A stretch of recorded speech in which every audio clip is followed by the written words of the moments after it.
We're back for a second week here in Prague. The Czech Republic is the current host of the FanCode European Cricket Series, and it was Untamed Tigers on the loose on Saturday, the first day of Group B. We'll see them later on, but first we've got a rematch between the Spartans and the Barbarians. I'm Mr. Maximo. Welcome. This is the FanCode European Cricket Series Czech Republic, and it starts right now.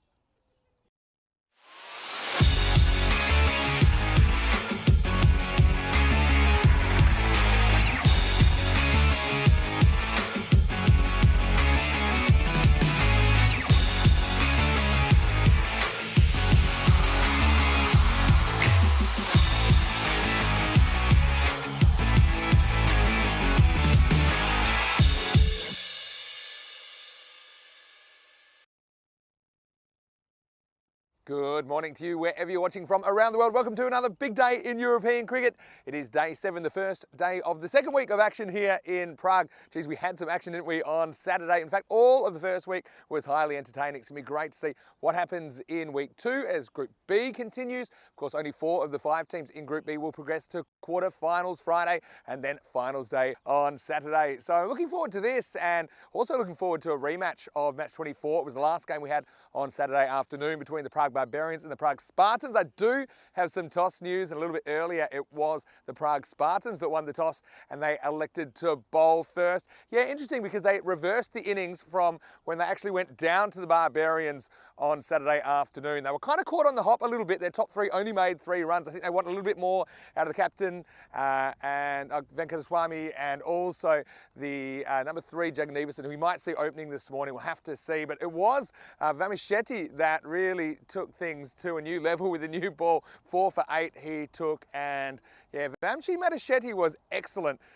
early. If he can recapture that kind of form, we'll have to wait till the second half of this game to see him with the ball. As for Prague Barbarians, they had a really interesting day, didn't they, to say the least. They somehow didn't chase 61. They only made 34. That was a new record set by the Prague Tigers in defending a low total. But in the second game, they did pull themselves together. I've got to say, I did like the work of Murali Vandrasi, both with the ball and with the bat. He was a steadying influence. And I also liked Jahano Horek, just held it together with the bat in the successful chase in the last game of the day. I'd like to see a few more runs out of Devendra Singh. I think he's due, but he has been keeping really well. And also shout out to Andrew Sim. He looked really composed in the short time that we saw him at the crease, and he did get them over that finish line in the end. Let's talk about the conditions today in the Czech Republic. Well, the good news is that it isn't raining at the moment. We had a lot of rain overnight. Now, the word is that I think it has kind of finished for now, so it's a little bit damp around the field. It could be a little bit slippery for the players, but the good news is the rain gods, they've kind of been kind to us. There was rain, but it was overnight, and there is no forecast of rain today. We're expecting a maximum temperature of about 24 degrees. Currently, it's about 20 to get started, so not too cold, just a little bit damp, and I think as the day goes on, hopefully the wind will blow that away. And I was blown away by the performance of the Prague Tigers on Saturday, and so was this guy, Danny Hudicek. We'll have to wait till a little bit later in the day to see the Tigers on the loose, but right now, it's a rematch between the Barbarians and the Spartans. The Spartans winning the toss and electing to bowl. Over to you, Danny. Let's get ready for another day of cricket. Welcome to everyone for this FanCode European Cricket Series, Czech Republic. It's halfway through, more than halfway through now. This is the second day of Group B. Interesting clash between Prague Barbarians and Prague Spartans. Probably 2 of the favourites in this side of the draw. Both very good teams, as you know, as Vinny told you before. Barbarians drawing first blood against Spartans last week, with big contributions from Jahano Horek and Murali Vandrasi with the bat. Andrew Sim also, but Devendra Singh, he's due, as Vinny said. He's a very good keeper, but he's also a top batsman at the top of the order. With the bowling, with Prague Spartans, they've got a pretty strong bowling attack. Niraj Tyagi probably going to be opening, as he normally does. Sagar Reddy is also a top bowler for them.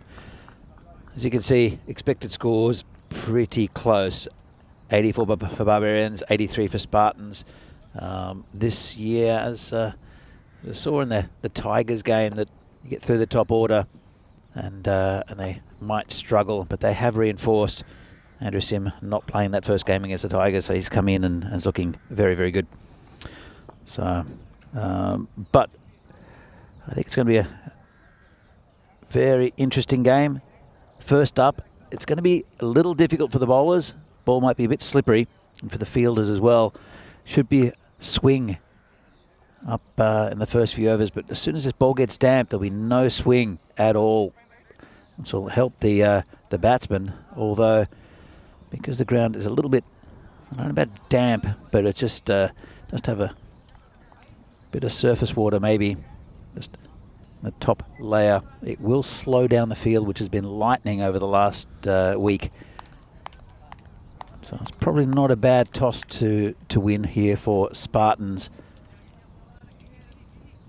as the openers Janu Hook and Devendra Singh facing up. Harsha, the captain today for Barbarians, take a little bit of pressure off Devendra Singh. But there's these two. I think if they can get them off to a good start, will put up a lot of pressure on the Spartans batting.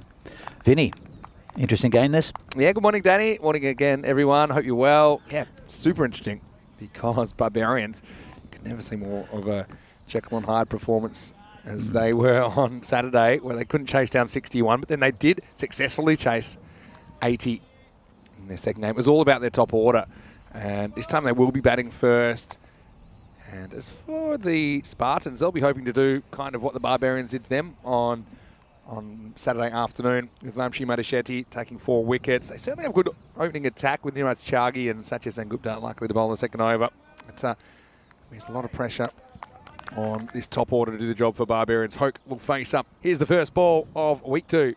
Slight down leg side, just pushed away, just a single. Very nicely taken, rifled in. He's hit it twice. Hit it once at one end and hit it once at the other. So Hoke's off the mark. And this brings onto strike Devendra Singh, who, look, he always seems like such a good player. And I know that probably last year didn't get the amount of runs he wanted. Say he had signs of looking good. Went cheaply a couple of times on Saturday, I should say. Here's Chagi. It's just poked into the covers for a single. He's if there's any real fault in his batting, I think he tries to hit the ball too hard, and he's not that type of player. If he just goes through and times the ball, and I know that this ground's a little bit softer today, but it will harden enough if they get a bit of sun by the end of the week. Just needs to time the ball. Yeah, it's a good point. Didn't try too hard too early. It's outside off stump, cut away, and hits the man at point.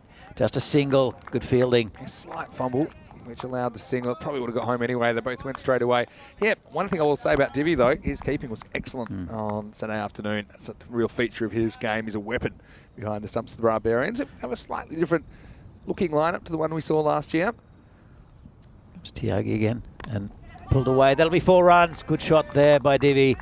Just leant back on it, just waited for it, and just a bit short there from the bowler. 4 runs. He picked it up quickly, the length, and yeah, well struck. Have a look at this one again. This is just a good shot selection, really, from Devendra Singh.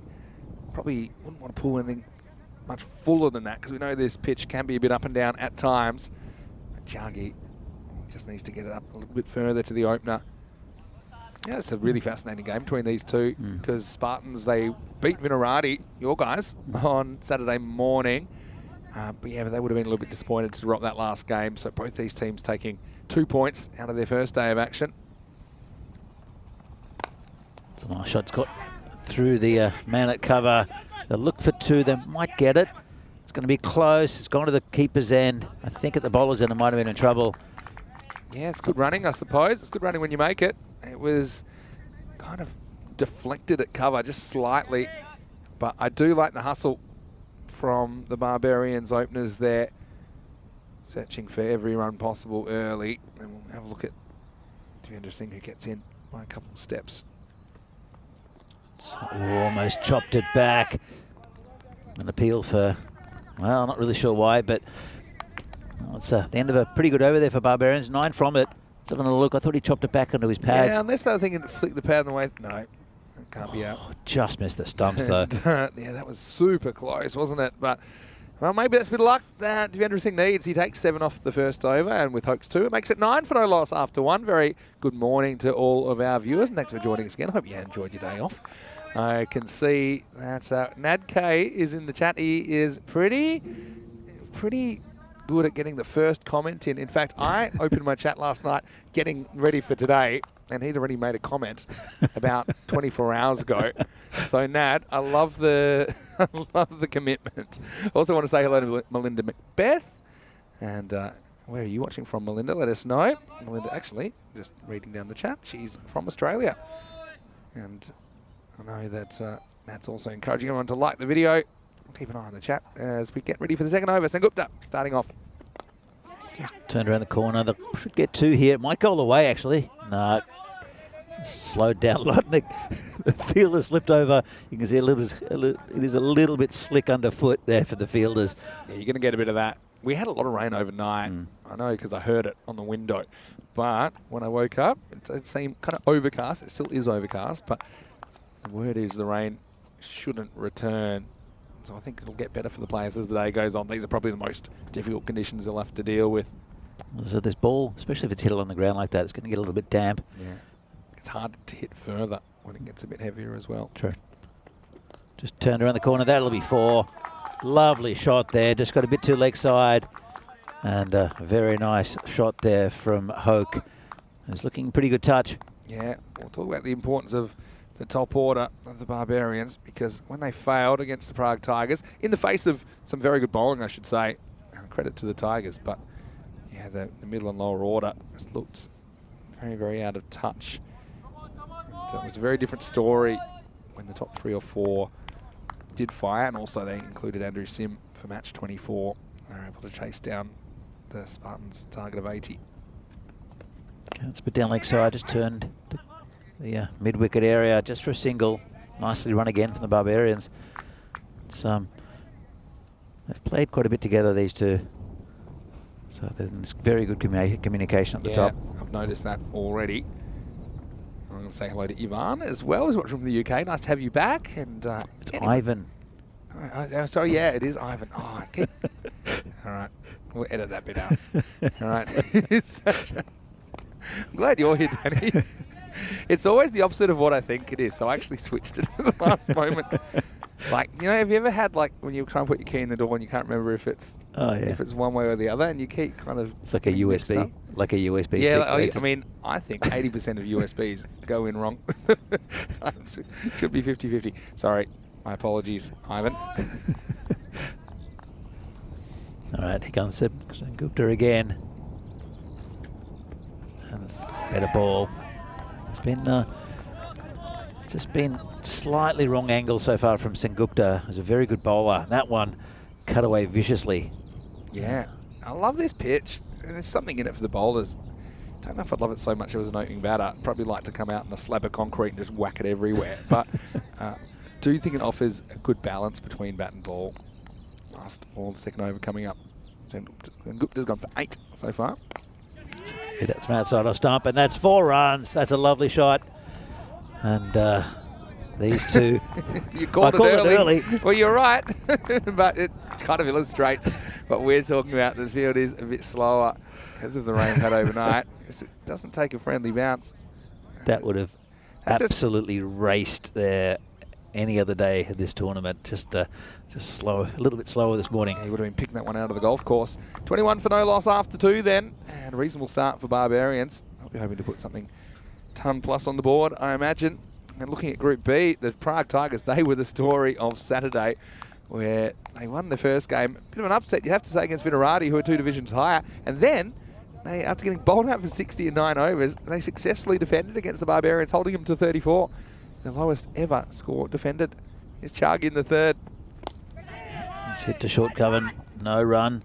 Looking at these two teams, though, you can see that they were both on 2 wins. So plenty of cricket still to go in Group B. And I think what we take away of it is that out of the 4 teams we've seen so far, anyone can beat anyone. Yeah. And that's going to make it really exciting. Vinarati were pretty disappointed not to take any points out of Saturday, and we won't see them today. We'll see them tomorrow. We'll see Moravian for the first time today, and we know that they struggled a little bit. But it's been 2 years since we've seen them in ECN T10 cricket, so I'm sure a lot's changed there. And yeah, to be fair, that was right back in June 2020. It was a different world back then. I think the field dimensions were very different as well. They did get some pretty low scores, but had some good opposition in Burno. This one's been hit to the player there right at mid-on, and that's a wicket. First wicket down. It's Devendra Singh who misses out again. Really didn't need to play that stroke. Yeah, he just tries to elevate, but he doesn't quite get in the middle of the bat. He takes on the mid-on and loses. As Rayaprolu is the man that is prowling, and it is the first wicket of the day. So yeah, disappointing after Devendra looked in reasonable touch. You see, drives on the up, and just gets the contact point a little bit late, so that's why he doesn't get that elevation. So it's the first wicket of the day. The Barbarians are 21 for 1. Tyagi with the early strike. I was about to say that it's not often that Niraj Tyagi bowls the two, well, overs 1 and 3 without taking a wicket, and he beat me to it. So he's a good bowler, Niraj. No great pace, but always puts it there or thereabouts. He's always hunting for wickets, and he gets his man that time. Brings out Murali Vandrasi, who's, as Vinny said before, was very good with the bat and the ball. He's been sparkling form in the league so far. Good play up. Got a bit of a challenge though. Just poked out into the covers for a single. Confident start. I also want to say hello to everyone that's saying hello to us in the chat. To Rex, who's watching from Hyderabad in India. Hello to you. And to Neville. One of his comments is the chat isn't working, but obviously it is because I'm reading it. But the good news is Nev thinks he's sorted that one out, so that's good. And yeah, to everyone else, it's a great time to say hello. Of course, we really value your comments and questions. It keeps it interesting for us as well. And it's one of the unique and special things about watching cricket on the European Cricket Network is it is very interactive. So yeah, let us know what you think. And I mean, a lot of people had Tiger fever on Saturday with what they did with these two teams playing catch up, but one of them will match them on 4 points after this game. Just a single out to deep cover. They were a difficult team not to like, I would say. Much the same that United were last year, but I think they've got a lot about them. It's a bit of they're a third division team. They've got 2 teams in the third division. We'll come back to that in a moment. This is Tyagi again coming in and just a bit of a poke outside of stump. End of the over. It's 23 for 1 after the power play. Yeah, they were. They're third division teams, but they're undefeated. Both their sides are undefeated in third division. I mean, they're only a pretty new team. They started last year, and to have 2 teams in the league already is fantastic. But also they're both on 18 points, undefeated in first and second in third division, and the third team is on 8 points. So it shows there's a bit of quality. They probably both should be at least second division teams. But they've got some tricky bowling and some very good batting up top. And we're super disciplined with the ball. I mean, I don't ever think I've seen such a complete bowling performance under pressure. I mean, at any stage, if the batter's got away, there's no way they're going to defend 60. Yeah, shows you a bit of head and shoulders above the rest. Good to see new teams and new teams being competitive. I think that's what all the cricketers want in Europe is more competition and more healthy competition. Absolutely. And Sagar Reddy comes on and just hits that man out square on the offside boundary. Sagar Reddy, interesting guy. He was a former Barbarian.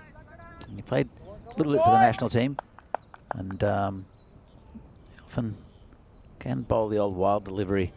But he's coming for shorter run, and he's been far more disciplined in the last couple of years, has Sagar Reddy. This one's hit straight. But yeah, he did struggle quite a bit with his line of lengths. When he got it right, he was a fantastic bowler bowling for Barbarians. Now he's just slowed it down a bit and bowling with control. Yeah, that's smarter, I think. I mean, we noticed. Wait for this ball, which has been pulled away, and it should just be a single. Something we noticed in Bulgaria when we had the field very wet, and you know, when we got ready to play, ultimately, kind of all the players realised the run-ups weren't great. So the bowlers, even the faster bowlers, bowling off kind of much shorter run, 4 to 6 steps, and a lot of them bowled much better. Tell you my theory on that in a second. It's a very late cut, but they do have the third man in place. Yeah, I just think less could go wrong. You know, when you have a long run up, sometimes you're not hitting the crease in the exact same spot. The last couple of steps are different.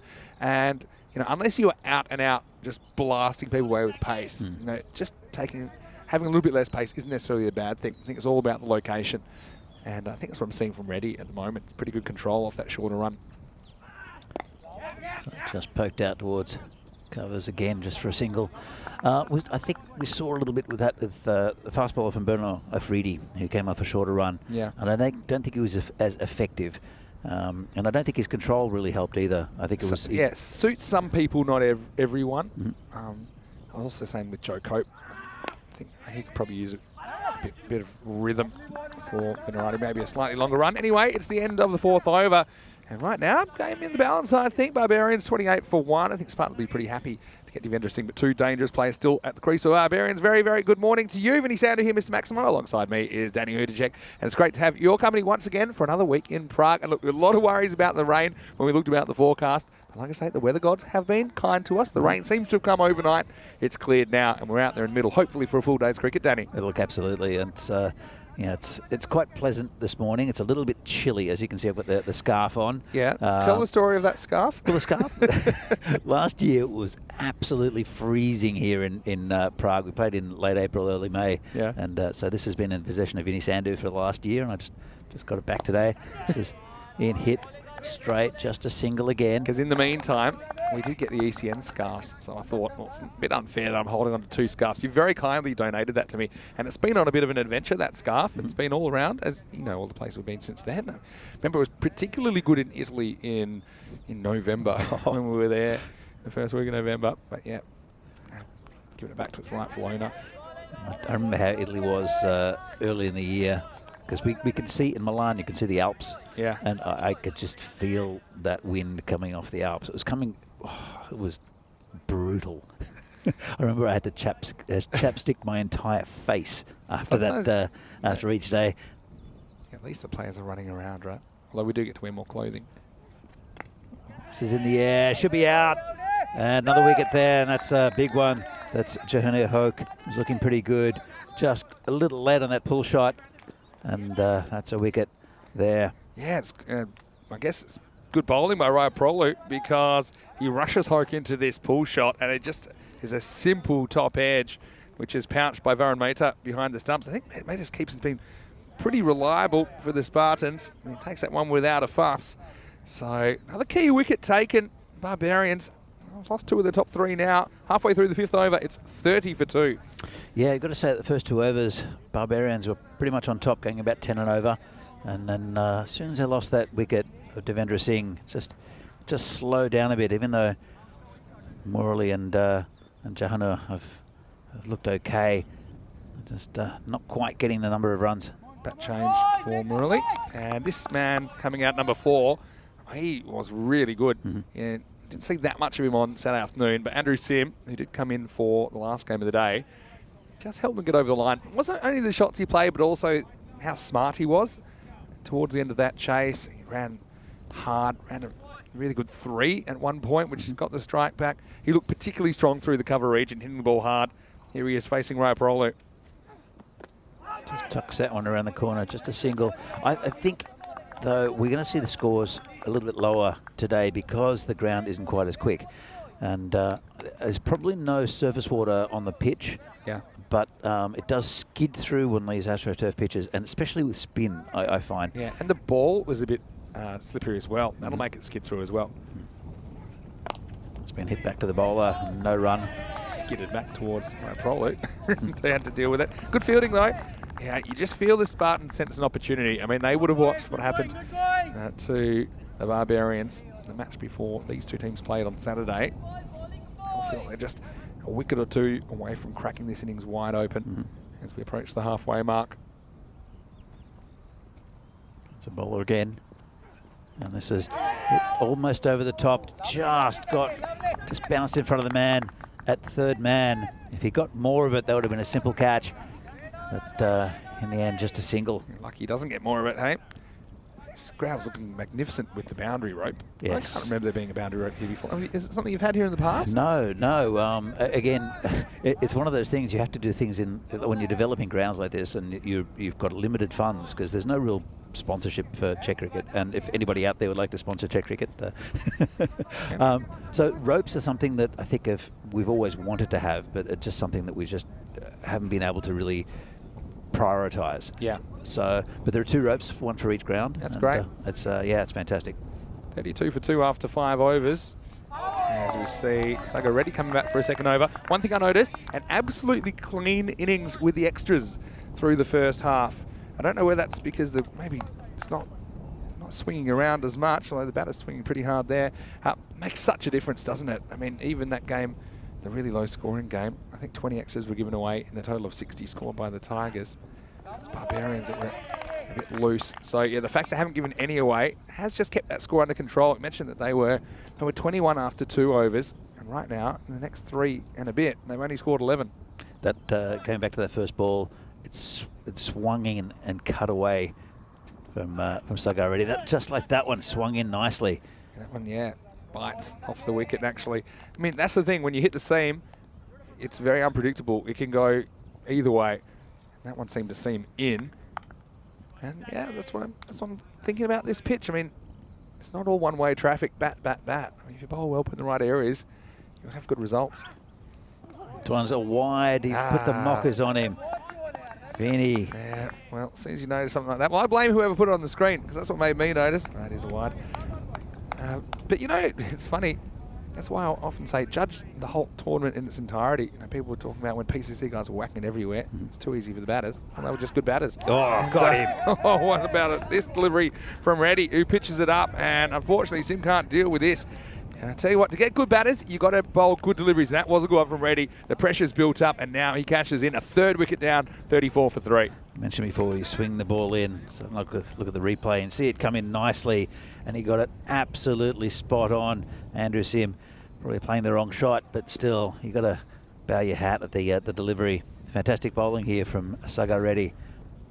Brings a new batsman out. That's Bilal Samad.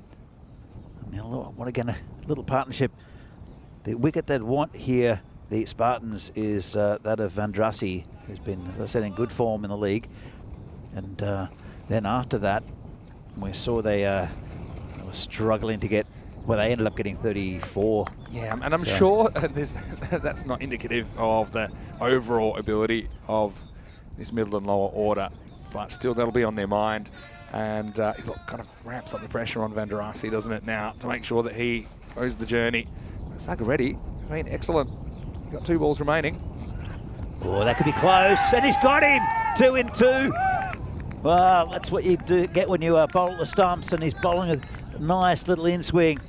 Just enough to deceive the batsman who tries to tuck it around the corner, and that looked plumb from where I was sitting. One question is the point of impact, because I think it's definitely hitting this. I think that's out. Yeah, I mean, straight away, I looked at, a lot of his pad is outside the off stump, so I thought, well, hold on, where's it hit him? But I think he gets it just right. I think for sure, because the ball hits on the right-hand side of the pad, it's definitely swinging to the stumps, and that is about as easy as it gets. So suddenly, we've got Saga Reddy on a hat trick. He's only got 1 ball left, but it could be a hat-trick delivery, as it is, unfortunately, for Bilal Samad. He goes first ball, and it's 34 for 4. That's what you get when you bowl at the stumps. We've noticed with the Tigers, that's what they were doing. They were bowling towards the stumps, near the stumps. Last week, you saw a lot of teams trying to bowl in that tramway just out near the... so let's come back to it. Saga Reddy with a hat-trick. It just pushes it out towards point for a single. And, yeah, we saw that line quite a bit outside off stump, trying to get players to play through the offside.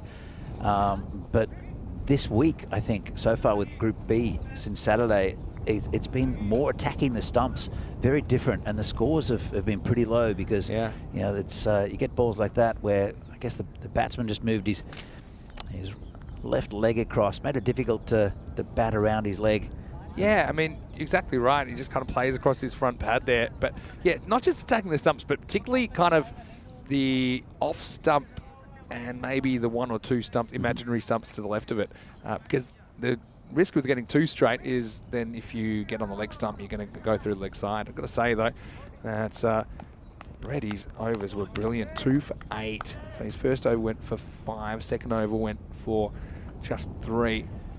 And yeah, so they were 21 off 2 overs. And since then, we've had overs of 2, 5, 4, and 3. So really nothing happening on the scoreboard. 14 off the last 4. Well, big relief for Prague Barbarians is they've gotten past that 34 they got against the Tigers.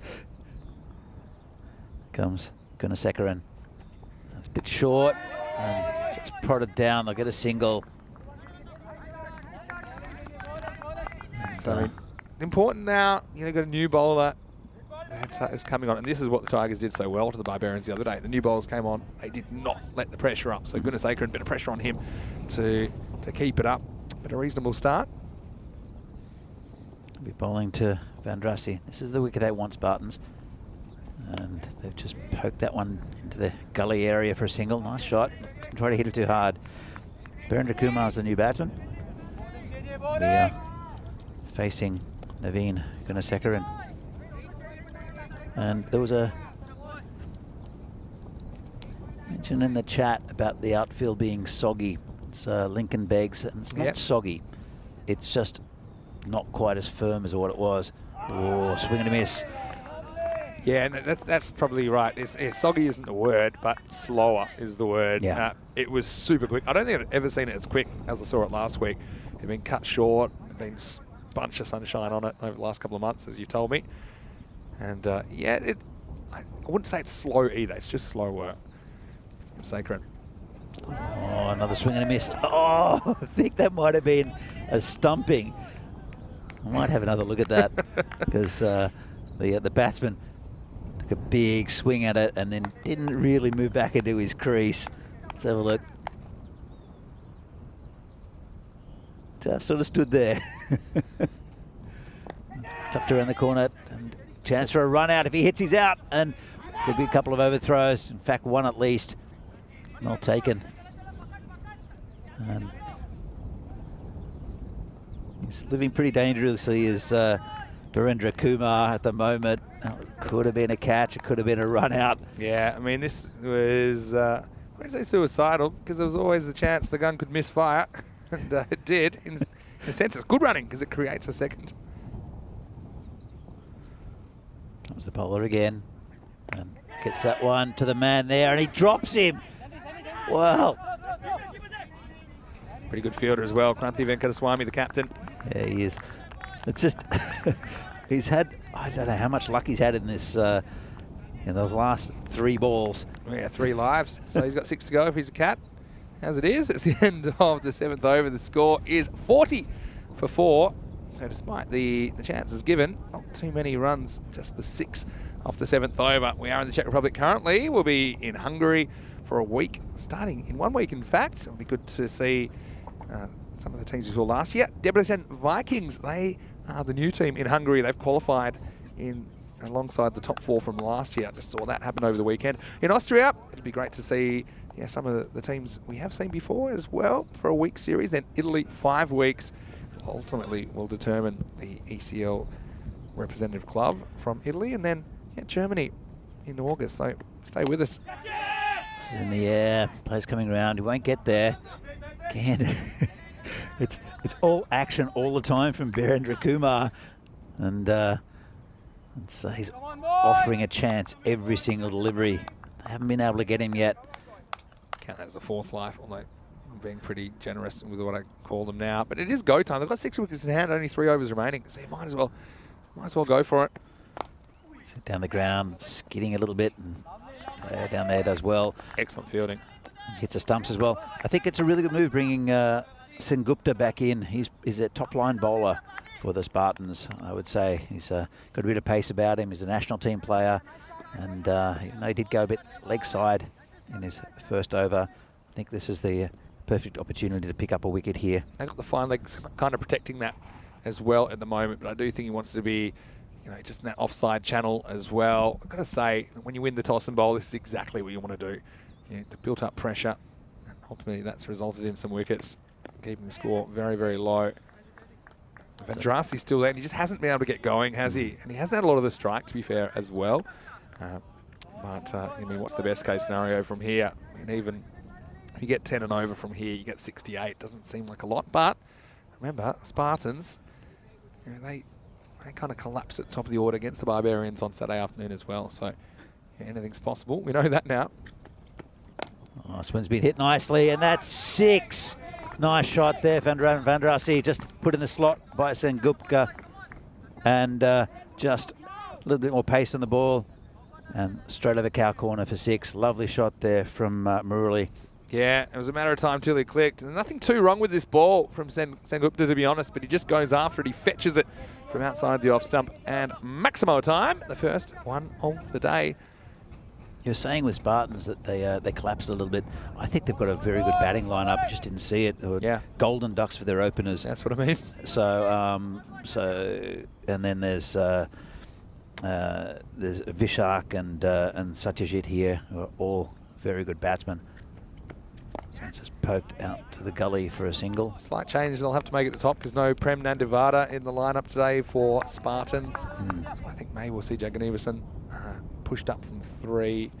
At the moment I've got Varun Mehta, the keeper, listed at the top of the order. So let's see how they go with that. I think obviously the captain, Rathi Venkateswamy, he'll be keen to get some runs after missing out on Saturday afternoon. Last ball of the over, 50's up now for the Barbarians. This is in the air.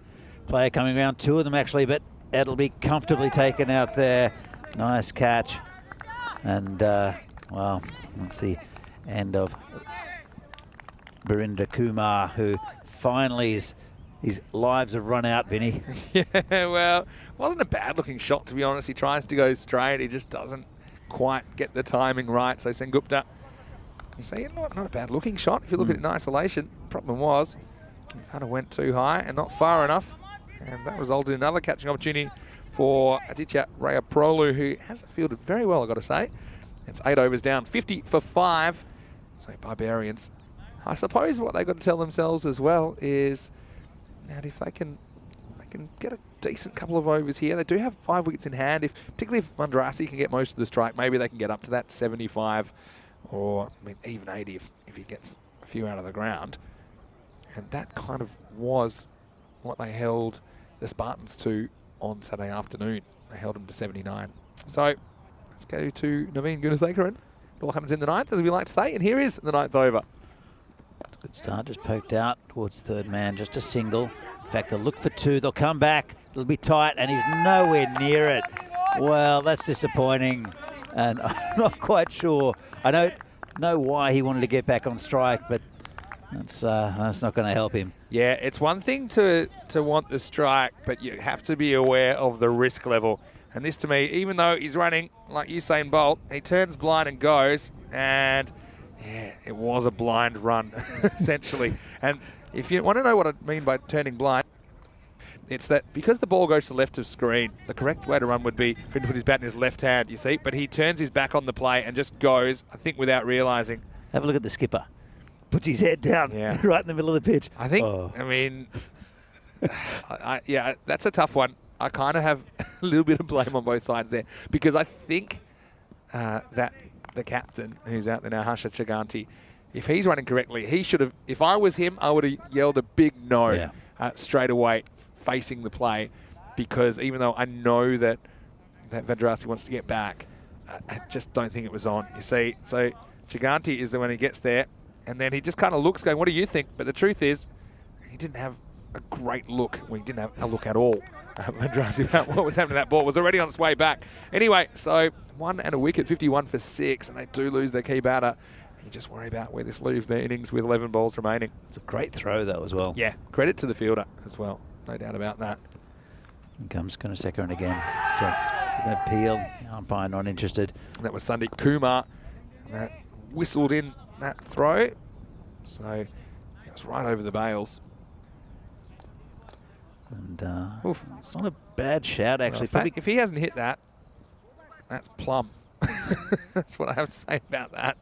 I was looking down at the screen, and well, okay, I wasn't looking at that the first time because I don't know. Maybe that one was going under. Anyway, let's go to the next delivery. I only got one look at that replay. I feel like I want to see it again because, oh well. It was pretty close. Half you like. It might have been going down leg, but probably not. Missing leg. Not the way you think. Uh-oh. Yes, scramble on this. As we'll get 2 in the end. And 1 short. Well. Don't you hate this? Let's have a look at this. So, we talked about just some basics. This time he is watching the ball and he's not looking at where he's putting his bat. Obviously he didn't get it quite over the line, Chaganty. Barbarians. What's he doing watching the ball like that? Sometimes I get that you want to watch the ball, but at the moment you're putting your bat down. You need to make sure it's in. But They're running out of bullets after blowing all their toes off, shooting themselves in the foot with this running between the wickets. All right, 2 to come. Oh, it's a good ball. Just tucked him up, and they'll get a single. But when you're running, when you're running to the opposite end, you run to the opposite end, you turn, and you look. But he was looking early. Yeah, so you get a sense of it normally, and then you make sure you watch your bat touch down, and then come back a couple of meters while you're looking, and then you yell out a big yes or no. That'd be the way to do it. I got taught you only ever say 3 things, or 3 words when you're out there, for the most part. As we get to the end of the ninth over, it's 55 for 6. Yes, no, or wait. And our coaches, and this is something I think they practice a bit more in Australia, just from what I've gathered, is we would have whole sessions on running between the wickets and fundamentals, especially when we're kids, even when we're a bit older. Yes, no, and wait, the only words you should use. Occasionally, you'll say something like 2, you call 2 straight away, which doesn't mean you're committing to it, but it's just saying run hard and look for it. And you can always override that with a big no. I don't really hear enough shouting and calling, probably in Europe as a whole. But 1 over remaining, Barbarians. All right, a bit of trouble at the moment. Maybe they're going to try and break the record if they make 59 and they can then defend it. I don't think that is the plan, though, as we see Aditya Rayaprolu coming in to bowl at the 10th and final over. It's been hit nicely. That'll be 4. A lovely shot. Just overpitched a little bit. Very nice shot there from Piyush Kumar. Very good. That's exactly what they need. I think Rayaprolu, the line of this, just kind of angling in towards the stumps at this stage. He's able to hit that through mid-wicket. So, yeah, probably has to bring it a little bit more outside off stump, but still take nothing away from the batter. Just going back to that running between the wickets. Continue after this ball. Dave Edmondson, I like his comment. Bring it up after this. Hit straight down the ground. Just be a single this time. That's the adjustment in length. Of line, I should say, where it was kind of 2-3 stumps to the left, and he wasn't able to get too much on that. Here, Dave Edmondson saying, talking of running between the wickets and calling, 4 words: yes, no, wait, and sorry. I think he definitely might have had the 4th one a few times. So hit back to the bowler, no run, good bowling. And oh, hello, look at this. Oh, I don't know about that. Well, I would also say, I mean, you've got to count the run. But the point is, I would also kind of put this on the bowler for throwing it in the first place. So have a look here. It's got to be a run. You can't unrun. Oh, he's gone here. He's going to be out, I reckon. It's obstructing the field. I think he's out. I don't know if they're going to have a look at this. Because the issue here, if he's in his crease, then I don't think you can give it out. But if he's out of his crease... But he moved towards the ball. It doesn't matter whether he's in his crease or not. Yeah, no, my point is, in the spirit of the game, if someone's in, then normally I wouldn't appeal for that because you're like, okay, it wasn't going to be out anyway. But here, I reckon he's out. And that, to me, is a relevant factor. That's why I reckon we've had this happen a few times. If he's out of his crease there... And... they're calling it... Well, you can't call it a dead ball. It's either out or it's 1. You cannot call it a dead ball. And yeah. Umpire's chatting again. And honestly, I think he's out. Because I actually think... I would give it. Yeah, I think it's a deliberate attempt. Now, I don't know, at the point where it hits him, see, he has to be out. Cannot not give that out. Yeah. It's a deliberate attempt to get in the way of the ball. And... Like, okay, technically, letter of the law should be out anyway. He's watching it as well. It's not as though he's just turned around. And he's deliberately moved in the line of that. It's going to be out, I'm sure. And, yeah, we haven't had one of these this year yet. And he's out obstructing the field. So, Chiganti's found a new way to get out. And it is, so it'll cancel the run out as well. So you can't even really make a case for not appealing because it saved you a run. Yeah. Because otherwise the run's got to count. So it's 100% correct by the officials. And you see everything here in the European Cricket Series. And Chiganti, he's got a new one. He can tell his grandchildren he's been out obstructing the field as he becomes the 7th wicket to fall, and the score is 60 for 7. sometimes it's just a reaction. It's not. I don't think he deliberately thought, like, if he throws it, I'm going to... Oh, it wasn't premeditated. No. It was just an impulse.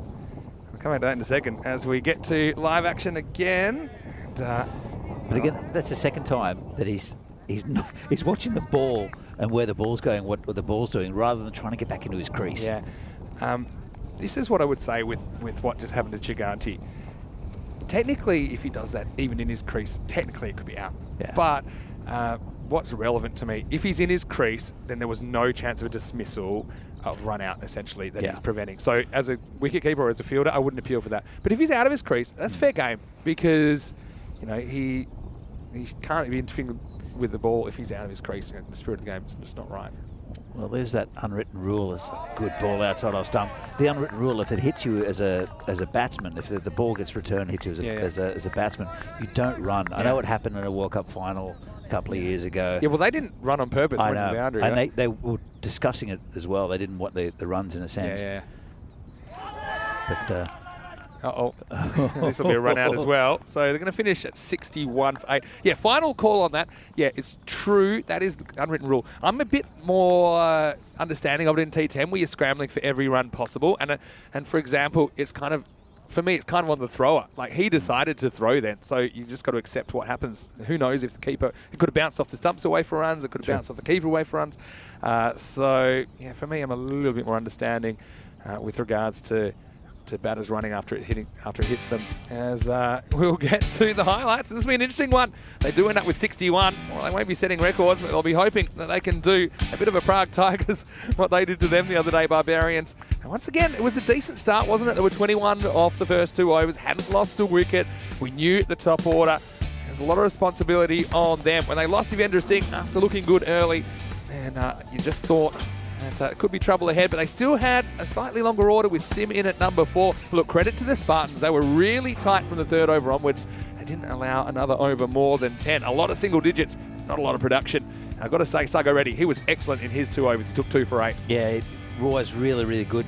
Did bowl that wide though, Vinny, so put the curses on him, but 2 for 8 from Sago Reddy, bowling with a lot of control and just that little bit of movement in. It's been fantastic. So the Spartans need 62 to win. Just didn't quite all come together for the Barbarians. They'll have to do very well to defend this.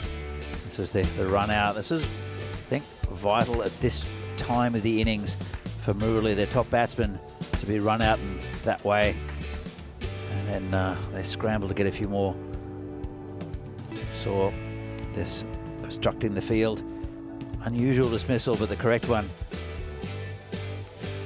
And Barbarians, they got off to a very good start, about 20 off the first 2 overs, and they just couldn't go on with it. The ground, as I said, a little bit softer than what it had been during the previous week. Here's the batting card, and Hoke up top with 18. Devendra Singh missing out again on 8 off 7. Murali Vandrasi just about starting to get going, 16 off 16, but could accelerate. Andrew Sim got a beauty from Sago Reddy, and then the rest are in single digits. Only 2 extras for the Spartans, very disciplined. You can see excellent spell up top from Niraj Tyagi, who was always excellent. Sengupta went for a couple, just a little bit more pace on the ball, but that, for me, the bowling performance of the day so far has been Sago Reddy with 2 wickets for 8 runs off 2 overs. And again, very good economy rates from the other 2. So we're going to be back in a few minutes' time for this second innings of a game between the Prague Barbarians and Prague Spartans. Barbarians beat the Spartans on Saturday. They're going to have to do well to bowl to keep this total down for Spartans with some good batsmen for the Spartans. We're back in a few minutes' time for the second innings of this game from lovely Vinoj in Prague.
Good morning and welcome back to the Czech Republic for this FanCode European Cricket Series match between Prague Barbarians and Prague Spartans.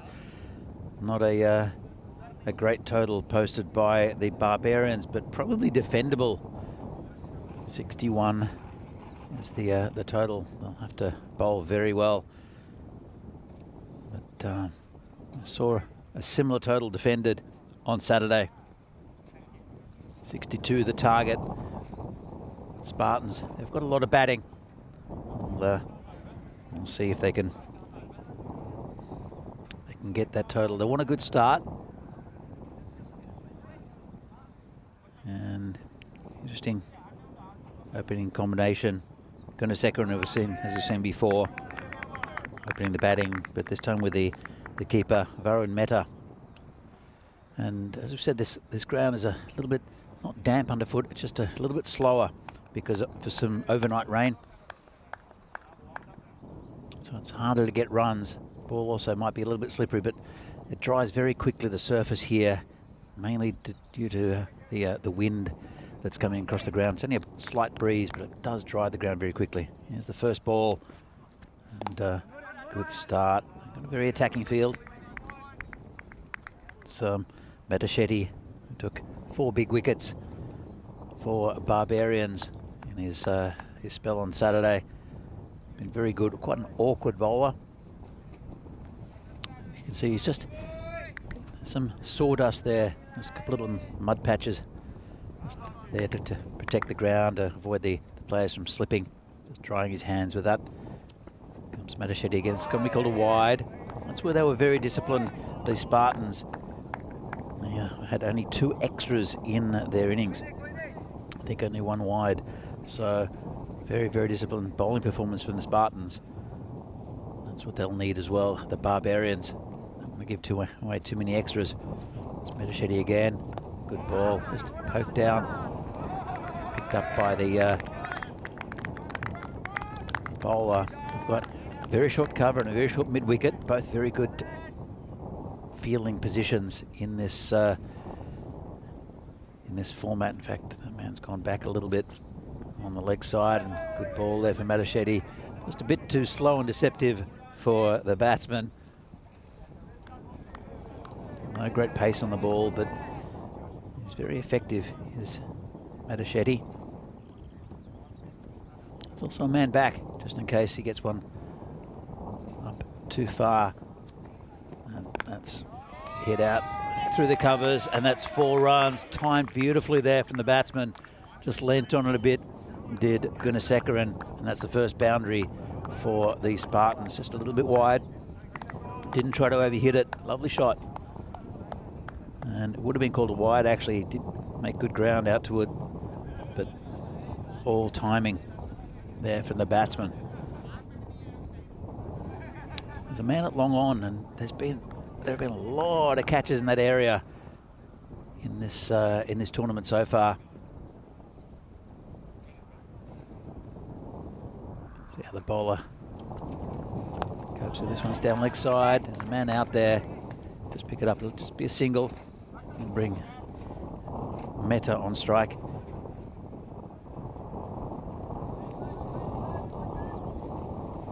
You can see just to my right, the Moravians have arrived. We haven't seen them yet in the tournament. We'll see them in the next game. See what they have to offer in this Group B. As Metasheti continues. See what Varun Mehta has to offer as well. Comes in and down leg side, called a wide. He's an awkward bowler. It's Metasheti. Comes out very wide. In fact, he's very close to that no ball, back foot no ball. And that's wide again. And that's a big difference so far.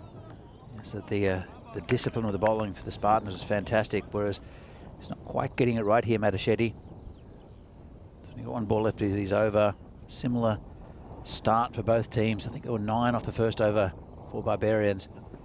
This one just been poked at the man at short cover for no run. So a bit of a loose start for the Barbarians. 8 off the first over, and they need 62. And Vinny, welcome back. Yeah, thanks. Good to be back. I mean, you would think this would be a walk in the park, chasing 62, although we just know that it's been a funny kind of a series so far. And look, Prague Barbarians, if they're going to have any chance of defending the score in 60s, they're going to have to bowl and field out of their skin. Mataschetti was a destroyer on Saturday afternoon. This corresponding fixture, taking 4 for 8. He goes none for 8 off the first. So 8 runs on the board without loss after 1. And they need some wickets. They need them quickly. Interesting, they've gone for Mate at the top of the order with Gunasekaran. It does leave them a bit still to come. Jagan Everson listed at 3, Venkataswamy at 4, and Sengupta at 5. So yeah, quite a few good players still to come. It's got him. Well, great ball first up from Piyush Kumar. And good decision, I think, from the umpire. Well, another look at it. Yeah, it nips back quite a lot from Piyush Kumar. Again, it's about whether it hits him in line or not. We'll have a look at the height as well. Yeah, so he's kind of caught on the crease, isn't he? I think height might be okay, but yeah, it might have hit him outside the line. That was my initial instinct of just, I'm not saying it does hit him outside off stump, it's really close. We'll try and get the exact moment this hits him in the pad.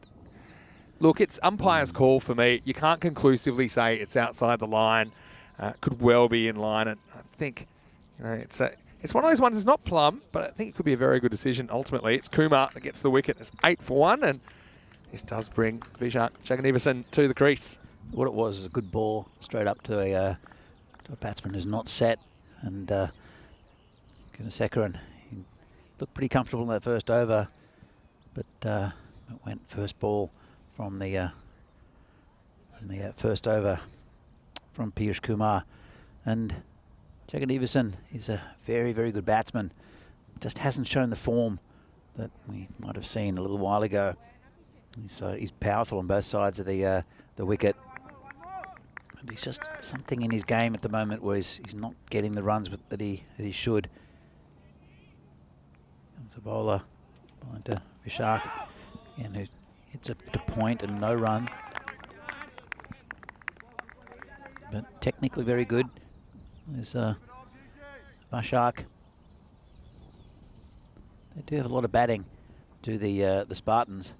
They wouldn't want to get too deep into their batting lineup. This was short and tucked away. He's found a fielder again, just a single.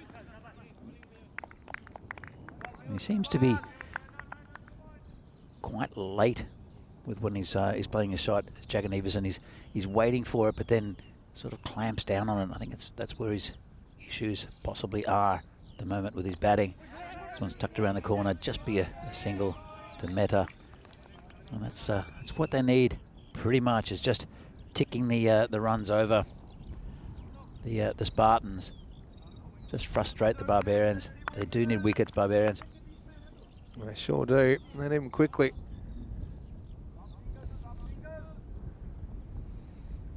It's been pretty good over so far here from Piyush Kumar with that wicket up top.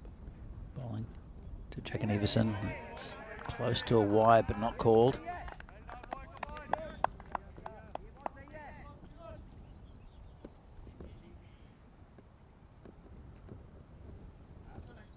It's clearing up. We saw a little bit of sun earlier. Probably no chance of rain today, and this one could be close as well, but I think he might get an inside edge. Saved him maybe. And he's again, he was pretty late on playing that shot. Yeah, a bit risky playing that horizontal bat stroke unless you're sure about the length. Some do keep a little bit low. 10 for 1 after 2, so hanging in the game at the moment. Prague Barbarians hoping to make the second best defence ever in ECN history. You see the Tigers, they're the ones that defended 60 on Saturday afternoon. Both these two teams have a chance of joining the Tigers on 4 points. Moravian, we will see them. You mentioned the Moravians have turned up. Looking forward to seeing them for the first time in almost 2 years on the European Cricket Network. But yeah, one thing I noticed that first innings, I think just the one single wide in the innings and a leg bite, but one single wide, that's I think the reason that they don't get 70 plus. I think they were very, very disciplined Prague Spartans. Well, we saw when the Tigers, so let's come back to them in a moment. Oh, got away with that. It's going to be a bye, I think. A couple of byes. It's well run. No fine legs. It just bounced off. Devendra's singing away. When the Barbarians played the Tigers and yeah, just hit the keeper. Seemed back into him. That's why he misses that one. And they, of that 60 that the Tigers scored, 20 of them were in extras from the Barbarians. So it's crazy. They've got a decent bowling lineup, just got to be more disciplined, I think. Yeah, and there was only one leg bye in that 20 extras, which I often don't really blame the fielding team for the leg byes. I call the others the avoidables. Right now, here's Rendra Kumar. Just been poked down into that point area, just no run. I didn't make it down to the Curry House on Saturday night. No. I think everything was free at the Curry House after that world record by the Tigers. Just a shout out to one of the sponsors for the Spartans in Everest restaurant. Yes, which is down in Vinarati. Very good restaurant there as well. I'm going to have to try them all. In fact, I do like getting around that Vinarati area. I think I might have to give Everest a go. I have to see if they're open on Mondays, maybe. Yeah, thanks to everyone that puts money and sponsorship into these teams. This one's been smashed back into the stumps. No run. Good fielding by the wickets. I don't think he touches this. I thought initially that it flicks his thumb, but I guess I'm wrong because there's no appeal. I think they would have been going up for it. Yeah, have a look at this. Hit pretty hard. Yeah, he almost hits him, but doesn't. That's why he kind of grasps at it. I've seen fielders in the past appeal just because it hit the stumps and then claim that they hit it. But good sportsmanship there. Yeah, the bowler Kumar. Retrospective appeal. Big swing and a miss. Strike one. Yeah, we've already seen one obstructing the field in this game. First innings, that one didn't miss by much. Back foot staying down there. So Jendra Singh, he is always dangerous up there, making stuff happen. Yeah, he's a good keeper. Comes the bowler again, bowling around the wicket. Changes the angle. Good bowling and big appeal. No interest at all from the umpire. So, yeah, Divi has just made his debut for the Czech national team. I think it's long overdue, to be fair. So I'll look at this and you can't really tell. No, you'll never tell. He liked it though. I mean, there's a lot of moving parts to that. It seemed to bounce a little bit more, well handled behind the stumps. I like him coming around the wicket though. I think it's very effective changing that angle. Just when he remembers to bowl it. Yeah, no, I agree. It works for some people, but you do have to be disciplined. You cannot get leg stump if you're around the wicket. If you do, then you're just asking for trouble, especially with this field with no fine leg. It's good bowling, could be out, and he's dropped him. Well, they went straight back to him, and he's not very happy. He's holding his knee. Hopefully he's okay. Not sure if it's more painful. Yeah, I mean, that drop catch. This would have been an interesting one. He gets up and he always tries to catch it behind his back because he just has to grasp at it. Have a look at this. After the second time, he just kind of throws a hand behind blindly. That unfortunately doesn't stick to the palm of Rendra Kumar, and that will bring us to the end of the power play. 12 for 1 after 3. Look, I'll be disappointed with that, but you have a look at the fact that he's just delivered a maiden. There were just 2 byes off that over. Brilliant work, and that's exactly what you want. And I suppose the Barbarians, they'll know, based on what happened to them, and if they bowl and field really well, there is a chance that they could do that. They've made a very good start to this defence. Oh, it's down leg side. He got away with it. It's going to be called a wide. And then they look for one. Look at this. It could be look out. At this. Oh, look at this. Look at everything. That is going to go down as just a single wide, but there was so much going on there. Yeah, it's could have been a run out. Ended up just being a that wide as you mentioned. Won't have time for a replay, but go back and rewind that if you want to see some comedy. Lucky it just gets away with a wide there because that should have gone to the boundary. Vishal Mane is the bowler. Gives himself a bit of space there to Jagan Everson. And he gets 4 from it. Completely mishit it, but it is fast on that part of the ground. And as you can see, the ground is starting to get a little bit quicker already. Yeah, and this is because the bowling is slower. He manoeuvres his body well, and manoeuvres his feet to be able to hit it in that area because there's absolutely no one there. As you can see, that rolled very slowly to the boundary, but still got there. Smart batting by Vishak. He's targeting that area. There's a man back there now. And this one is going to be hit. No run. It's going to be a leg by, but they didn't go for it. Yeah, I mean, I think you've got to have a fine leg based on what we've seen so far. They've packed the offside field. So they've got a 6-3 field, I should say. 6 on the offside, 3 on the leg. But nobody behind square, just a deep backward square. I think that's asking for trouble. Huge gap. It's a better ball. And just gone to point just for a single. I mean, yeah, if you can bowl consistently wide outside the off stump and be disciplined with that, that's one thing. But just based on what I've seen from Monet in the first couple of balls, I think it's a bit of a risky field. I'm not. I'll go back to that moment. This one's edgy and a bit of a fumble. All run in the end. I'm okay with that deep backward square leg because I think earlier in the week it was lightning quick, especially down in that part of the ground with the wind pushing it. It's also downhill. This one's a full toss. He'll do well to stop it, and he doesn't. That's 4 runs. It takes a bit of a hop over Vandrasi, doesn't it? And I would have thought maybe he was the guy I would have had bowling this 4th over. Murali. This one's a full toss. So yeah, the control just not there at the moment from Monet. That one bounced pretty viciously over the outfielder, to be honest. I think that, going back to the point I was making before, it was lightning quick, and even if you had a deep fine leg, it would probably go past them. It was that quick. This one's just pushed out towards point, no run. And so even though there was a player down there, they unless it went straight to them, it was very, very difficult to cut down the boundaries in that area. Yeah, so it takes us to the end of the 4th over. 23 for once. It's still not quite runnable pace, but they are kind of where they need to be run rate-wise. Anyway, it's Vinny Sandhu here, Mr. Maximo. Alongside me is Danny Hudacek, our Czech specialist. I know you've been doing commentary here for us all the way since 2020. Seems a long time ago. We'll see Moravian in the next game, which is a team that we saw playing in the Brno leg of the Czech Super Series all the way back in June 2020. Some of the first cricket we played after lockdown, actually.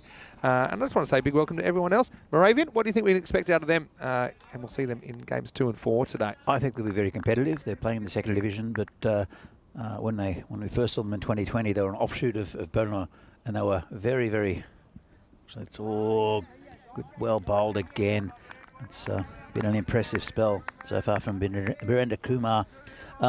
They wanted so much to beat the Brno teams that they just went too hard at it. And in their debut, they lost 2 wickets in 2 balls with the first 2 balls of their club history, because they hadn't actually played before. They formed specifically for that tournament. Yeah. And so I think we'll see a competitive team. I don't know if they'll be outgunned by any of the teams in this side of the draw, because I think that the main the 3 most dangerous teams, I think, are in Group A. I think all these teams, even though there are some very good players, they don't quite have the big guns that some of the Group A teams have. Just hit down towards count corner just for a single. So I think they'll be competitive. We saw that with the Tigers as well, where they approached it in a good way. Some talented players, and I think we'll see a good performance from the Moravians in the next game. Yeah, look forward to that. It's coming up in around about 45 minutes. These guys must have a few nerves around, but it'll be good nervous energy, hopefully. Here's Birendra Kumar right here, right now. Oh, tries to leave that and hits it anyway. Almost goes back onto his stumps. He's just not... His timing's not quite right yet, as Jagan Everson. And I think it's to do with confidence more than anything else. He's a quality player. And that's good bowling again. This has been a great spell here from Kumar. Yeah, he has been kind of metronomic about what he's brought to the table. And you're right, I think with Murali coming in as well, I think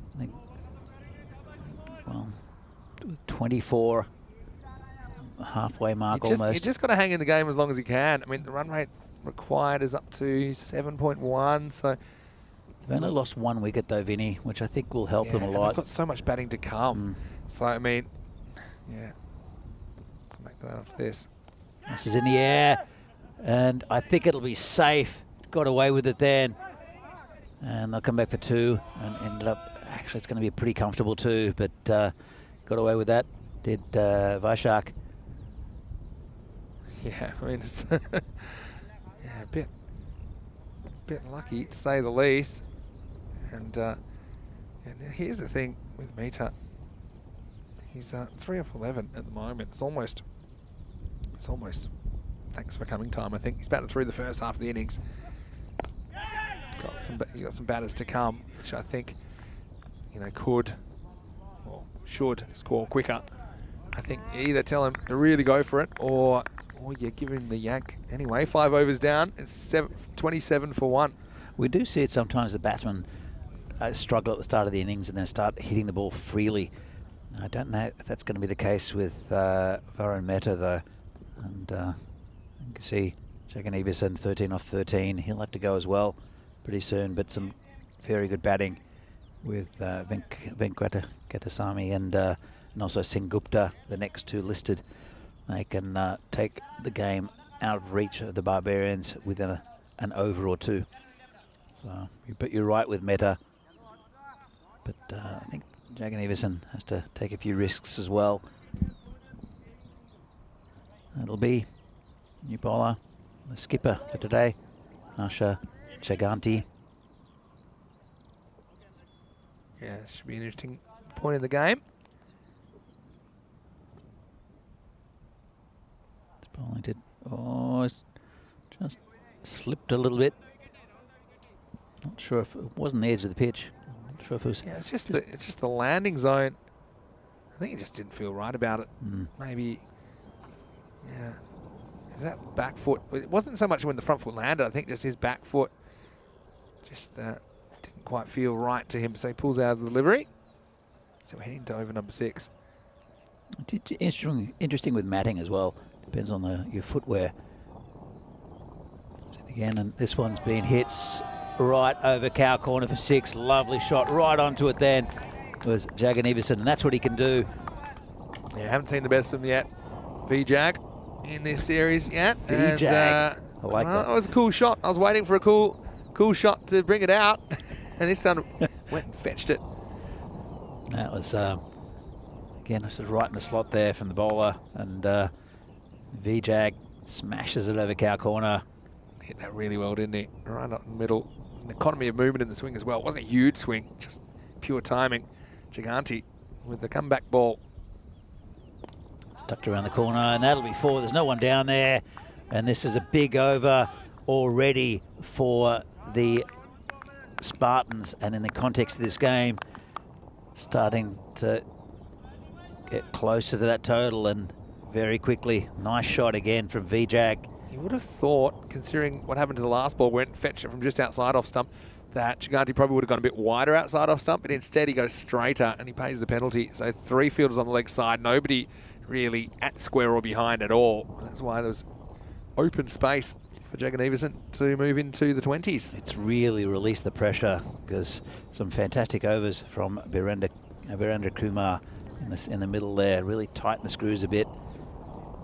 Comes just walked away to the batsman. Now Vandrasi still hasn't bowled, and you're leaving him late here, but there may not be a later. No. That's the problem you've got. We'll have to bowl him next, because he can get a lot of wickets very quickly.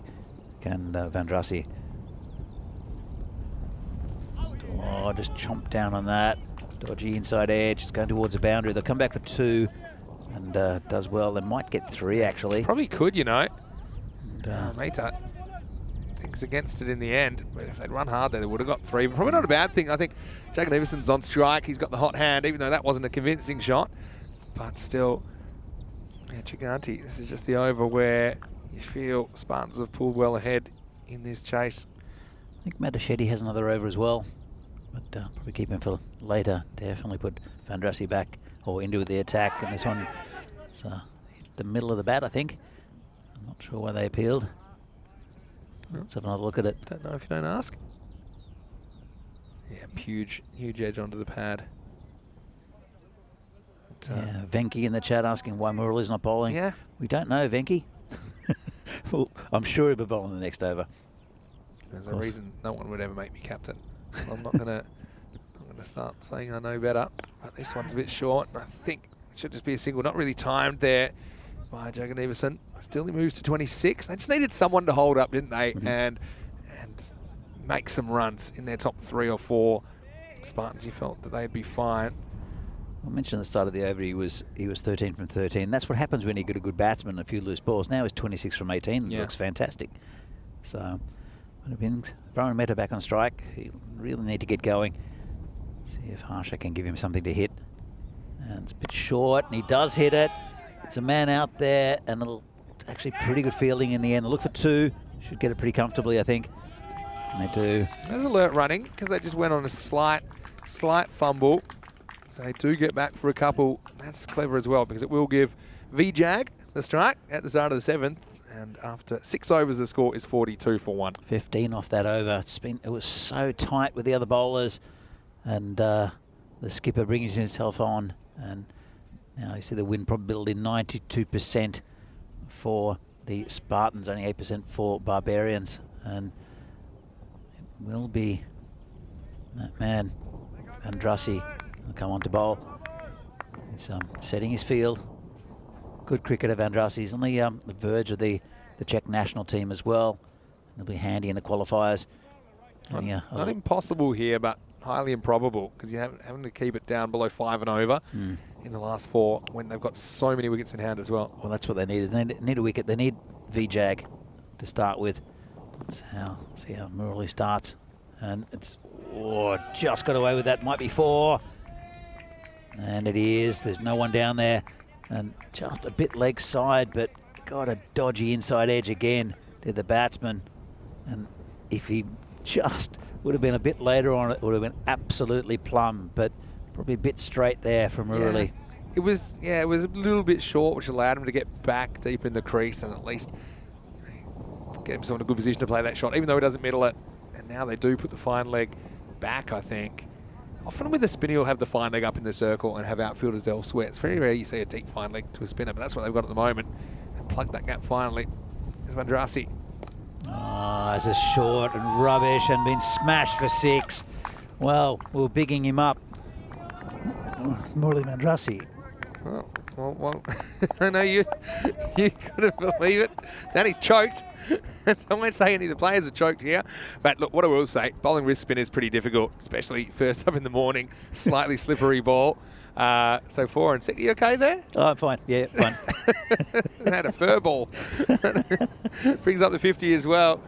And you wonder how long this game's got to go. We got a good morning from Fahad.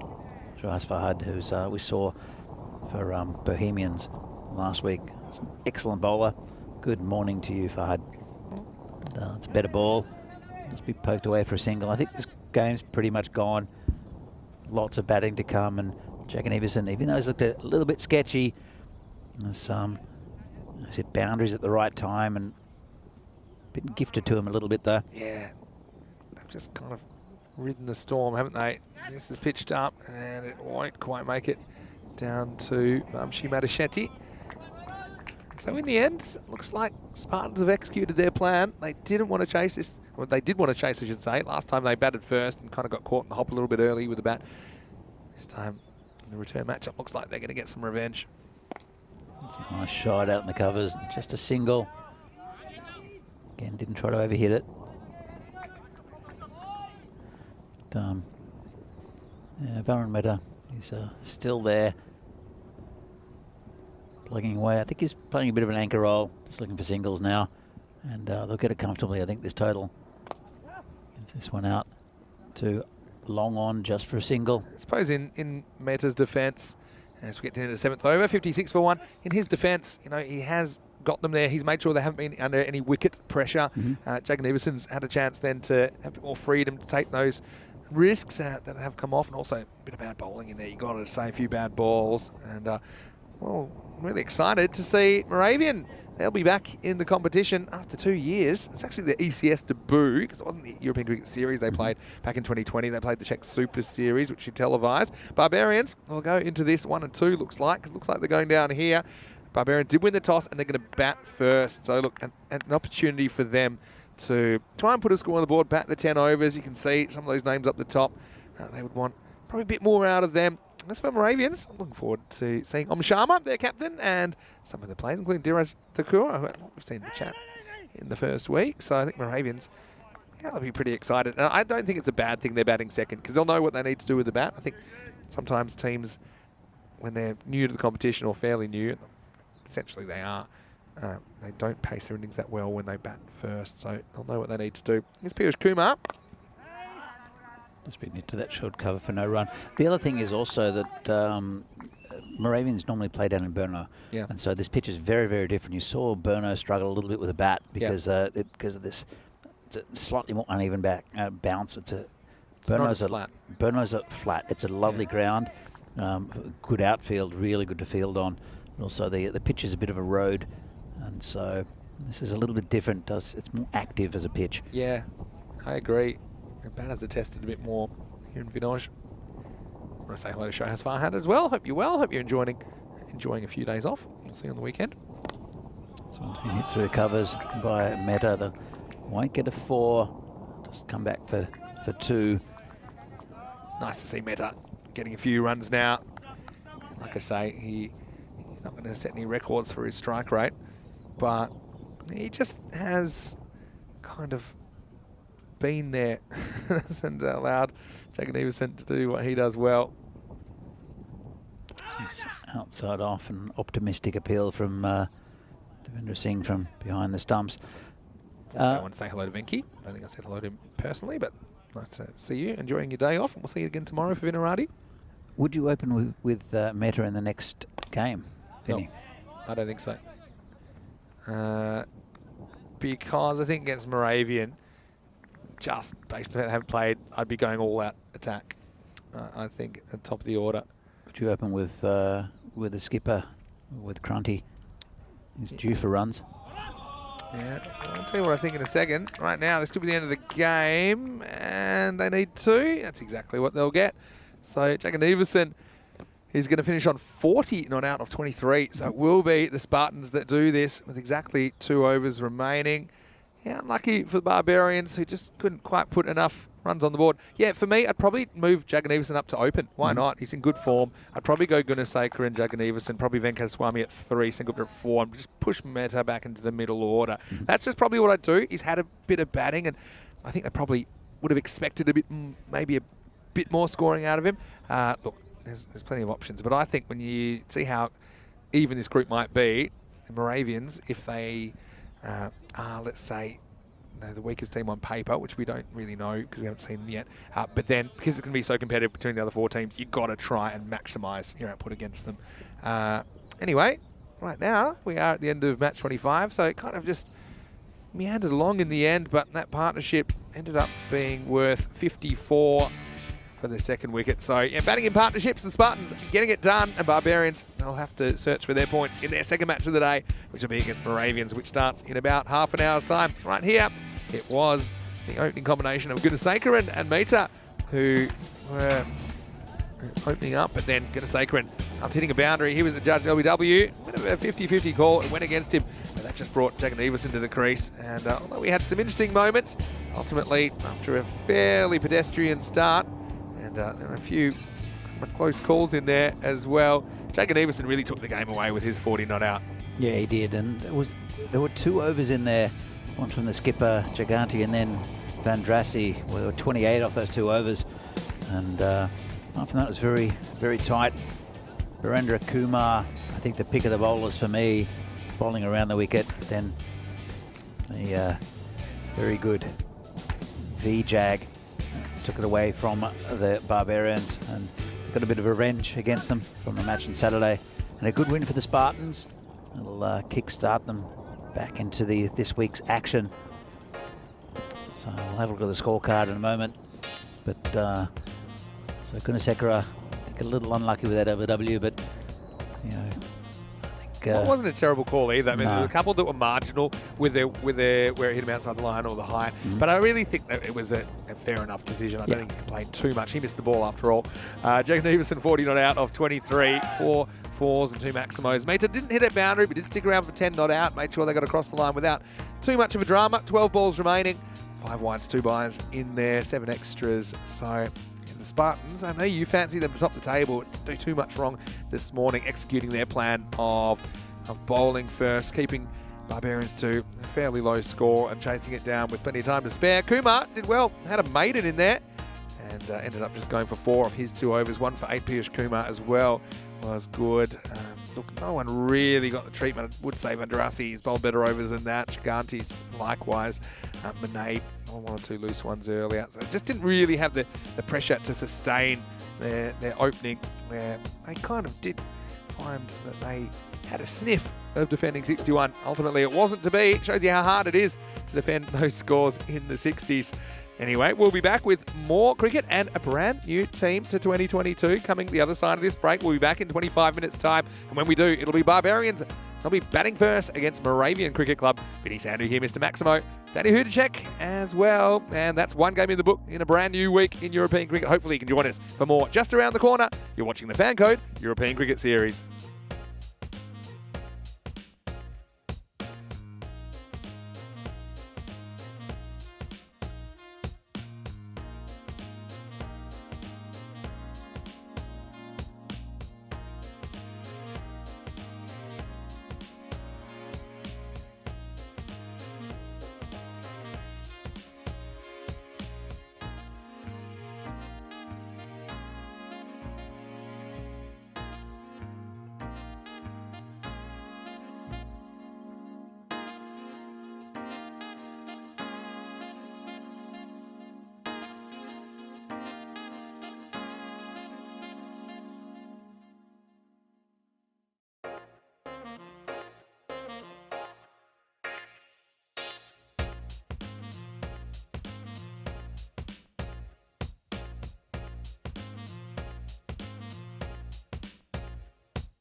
Hello and welcome back to Prague in the Czech Republic, and we are into the swing of things here on day 7 of action, week 2, getting underway today as we head towards the finals day on Saturday. And it's time to say hello to our 10th and final team to join us here in this FanCode European Cricket Series. It's Moravian Cricket Club. Great to see them again.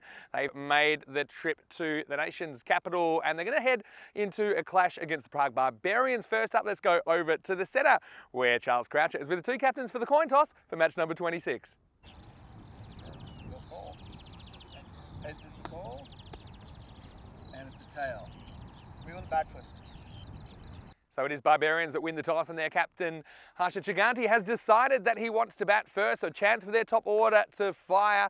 And no doubt they've been a little bit disappointing with the bat so far in this series. A lot on the top 3, or probably 4 now, because Andrew Sim has slotted into that lineup nicely, but they weren't able to put too much on the board earlier, just 61 off their 10 overs. And they'll be hoping to do a bit more against a Moravian side. They're pretty exciting here. We only saw them 2 years ago in the ECN Czech Super Series. They didn't win a game against the 3 Brno sides on that occasion. So yeah, they did struggle with the bat a little bit, but I think that's a long time ago. I think this field's a bit different. The field's probably a bit smaller as well, I think, for them. And yeah, let's see what kind of effort we get from them. I think their captain, Om Sharma, he won't be too upset at fielding first. Gives them a chance to get into the game, and it might help them pace their innings a little bit better and know exactly how many risks to take. So let's go over to Danny Hudacek, who's in the commentary box. Danny, the news from the toss in match number 26 is that the Barbarians have won the toss. They're going to have a hit. Over to you. Let's get ready for some more cricket.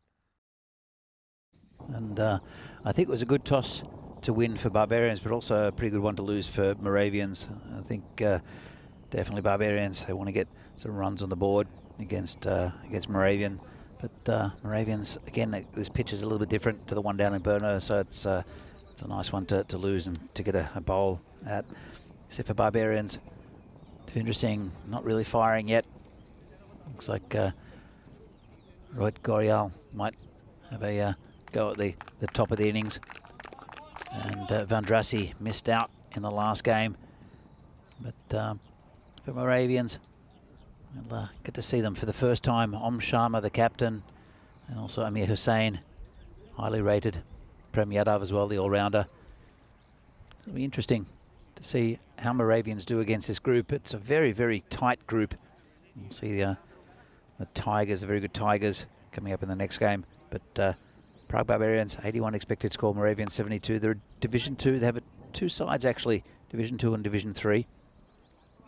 And as you can see, it's their first appearance here in the ECS. They did play a couple of years ago in the Czech Super Series, but it was a while ago. They're a more established club now. The Moravians, who are down in the second city in the Czech Republic, in Brno, an offshoot of Brno Cricket Club. One of the founders of, I think, of Brno Cricket Club is a man by the name of Felix. We saw here, got a bit of a cult following. He's hoping to see him this week, but just really depends on availability. And also, he's playing in Division 3. So, obviously trying to get as many Div 2 players as they can are the Moravians. So, we'll see what they can do in this group, which is a very tight group at the moment. I've got a slip in for the opening bowler. And will be coming in right arm over. Devendra Singh opening the batting, also with Rohit Goyal. A bit of a change up the top of the innings. And good move, number 5 there, I think. Is it Akshay Babu, maybe? Bit of an instruction set. In fact, it is Yadav, Prem Yadav, to open the bowling. Comes in a bit awkward, just tucked around the corner. Nice shot there from Devendra Singh. It might go for 4. Good effort from the fielder. Just knock it down. And thrown in. It'll be 2 runs. I think he'll need to get a few runs here, Devendra Singh, just to see the bat on ball. It's a good toss to win, as I said, for both teams. Barbarians, they want to put a nice total together. The ground a little bit slower than it has been earlier in this this tournament. This one's just hit too long on.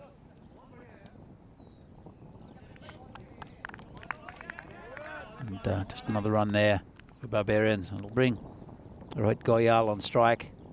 I've only seen him once, I think, with a bat so far in this tournament. They want to get some runs as well. They're shuffling their pack a little bit, Barbarians. And big swing, and, well, the umpire's not very interested. Oh, he's given him, but that's taken a while. He's had a good think about it, but fantastic appeal, and he's gone first ball is Goyal. And they were very happy with that. Very convinced. Big appeal. Let's have another look, and it's difficult. It did go off the pitch quite a bit, and umpire had a good look at it, good think. Impossible to tell, but did cut away off the pitch quite a bit, and yeah, just a little tickle. The umpire took a good look at it and then made his decision, and Goyal will have to go. It's not the start that Devendra Singh and the Barbarians were after. Brings out the new man. It's Bilal Samad. Will be coming in, and he's a bit disappointed there. Here's Rohit Goyal, just a fine edge. But Moravians, they're here to play. It's a fantastic start for them. Vinny, what do you make of the start? Well, when you're new to the competition, well, essentially new to the ECS, but I mean, been out for a long time in the wilderness. Moravians, you need something to go your way early, and it has. And this will bring new batter to the crease for Barbarians. So it's Bilal Samad, who's coming out number 3. So yeah, right, Goyal going first ball. I mean, yeah, it's impossible to tell. One thing I would say, it seemed like very spontaneous appeal from behind the wicket in particular. And yeah, obviously the umpire heard a little something too. And Samad drives away and decides to take the single. Oh, what a great opportunity for Devendra Singh though to get some runs, and we saw him get off the mark with a fairly confident stroke.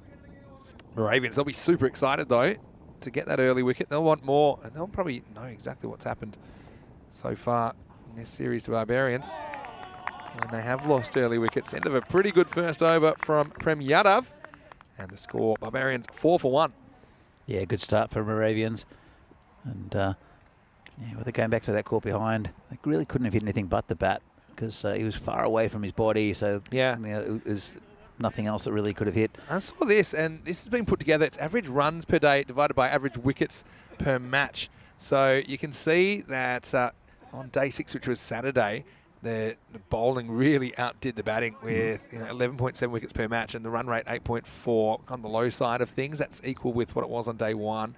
And you can see for the most part, that's a pretty good gauge of bat versus ball. So maybe bat slightly on top through the second half of Group A. But for sure, Group B, of course, we had that big defence of 60. We saw a lot of wickets tumbling and not a lot happening on the scoreboard. So let's see if that turns around as we head towards the concluding stages of this Group B action. Second over now, Niraj Mishra will be the bowler for Moravians. And they're a Brno-based side, am I right in saying that? They are. Danny? Well, there are 3 regions in the Czech Republic. I'll get back to that in a moment. This one, not a bit of pace, but it's down leg side, ill-directed, so that'll be a wide start. There are 13 smaller regions, but 3 larger regions. There's Bohemia, which is where Prague is. There's Moravia, which is where Brno and Ostrava and are. And also up towards Ostrava, there's also Silesia, a little section of Silesia. But Moravia is more noted for its wine than its beer. As the bowler comes in, just missed outside of something. They're more noted for their wine than their beer, especially white wine.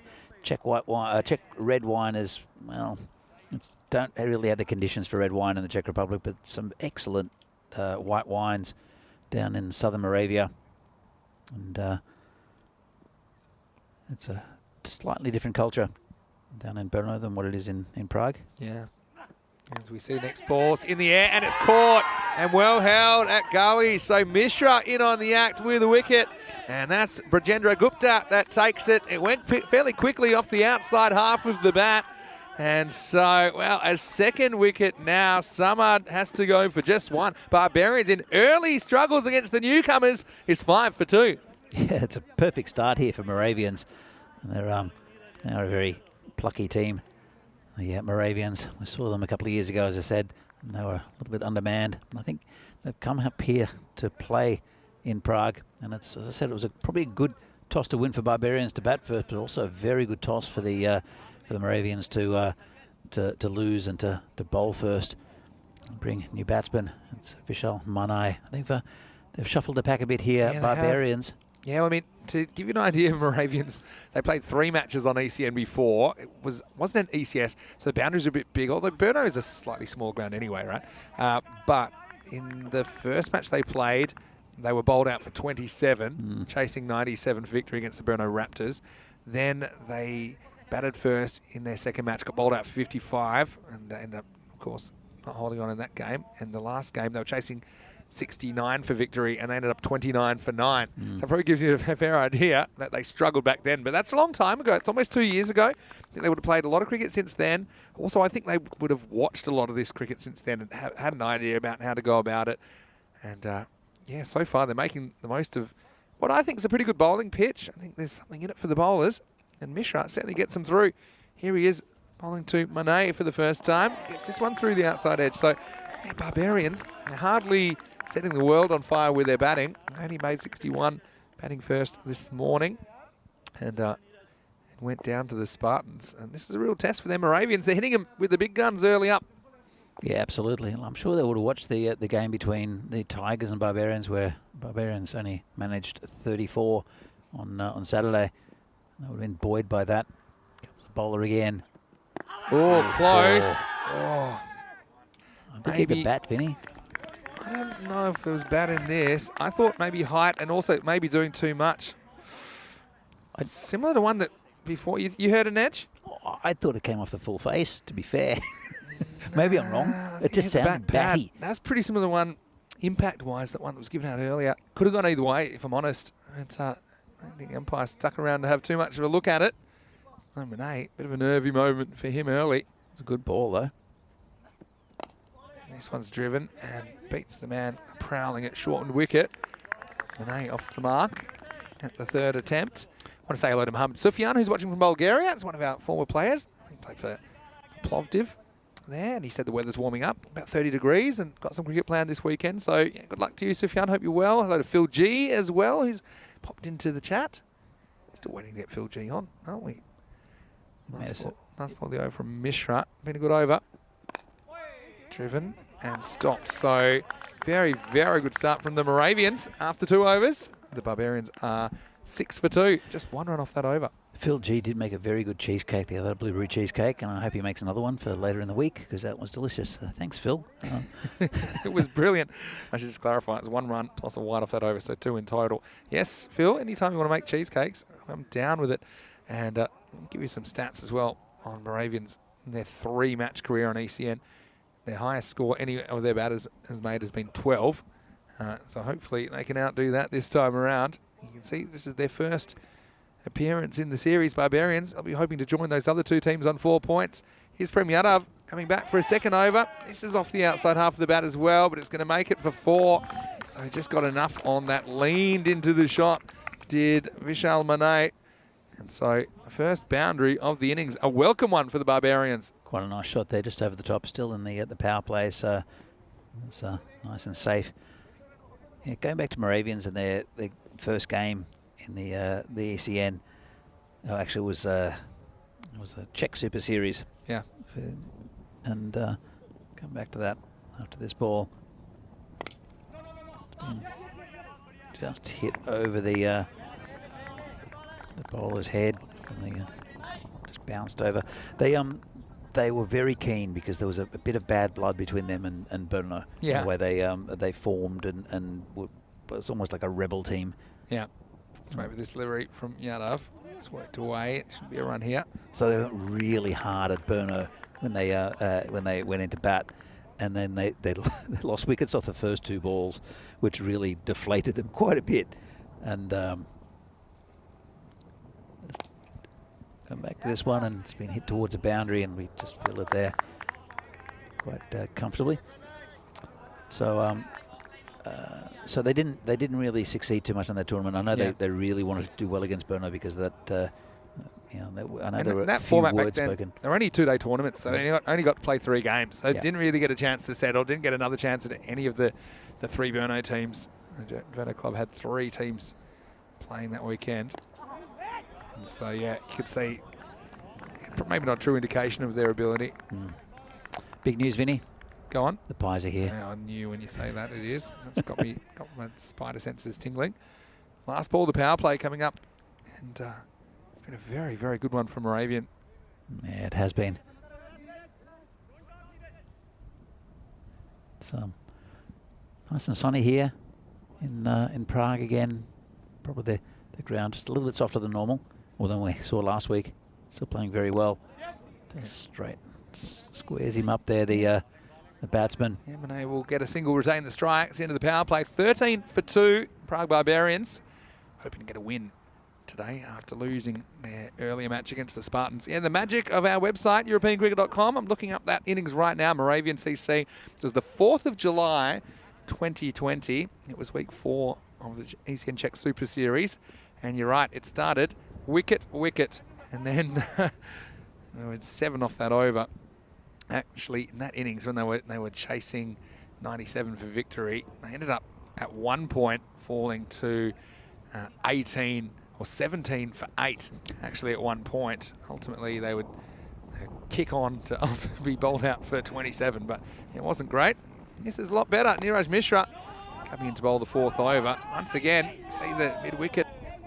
I think just had a chance to run out. Devendra Singh there, who backed up a long way. This ball never beats that close in fielder. It's a good field positioning. He finds himself in trouble, and yeah, he would have been gone. Looks a good bowler, does Niraj Mishra. Really steams in and uses his action well. Runs through the crease. A bit short this time, and don't think this is off the bat. I think of 2. I think it'll be a leg by, maybe wrong, maybe off the glove. Could have been off the glove. So 1 run given. Moravian's favourite at this stage. Yeah, well, no doubt because of the start, because they a bit of an unknown quantity. So based on this, you certainly wouldn't normally say a team's winning when they're 14 for 2, and we're a third of the way through the innings. Well, it's a setup definitely for Devendra Singh to score a good innings that he needs here to settle into this tournament, because he's got little starts and then he's fallen for around about 10 or thereabouts. He's on strike now, goes after this, finds the fielder though, slight hesitation, they'll get through for a single. Yeah, I've got to say hello to Shobit Bhatia as well, who's in the chat. I think that Group B is going to be very, very interesting, and no doubt about it, because Moravians, if they're competing, then literally you could say anyone can beat anyone. And yeah. That's what makes an interesting group. Here's the next delivery. Goes leg side and gets enough bat on this to get a boundary. This is Monet. He had a bit of a shaky start himself, but this one, he gets enough bat on it to take it for 4. And Barbarians, they have their second boundary. Both of them come off the bat of Vishal Monet. Yeah, it's been a fantastic start here for Moravians. We'll see what they got as far as their bowling goes, as far as their depth of bowling. Yeah. But their openers have been very good. And also their batting, because their average score per 10 overs is not particularly good at all. It's yeah, they've only scored 111 runs in 3 games, so it's not very good at all. About 37 average score, but like I say, it's a long time ago, different conditions, and I think they would have learnt a lot, but just by watching a lot of the ECN cricket that's taken place in the Czech Republic since we last saw them. Yeah, look, absolutely. And I think the cricket in the Czech Republic has improved so much in the last few years. Quite a few new teams coming in. Moravians, one of the new team to come out of Brno, but quite a few regional teams. It's whipped away and just bounced in front of that man there at backward square leg. And good fielding, isn't it? I mean, that is Sunil Ambar there, who does well. As this gets away from that, is certainly 4. Was hit well. Anyway, it is the end of the over, and the score is 21 for 2. Vinny Sandu here, Mr. Maximo, alongside me in the commentary. Ice Cube is Danny Hudacek, and we were a little bit worried about the weather today, but it's turned out to be pretty nice. A lot of blue sky around. The sun's come out. Oh, all set. And this Group B action, as Shobit Barchi said in the chat, it's a very interesting group indeed, especially the Moravian competing really well early on. Absolutely. Look, it's we saw the big guns in Group A all set together, but all these 5 teams are very competitive, and we wouldn't have thought that the Tigers would be up the top of the table at this stage after 2 big wins, but they've looked very, very strong. Expect the unexpected, I think, is what I would say here. We've even seen some really low scores posted. 1 defended, a couple almost defended. So, yeah, I just think it's must-watch TV at the moment. Unfortunately, the new bowler, Sharma, the captain, won't want to watch that first one again. Swings down the leg side. Yeah, and if anything, life a bit tougher for the batters with the outfield a bit slower due to that fairly heavy overnight rain. It does seem like the field's a bit more firm underfoot already compared to first thing this morning. It's full, and I think it's heading down the leg side as well. And in fact, that's going to go all the way to the boundary. Wow, is this leg byes? Yeah, it's going to be 4 leg byes. It just shows you how quick this field is getting already compared to this morning. As this one just clunks off the pad, and well, just like a long life battery, it just kept going and going and going. This ground does drain very quickly, just with surface water, but also there's always a little bit of a breeze here, and then the sun's come out, so there's I think it'll be pretty dry now, but it'll harden up if the sun continues during the week. Sharma's been a bit too straight so far. This is straight as well. Hit pretty well down the ground. It's going to be 4. Well, it's the first real error we've seen in the field, and as people talk about the long barrier, sometimes the barrier can have a little bit of a crack in it. I think that's the issue here, as Mishra does everything right. Finds it goes between his legs and off his back heel. Misfield for 4. Starting to get a little bit of momentum here are the Barbarians. Bit of luck. And, this one's crashed out towards the boundary and well fielded out there. That's Surendran. Yeah, I was going to say that I think Moravians have been really good backing up their bowlers in the field. Obviously, that was a mistake, I suppose you could call it, from Mishra early in the over. But the intent was there, and yeah, for the most part, they've been pretty good for a team making their first TCS appearance. Another one angling down the leg side. It was a bit of chat at the moment in our YouTube live chat, ECN European Cricket Network, about a campaign for you to wear your Vino's cap again. Haven't seen the Minerati cap. You're staying a bit more neutral this time?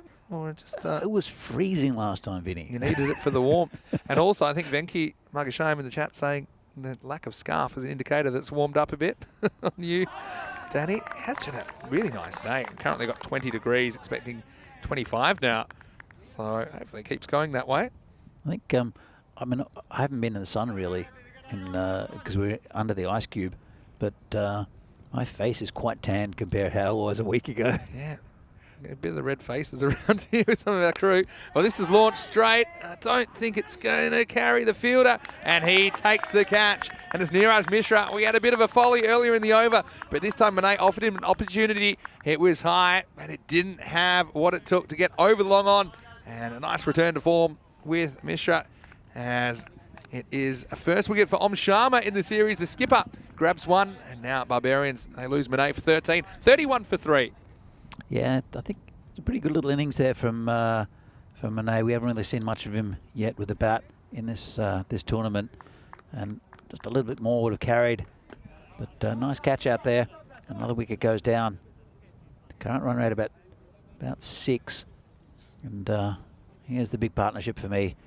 Again, Vandrassi, we've been bigging him up. He missed out on the last game, running himself out. But Devendra Singh also, I think he needs a bit of form, needs some runs on the board. And this is a vital partnership here for Barbarians, and it'll be great for Moravians to get a breakthrough here. Yeah, you saw just the win predictor had the Barbarians creeping ahead just before that wicket. Maybe that would have switched things around again halfway through this first innings of match number 26. 31 for 3, Prague Barbarians. Hello to Race Sheik in the chat, who had a very lovely comment. Well, love you straight back, Race, and hope you keep watching ECN and enjoy the work we're doing here. Amir Hussain is the new bowler. ball first up, shapes in and comes in a bit off the deck as well. I found one thing with Devindra's batting is that he seems to try to get it through the onside. I know he got a bit of an inside edge there, but he's dragging it from outside off stump, really trying to muscle it in through the leg side. And that one, oh, it's a good ball.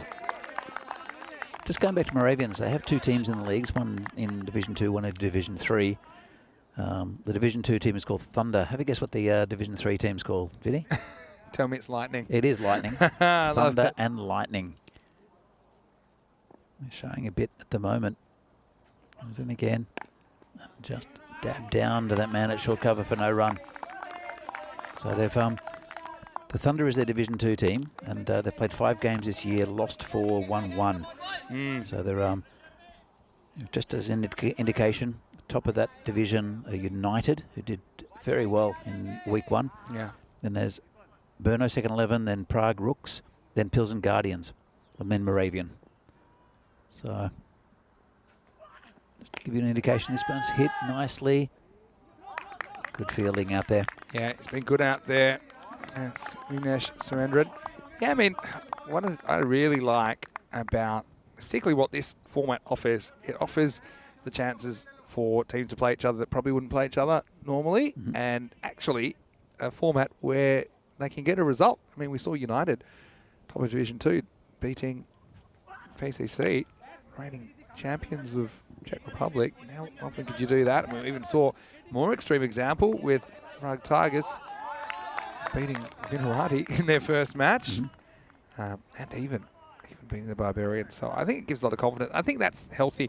I think it's always great to play against different opposition as well, rather than the same teams again and again. That's why I think it's great there's more teams popping up and more competitive teams. That's the thing. Right now, I'm liking what I'm seeing from Amir Hussain. Once again, he's a guy who doesn't have a huge run-up, but he's able to replicate. And that's why I think he's been pretty good so far. He's only gone for 2 runs so far in the over. Let's see if he can get out of it here. Decent delivery. Just played off the stumps by Devendra Singh. He'll move to 13, retains the strike.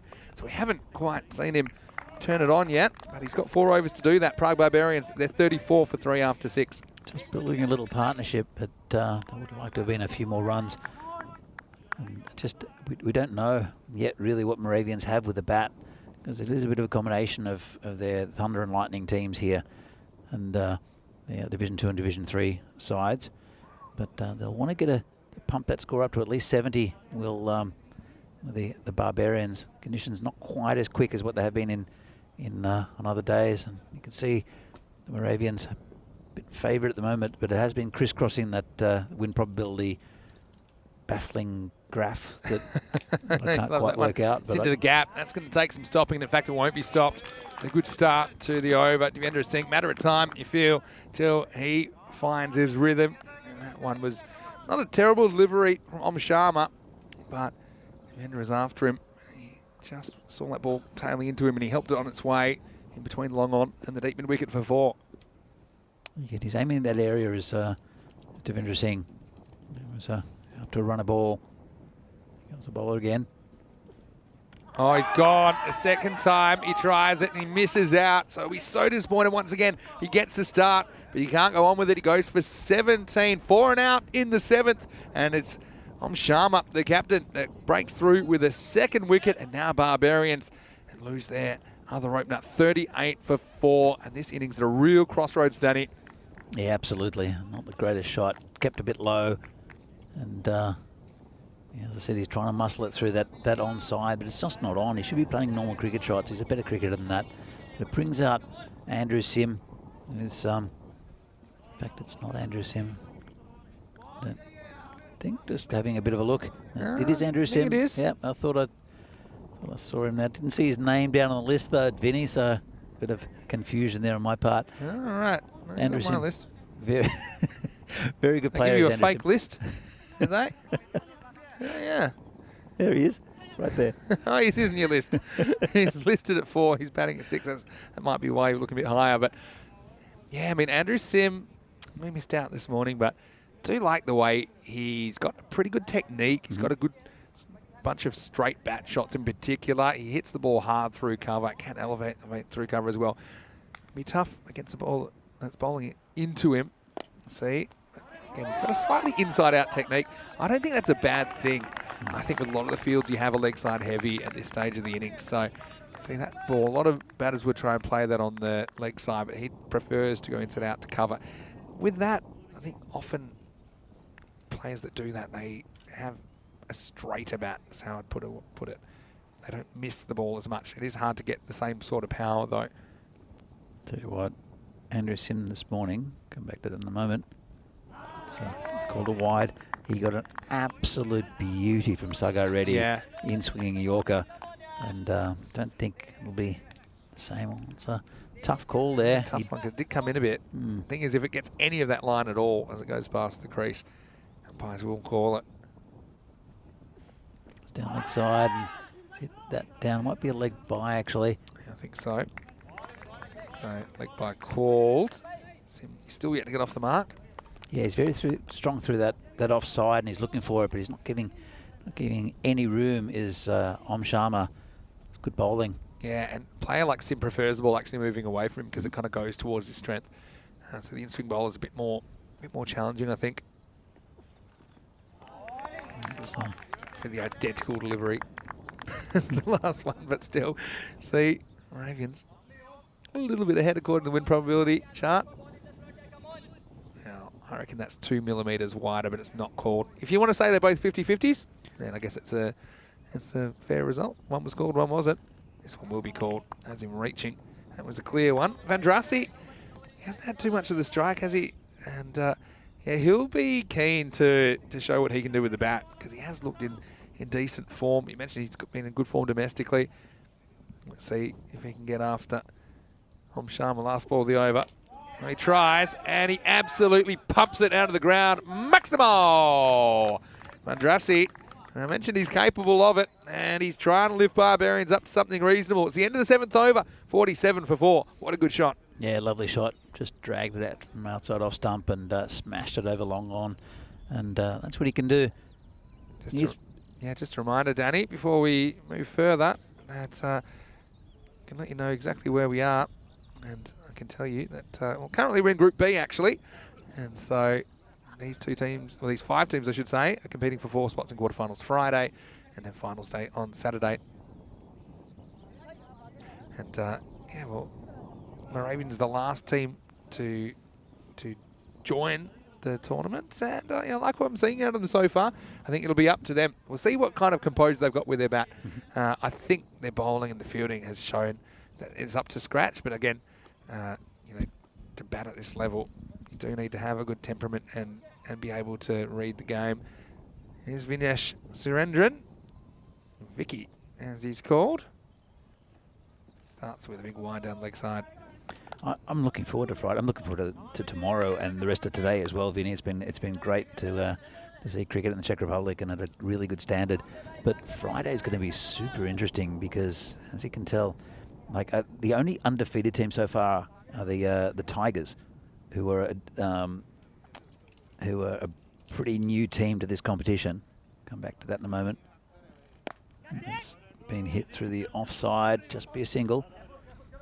So the Tigers are the only undefeated team so far in the competition. Yep.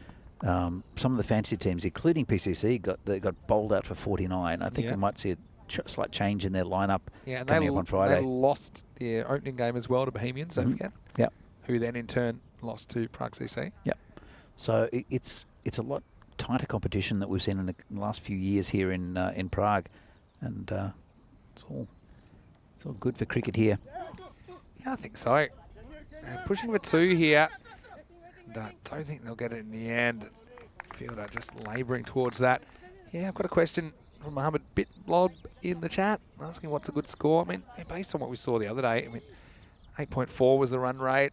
Does seem in Group B so far, you can get to about 85, seems like par. Feel like it should be more than that, but I just think we've seen good bowling and fielding pressure. But I would kind of maintain that today, especially if you're a little bit slower, something like 85, I think is par with these teams. Yeah, and it's going to loop over the offside infielders. The chase is on, and I think the ball's going to win the race. Just kicked over in the end.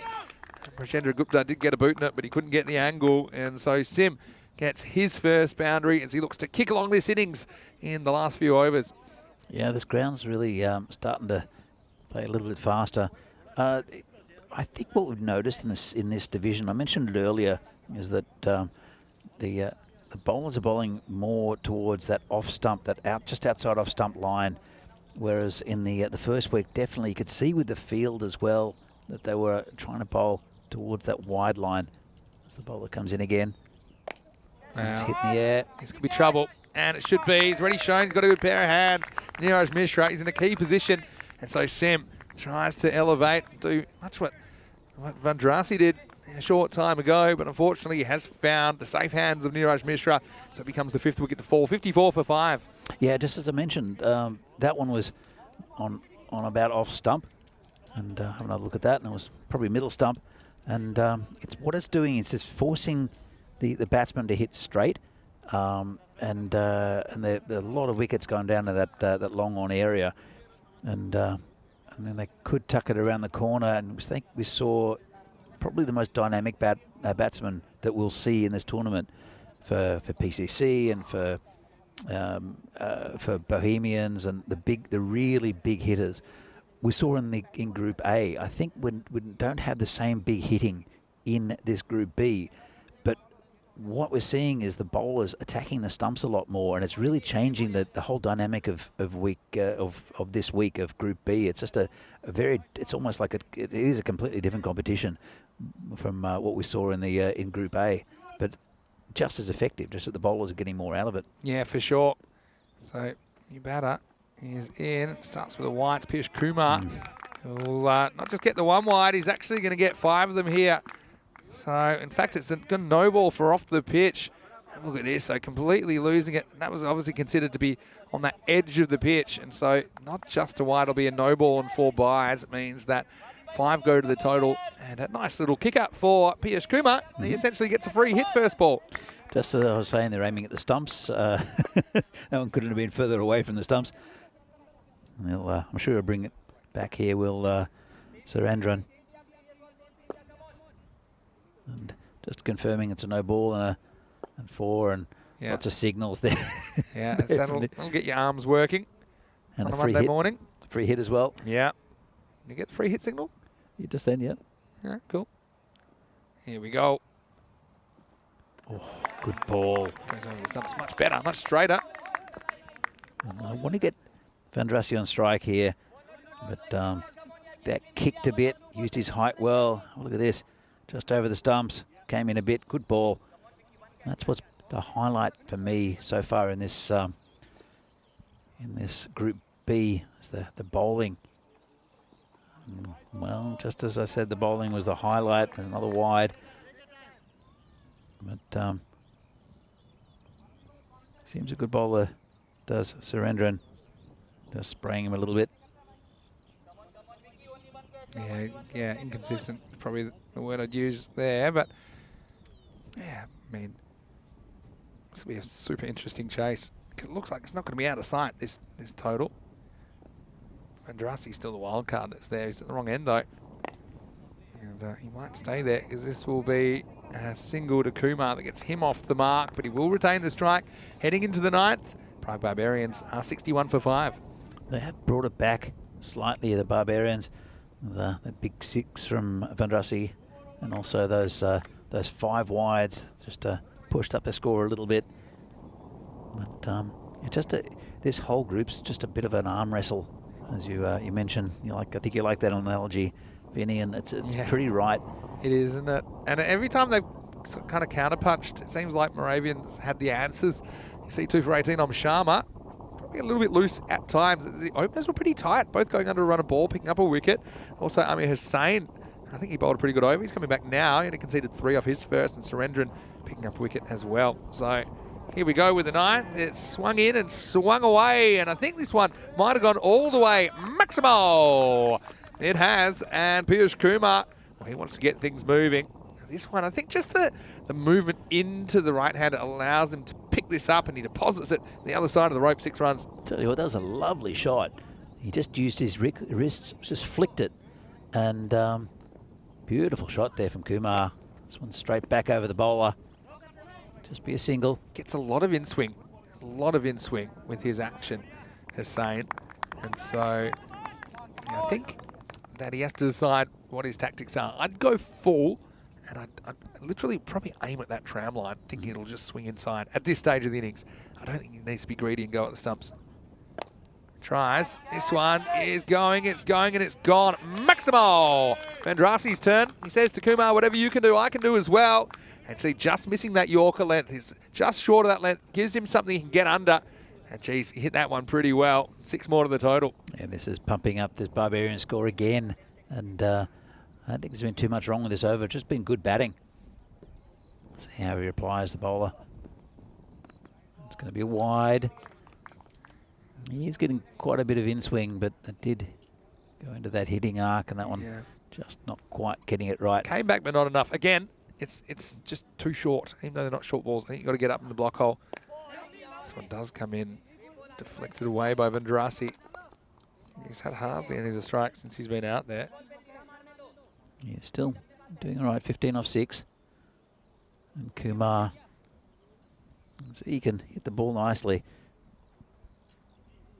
Facing again, and this one absolutely hammered for 6 again in that same area he hit before. Just a bit too straight there from Hussein. This is an expensive over for Moravians. Yeah, I'm not so sure about Hussein at the end of innings, because I just think that at this stage, if batters are in, they're just going with the swing. He's going right into the arc. He hasn't got the length right this over. So Barbarians bats breaking out in the 9th, and I think there's still a ball to go. This over's already gone magical. 21 coming off the 9th. We talked about that 85 being a good score. Well, they're pretty much there with an over remaining now. It just shows you how quick things can change.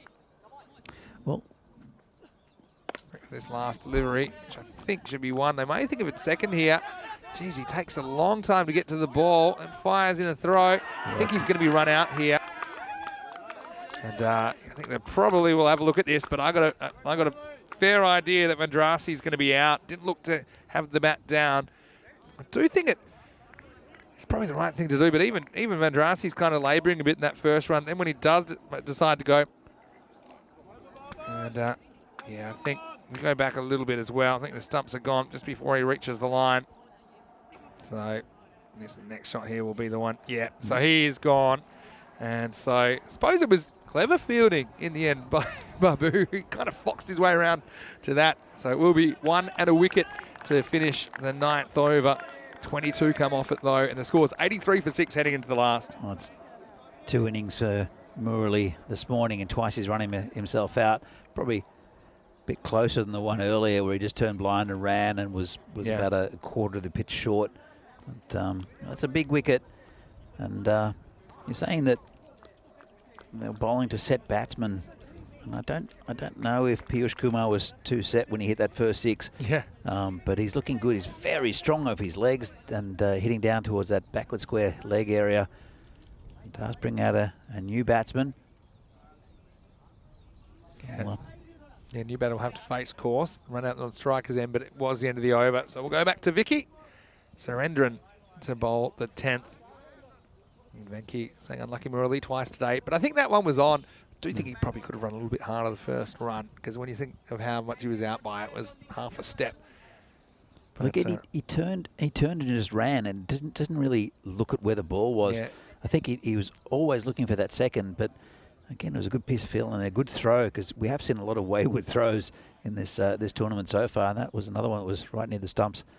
So good piece of fielding. Actually, Babu, yeah, it seemed to take an eternity to get to the ball. That's why I would have been foxed into the second run as well. Anyway, clever stuff, I suppose, in the end. So strap yourselves in. Time for the last over. And the first one, I think, grabbed some of the pad on the way through. Yeah, Vamshi Madhushetty, who is on strike for the last over. probably could have left it, got an extra ball. But, I'd want to get the non-striker, Piyush Kumar on strike. It's a win for Moravians. That could have been a wide, instead it's a dot. Next one swings in. Once again, it swung to the leg side, and then he slipped into the ball. He might need the jaws life to find that one. Akshay Babu getting the body down. They do scramble through for a couple. Yeah, it was a nice shot there from the batsman Matachetti. Well, that one could have been nasty. It would have been queuing up to pry that one loose. 4 to come. No ball called, so this won't be out, even if it's caught, and it's not caught. And that's either 4 or 6. I think it's just inside. Oh, you think it's... Well, it's gone all the way, I think. Maximo! And a disaster. First, we'll have a look at the foot here. And he's just overstepped. And then this one gets over the fielder. Again, if he's right on the boundary, he probably stops this. Oh, it's going to be 4. Yeah, it's... yeah, so I mean, I think as it went over the outfielder, everyone was sucked into thinking it was... Oh, I had a pretty good angle on it, but it's definitely 4 from the replay. We couldn't see it bounce. We just saw it when it hit the ground anyway. So it will be no ball plus 4. You see the fielder. Look where he is. He's 2.5 meters off the rope. If he's on the rope, he's definitely stopping it. I know it wouldn't have been out for a catch, but still a free hit coming up. It still hurts you on the scoreboard, and they've just kind of fallen off, haven't they? Moravians, who had Barbarians 34 for 3 after 6. And since then, we've seen a bunch of runs. The score now is up to 90. And there's a free hit coming in. Sound the free hit horn. And big swing. Not going to be out. But yeah, I mean, so if we're going to talk about the last 21 legal deliveries, they put 56 on the board. So that is a big acceleration. Now, there's even an outside chance they could get to 100 here. Matachetti trying to finish things with a bang. He doesn't. He swings and misses again. And, it's a tough one for him because, I mean, Kumar's been really good. Stuck at the wrong end. And Matachetti hit a couple okay.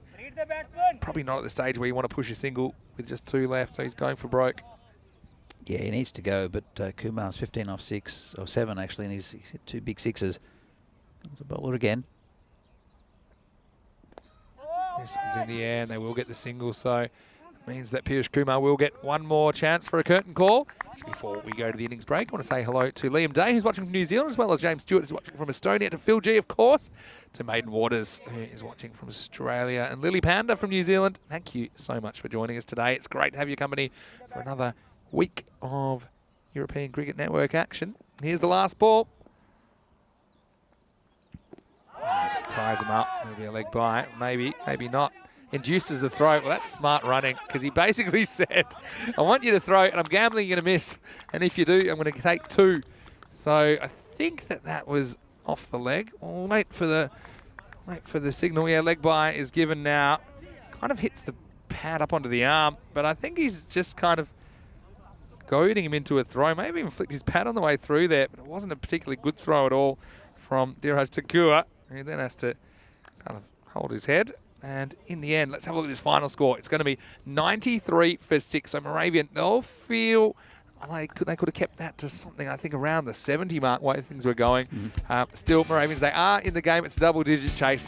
And I guess we'll have to see what their batting has in store for us as we hit the second half of the second match of the day. Well, early on, you could see the intent and the energy around Moravians making their first appearance on the European Cricket Network in almost 2 years. Early on, they had to wait almost 2 years for this decision. Eventually, it was given caught behind, and that was Goyal. They had to go first ball. It was a really good start, particularly the openers, each grabbing a wicket, going under a run of ball. I was really impressed with Moravians early on. Absolutely. They had a fantastic start and a really good power play. As you can see that other wicket go down, and they put a lot of pressure on the Barbarians.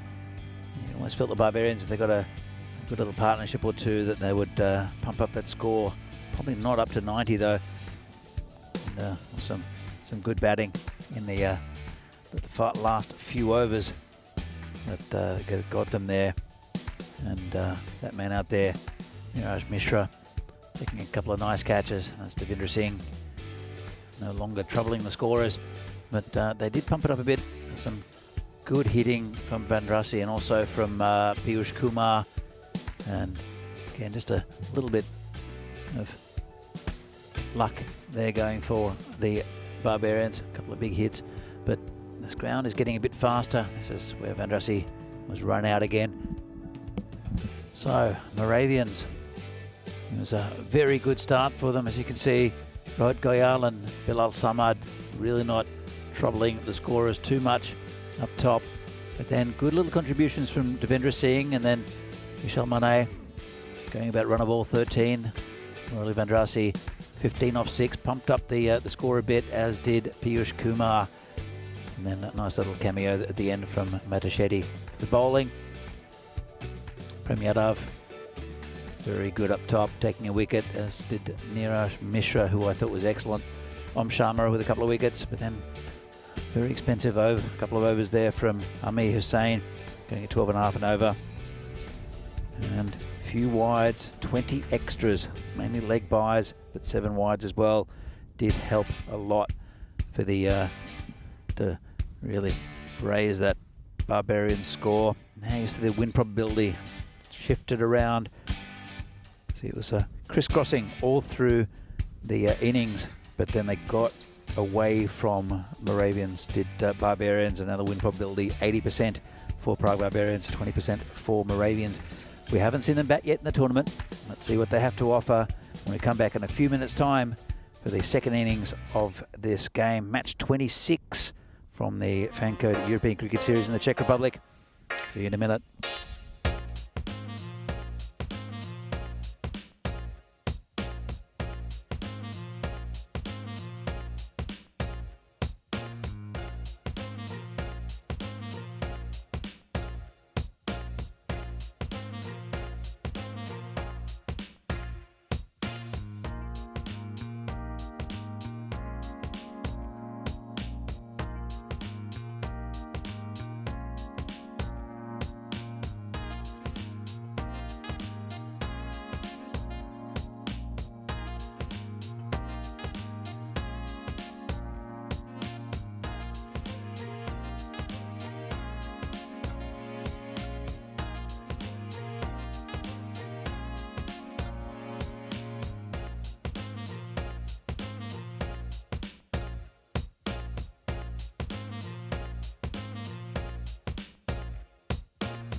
Welcome back to this game in the FanCode European Cricket Series from the Czech Republic between Prague Barbarians and Moravians. Prague Barbarians with a pretty good score. Felt they may have done enough in that innings to get a victory, but let's see what they can come up with. Moravians, they are a Division 2 team. In fact, they have a Division 2 and a Division 3 team, the Thunder and the Lightning. Bit of a combination of those two. We'll see on display. We'll have to bat very well, get a few good partnerships to trouble this score. It's not huge, but they'll fancy their chances here, the Barbarians, after a very good power play and very good first few overs. Just got away from them probably in the last half of that innings, did the Barbarians. So we're going to see Virender Kumar, who bowled well in the last game, is bowling around the wicket. Did a good job in keeping the runs down for Barbarians. The opening batsman, we'll see Akshay Babu out there, who's probably the pick of the Moravians. With the bat, he's hit a 50 already. Hit a 50 earlier in the 20 over competition here in the Czech Republic. And Virender Kumar, stand leg side, tucked away around the corner, and that should be 4. Nice start there for the Moravians. A bit too easy from the bowler, and just beautifully tucked around the corner there from the batsman. It's Vignesh Surendran out there, and lovely shot. Didn't try to overhit it. There's plenty of space back there. In fact, they've plugged that hole somewhat now, the Barbarians. What it's done is that they've got a man a deep fine leg, but there's a huge gap on the leg side between the two men on the boundary straight. And the man who's just inside the circle at deep fine leg. Not sure about that move. This one's again tried to tuck it around the corner. Just no run there. Good start for Surendran. And I think Kumar is bowling a bit too leg side. I'll have to be very careful. Very much an an offside field for him. Now he's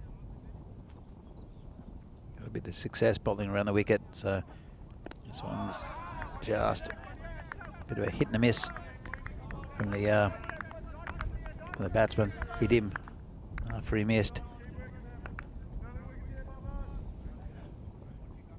I think he's better going around the wicket is Virender Kumar. He just angles the ball out from wide and just creates an angle for the batsman, and that's very much suits the field that he's bowling to. It's a good ball. He's bringing it back is Kumar. So after that boundary on the first ball, nothing up for the next 3. Very watchful, the batter.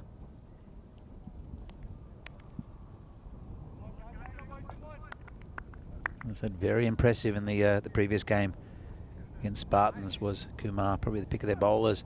This one's been hit in the air. Player coming round and takes it, and that's a wicket down. There were 2 players out there, and that was probably not the right shot to play there from Surendran. Picked out the fielder on the boundary. Again, this ground you don't have to hit in the air. It's so quick, especially in that area on the leg side. And he just got it 2 straight, hit in the air, simple catch in the end, and that's the first wicket down for Moravians. So after a bright start with the first ball and a nice little tucked around the corner 4, it's disappointing there from Surendran, who leaves 4 from 4 balls, and Moravian Cricket Club 1 wicket down for 4 runs. Surendran has 1 more ball left in this first over.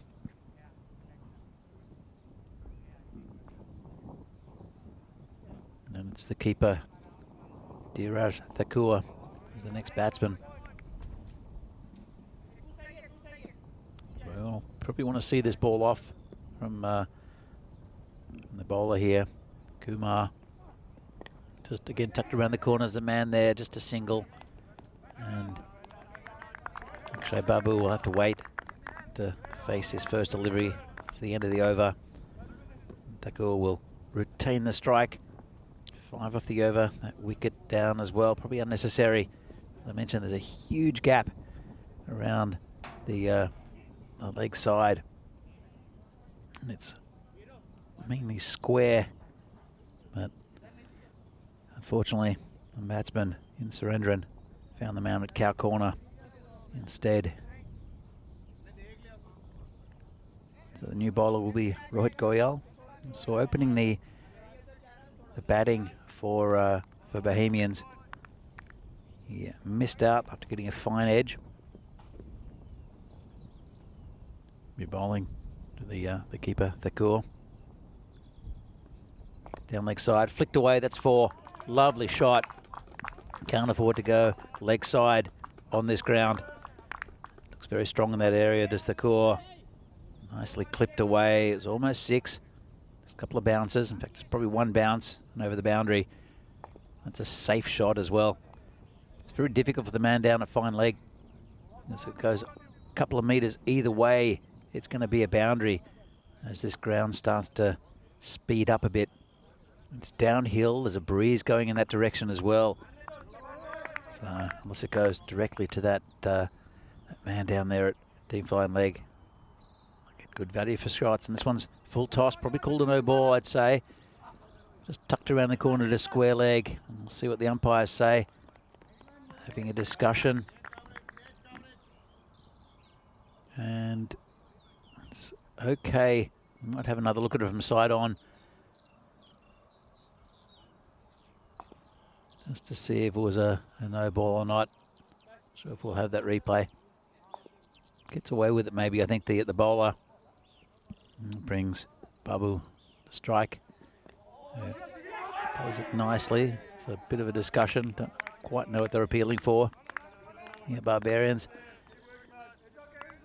He's been in good form in the leagues. Oh, it almost went back onto the stumps. Been in good form in the leagues, has Akshay Babu.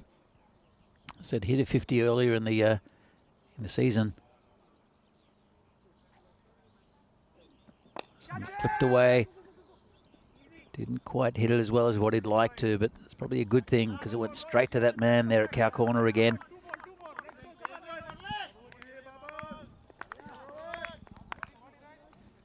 Still a bit leg side for me is the bowler, Rohit Goyal. Being dangerously. Comes in again. And this one's outside off stump. Cut down through to that man in the gully who does well just to poke it down to a fellow fieldsman. Just a single. And there. That's what they need, Moravians, just to get a few onto the bat. 12 for 1 at the moment. Goyal, 7 so far. 1 ball left. Off his over.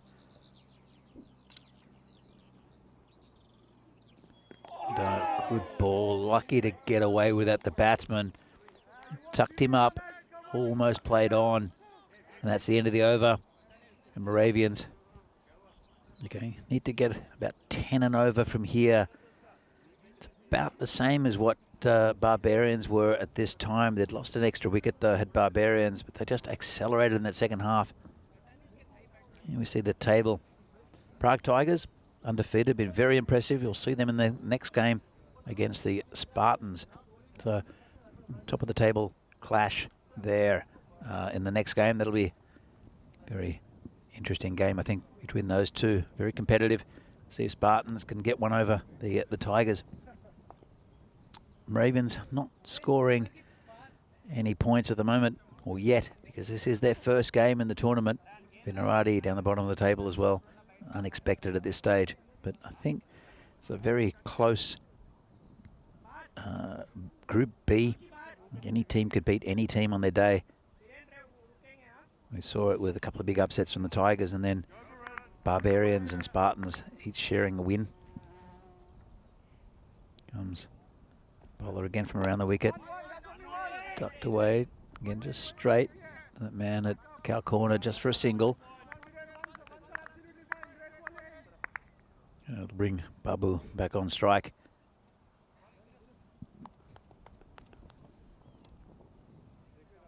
One deep on the offside for Barbarians. Pierces the infield. It could be 4. And this is going to be called a wide outside off stump. Kumari, he's bowling right arm around the wicket. So chance of an LBW is limited. But what it does is it creates an angle. And it goes across the batsman.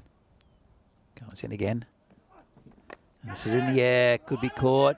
Play coming around. I do well to take this. And he doesn't. He puts it down. It was always going away from him. Probably the man at Gully had a better chance, but he was pointing towards the sun. I think he lost it there in the sun.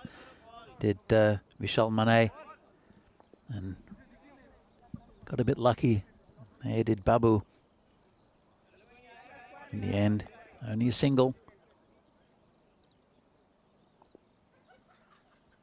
Comes the bowler again.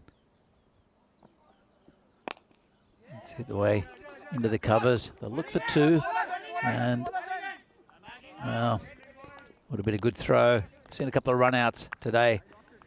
And it's been Murali Vandrasi who's taken the brunt of those run-outs. Been run out twice today with good throws. Pretty wise. Only go for the single. Then I think the Moravians. Babu's back on strike. Just poked down to the covers just for a single. It's going a little bit slowly for Moravians, but they're still only 1 wicket down. With only a couple of balls left in this power play. 16 so far. They would like to a little bit better in the power play, but they're still hanging in there.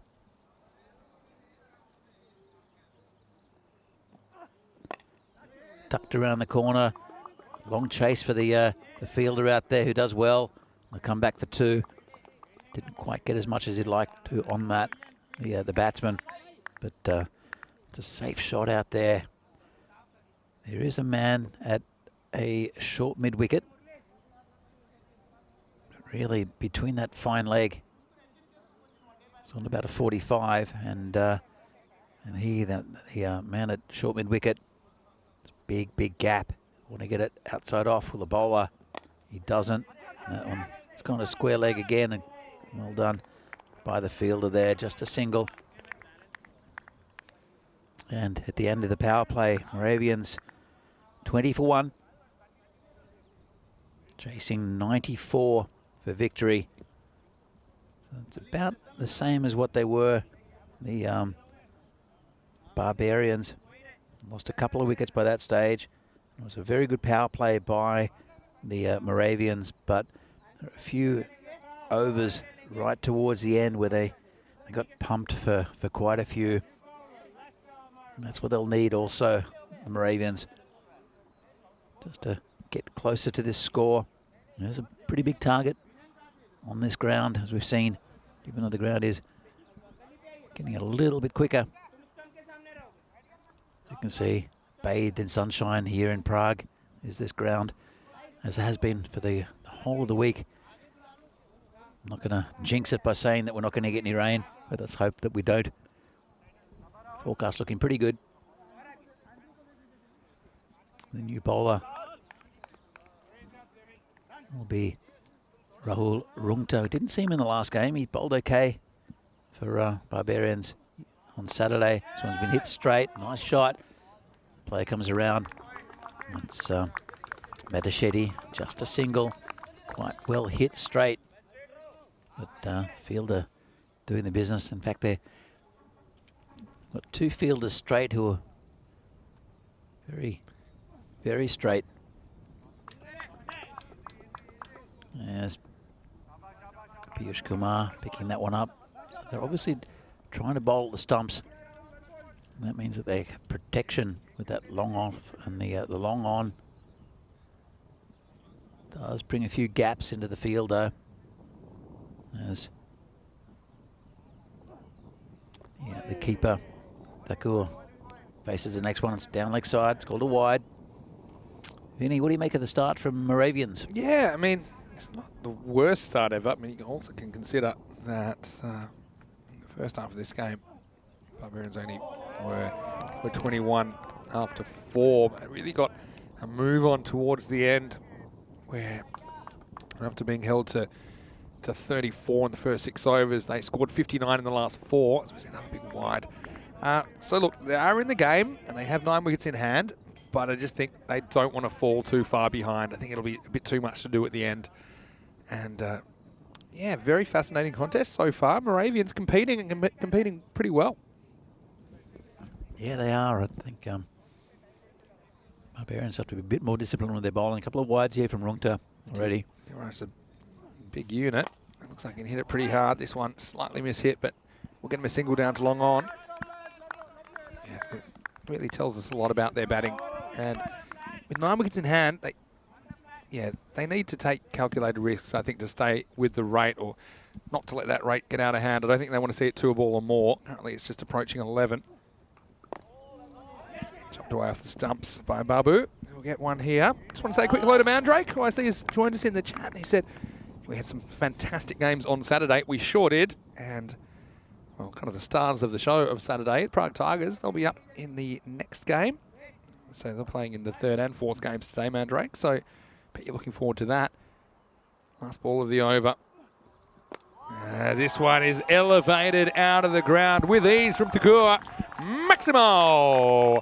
And that is how to get things moving along. 4 overs down, 32 for 1. They're going at 8s now. And yeah, not too bad tracking in this chase. Takur, you can see what he brings to the table. That was a really nice shot. He moves to 20. Hope that you're having a great day wherever you're watching from. And if you're just joining us, a very warm welcome to Prague. And it is a warm welcome because we're a bit worried about rain today. The weather's good, plenty of blue sky, and hopefully it stays that way. But so far, it's all about Moravians, I think. They are the 10th and final team. We haven't seen them on ECN for almost 2 years, where they lost all 3 games and pretty badly. Right now, they're giving a very good account of themselves. They are, and you picked it there with Thakor. He's a big unit, and he does have a bit behind him. And I think they're doing pretty well. They need to really continue with this partnership. I think these two will be vital for them. How much depth they have in their batting, we don't know yet. Yeah. You know, they are a second division team, and of course with availability, midweek availability, they might not be at full strength either. Yeah, so far so good. But here's a good test for them with Vandrasi coming in, but he bowls a wide. Didn't quite have the handle. Murali Vandrasi with his leg spinners early this morning. Dragged a couple down. That one just wide of the off stump. Yeah, he got a bit too straight, but too leg stumpish as well. So yeah, big over for him because he can pull things back, or he could go for peeps. And this one is a tough chance and taken. It was hit straight to that man at long on. It's Vamshi Madishetty. I say tough because it did go flat. It did go pretty hard. I think it's pretty close to the middle of the bat from Babu, but well received by Madishetty. You didn't let it bounce out. And so the second wicket falls, 33 for 2. We see so many wickets in that area, Vinny. And I think, I don't know, over the last few years in the in this T10, we see just a lot of players trying to take on that man. Yeah. And there are just so many catches. I saw Naeem Lala take 6 in that area in the first week. What it is, you're trying to hit straight, but your natural kind of biomechanics, most people's swings take it a bit to the leg side when they're going for extra power. Mm-hmm. So that's why you can see a lot of catches there. And that's why also you should have your best fielder there. I mean, typically you'll see the best fielders at long on because they do get so much of the ball. And again, they did well there, not just to stop the boundary, but to hold on to the chance. So Babu has to go for 5, and this brings the captain to the crease, Om Sharma, who will be facing up. And look, okay, not a disastrous wicket to lose. Babu did his job, got through the power play, ends up going for 5 off 8. And Om Sharma, he'll be hoping he can take the game forward. You have to be very careful with attacking this bowler, Vandrasi, because it does get the ball to dip. Plenty of flight. Yeah, it's better control. You can already see that. Probably later in the day, the ball's not as wet. I don't know how wet the field is anymore. I think a bit of sunshine has kind of made the water evaporate. So I think the ball's a bit easier to grip right now. And he's seeing him bowling a lot better. Once again, not a bad ball, but pretty good shot as well as Takur whips this away violently off the leg stump. And he finds another boundary. Again, this is a challenge kind of a length from Vandrasi. Just maybe gets the direction slightly wrong and pays the price. 4 more. Yeah, it's a bit flatter and a bit on leg side. leg stump, and Thakur is looking the deal at the moment. He's just hammered that through the leg side. Very good piece of timing. Yeah, so just the line just erring a little bit from Vandrasi, who does look a threat, but so does Thakur, who's 24 off 13. I mean, if Moravians can pull this off, this will be a memorable victory. I feel it's a long time coming. That's where you got to be, but geez, he deals with this one pretty well as he goes over cover, showing the full range of motion at the moment is Thakur as he gets 4 more. Cuatro carreras más. Terry O'Connor with the fielding as well, but it's all about Moravians. They are motoring at this stage. Yeah, look, he was expensive in the last game was Vandrasi, and that changed the momentum towards the Spartans, and it's sort of happening again here. This time for the Moravians. Yeah, difference here is I don't think he's bowled a particularly bad over. I just think it's been some good batting. And, you know, obviously you don't like it, but you always hate it if you're bowling bad balls that are getting cashed in. But as a spinner, you can occasionally bowl these balls, I call it kind of a challenge delivery where, okay, they might hit it for 6, but if they miss-hit it, could be out. And we've seen both of those things happen this over. We've seen boundaries, we've seen a wicket.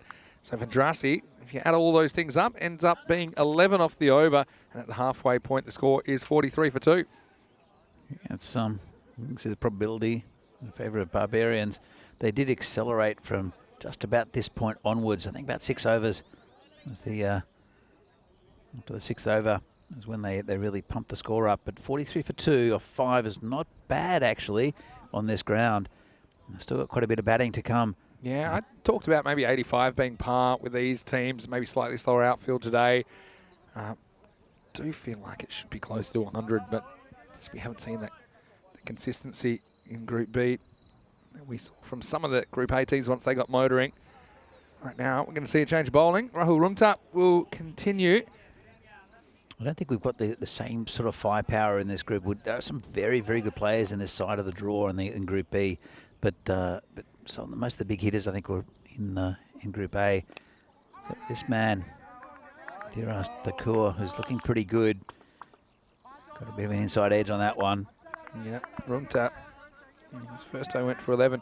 He gets this right to left curve, doesn't he? Outswing to a right-hander.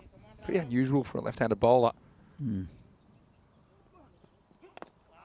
I think, well, we're going to take a fairly tight single here. It's a little appeal. I think they might have a look at this, you know. I don't think it was the greatest bat slide from Sharma. But, I mean, no one seems that enthusiastic about the appeal. Let's have a look at it on the replay. I think, I mean, we'll try and get the exact moment there. The bat does kind of plonk in. And I feel like he's probably okay. I mean, it's way closer than you'd think. Actually. There we go. Do we get a shot here? Yeah, I think it's probably a dead heat, isn't it? He's in. Yeah, but I mean, it just shows you value the bat slide. I know it can be hard to slide the bat on the grass, but that's why I think I'd be running on the edge of the artificial surface. I just think you're not going to get plugged. Anyway, we'll survive. Anyway, I have been wrong before with some of the third umpire calls, so I'm just going to wait for the decision. I think he was in, but he did plonk the bat over the line rather than slide it. But we did see one plug earlier in the week, and yeah, luckily I've seen batsmen get catapulted over the bat when the bats are plugged, and that's never pleasant. Yeah, so I don't need another one. We're all good. I think what I was going to say before the last ball from Rungta is if you can go offside, I think you hit him through the offside. I think that's a much better strategy than trying to hit him across the line because he's bowling, kind of starting on and off and getting it away from you. It's hard to go fetch it unless it's a terrible ball like this, which this one is. And so he gets it wrong. This will be 4. Just one mistake and the batter's cashing in. And this time it's Sharma with his first boundary. Nicely whipped way off the pads. Yeah, it's the faster part of the ground and you can't afford to be anywhere near there on the leg side. And both these players are very strong in that area. And Rungta has gone for quite a few on this over. And it's, again, the score is getting closer to the target. They've done well to not let that run rate required get out of hand. It's been kind of hanging in the 10s. It was like 10.8 last time I had a look at it. Now down to 10.6. Rungta hasn't quite been himself in this game. See how he goes. He's got 2 more balls left. He'd love to get the wicket of the Moravian skipper, Sharma. straight, but I don't think with the movement he's getting, he's going to have it too much of a chance. And there's how you dive. And well, first, have a look at this. And if you want to know what a good effort looks like, pitches outside leg stump. That's why that can't be out. But it's an epic dive from Sharma. And actually dives under the ball. And then he has to find himself scrambling. Well, that is, he's laughing. And so am I. The dive left him well short there, Vinny. He was drowning in the ocean, wasn't he? Well, this next one is going to be whipped away. It's going to be 4 more. So Takua, he's moving the game forward and doing very, very well at the moment. This is where you can get him leg side. If the ball kind of pitches outside the leg stump, you've got that immunity from the LBW. And Dheeraj smacks that away. And that also brings up the 50. And at the end of the 6th over, the score is 53 for 2. Moravian right on track. I've got to tell you, I have seen that a few times, particularly in indoor cricket where people dive and they end up still short of the line. They're not often so lucky. They often get run out, and it's a hopeless place to be. Because once you dive, it's very hard, once you stop, to get momentum back. You end up kind of swimming, which is what Sharma was doing on that occasion. It's he did well in the end because he made it. You find out using all parts of your body you don't think that you would use. Like trying to use your knees and your palms of your hands, but then you're holding the bat. You don't really want to let go of the bat. Here we go again. He starts so short. He thinks, okay, I'm diving. And then, and after the second effort, he's still short. I don't know about calling that a dive necessarily. He just sort of You call that a fall? He plopped. Here's Chiganti, who's coming in for the 7th over. And, well, this has gone nowhere quick. And he could have had a chance, I think, to run out Dheeraj Takua. Wow, this is a hopelessly mistimed pull attempt. And as it is, only goes right next to the stumps. And I know he's only got one to aim at.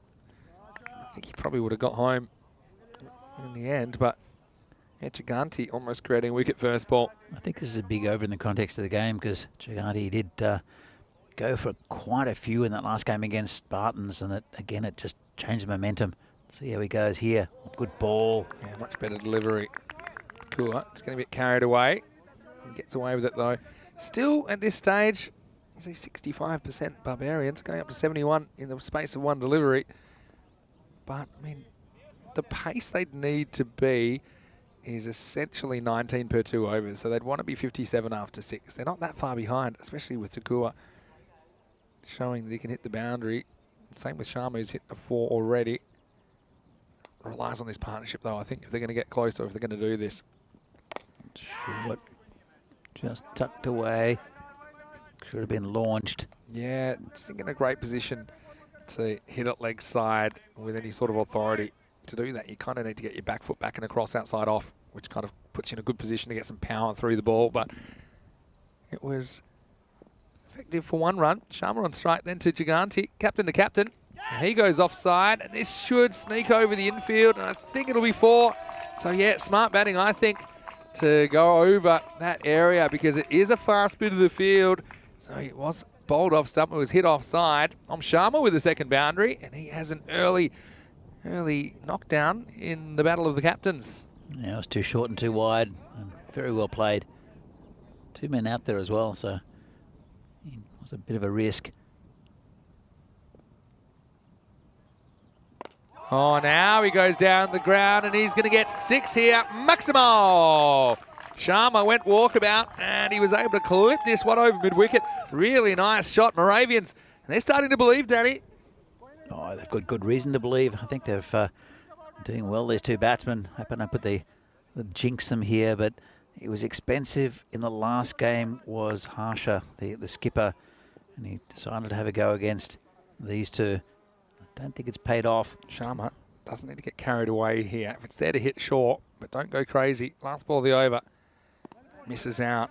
It will be a dot. These 2 will survive as we head into the 8th. 7 overs down now.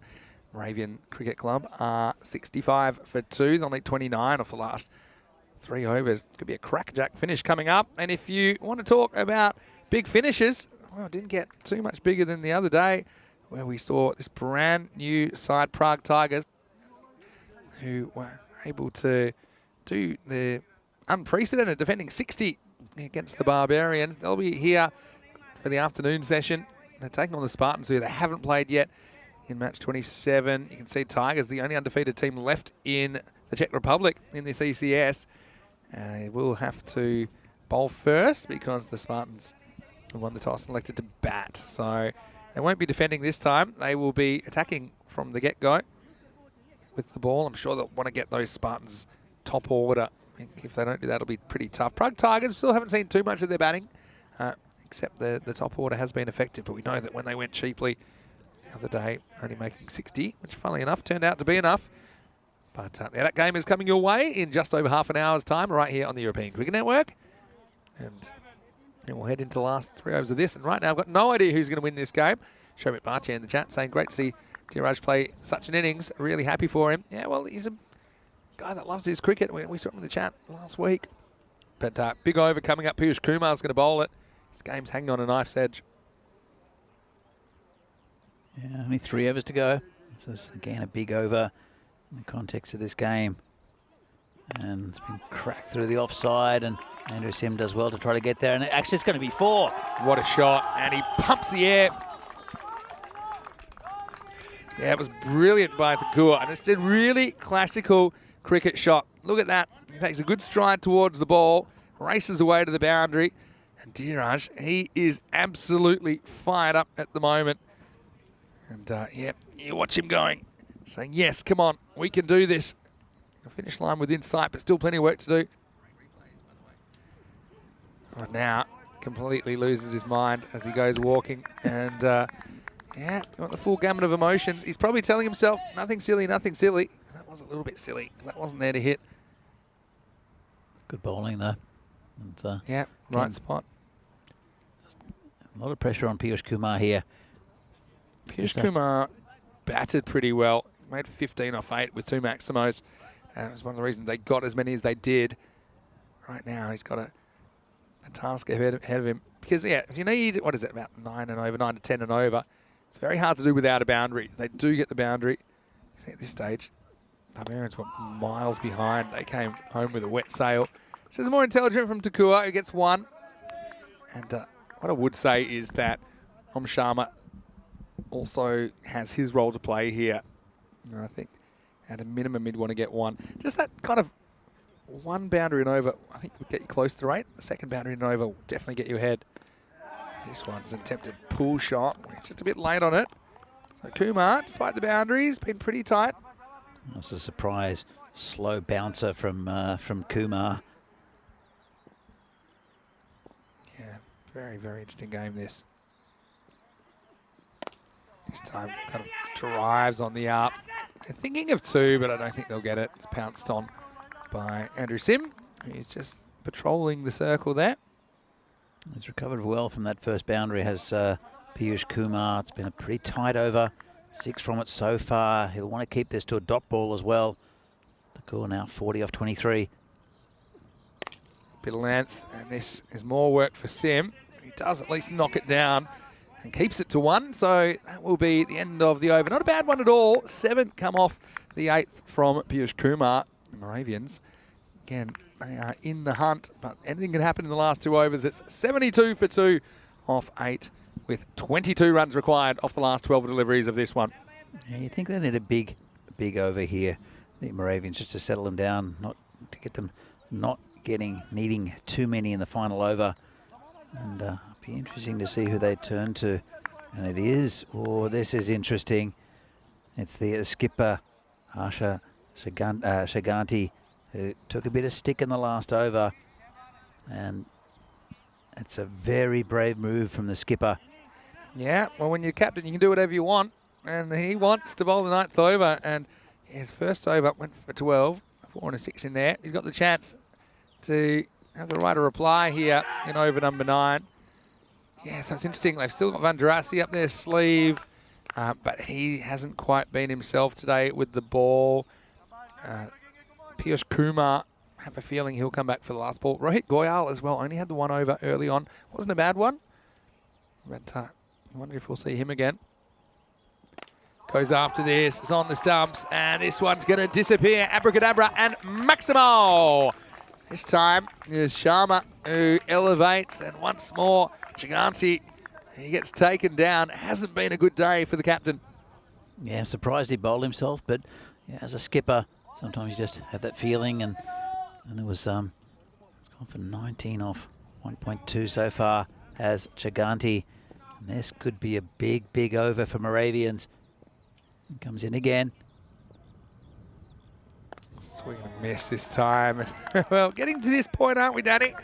Where we haven't had one since the 31st of March. So we didn't have one in April, didn't have one in May. If we do get a tie here, then it will be a golden ball. It'll be Moravians batting.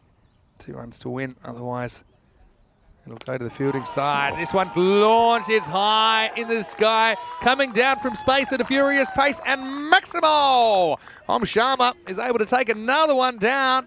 And that one brings it back to 9 off 8 Moravians, a team that have never won a game on the European Cricket Network. They've waited almost 2 years to get back out there. And at the moment, it looks like they could be getting off to a winning start. All the cheering you can hear is from the Moravians. As Giganti comes in again, and it's outside of a stump. It's like, it's either a nice dot ball or being slammed here for Giganti. He's got one more ball left. And the wind predictor now 71% for Moravians. It's all over the road, the wind predictor. The needle's going everywhere, like a polygraph on a pickpocket. Anyway, this one's launched as well, and this one might be the biggest of the lot. Maximo! Within sight now, they move up into the 90s. It's the end of the 9th over, 91 for 2. They'll just need 3 off the last over. As Giganti, he bowled the 9th. It ends up costing him 19, including 3 Maximos. Has more trouble for the captain at the bowling crease here on day 7. We go to the last, though, 91 for 2. Who is going to bowl at 3 runs required? And surely, Danny, Moravians, they cannot lose from this position. Oh, touch wood, Vinny, touch wood. And Mandrake in the chat, Tigers and MCC have shown the big dogs how to play. And these are the 2 lower division teams in this group. And if they can win this, the Moravians, both those teams will be undefeated. Incredible, really. And at the start of the game, you would have fancied the Barbarians, and with a score of 93, you thought they would have done enough, but a couple of big overs and some really good batting from these 2, from Shakur and Sharma, and they're almost home. Yeah, now you're going to see some more infielders in. I think you've got to do this. And so let's see if Takua, I mean, what you're trying to do is say to Takua, we're not going to let you push ones here. Go for the boundary. And he well might hit it. But if he doesn't, then you can eat a couple of dots in. It's going to start to play on his mind. It's Piyush Kumar, I should say. And this is exactly what I'm talking about. First one's cut away, but no run. So 3 off 5. Yeah, Kumar didn't bowl about over at all. Went for a boundary first ball of his over last time. But there were only 3 singles off the rest of the over.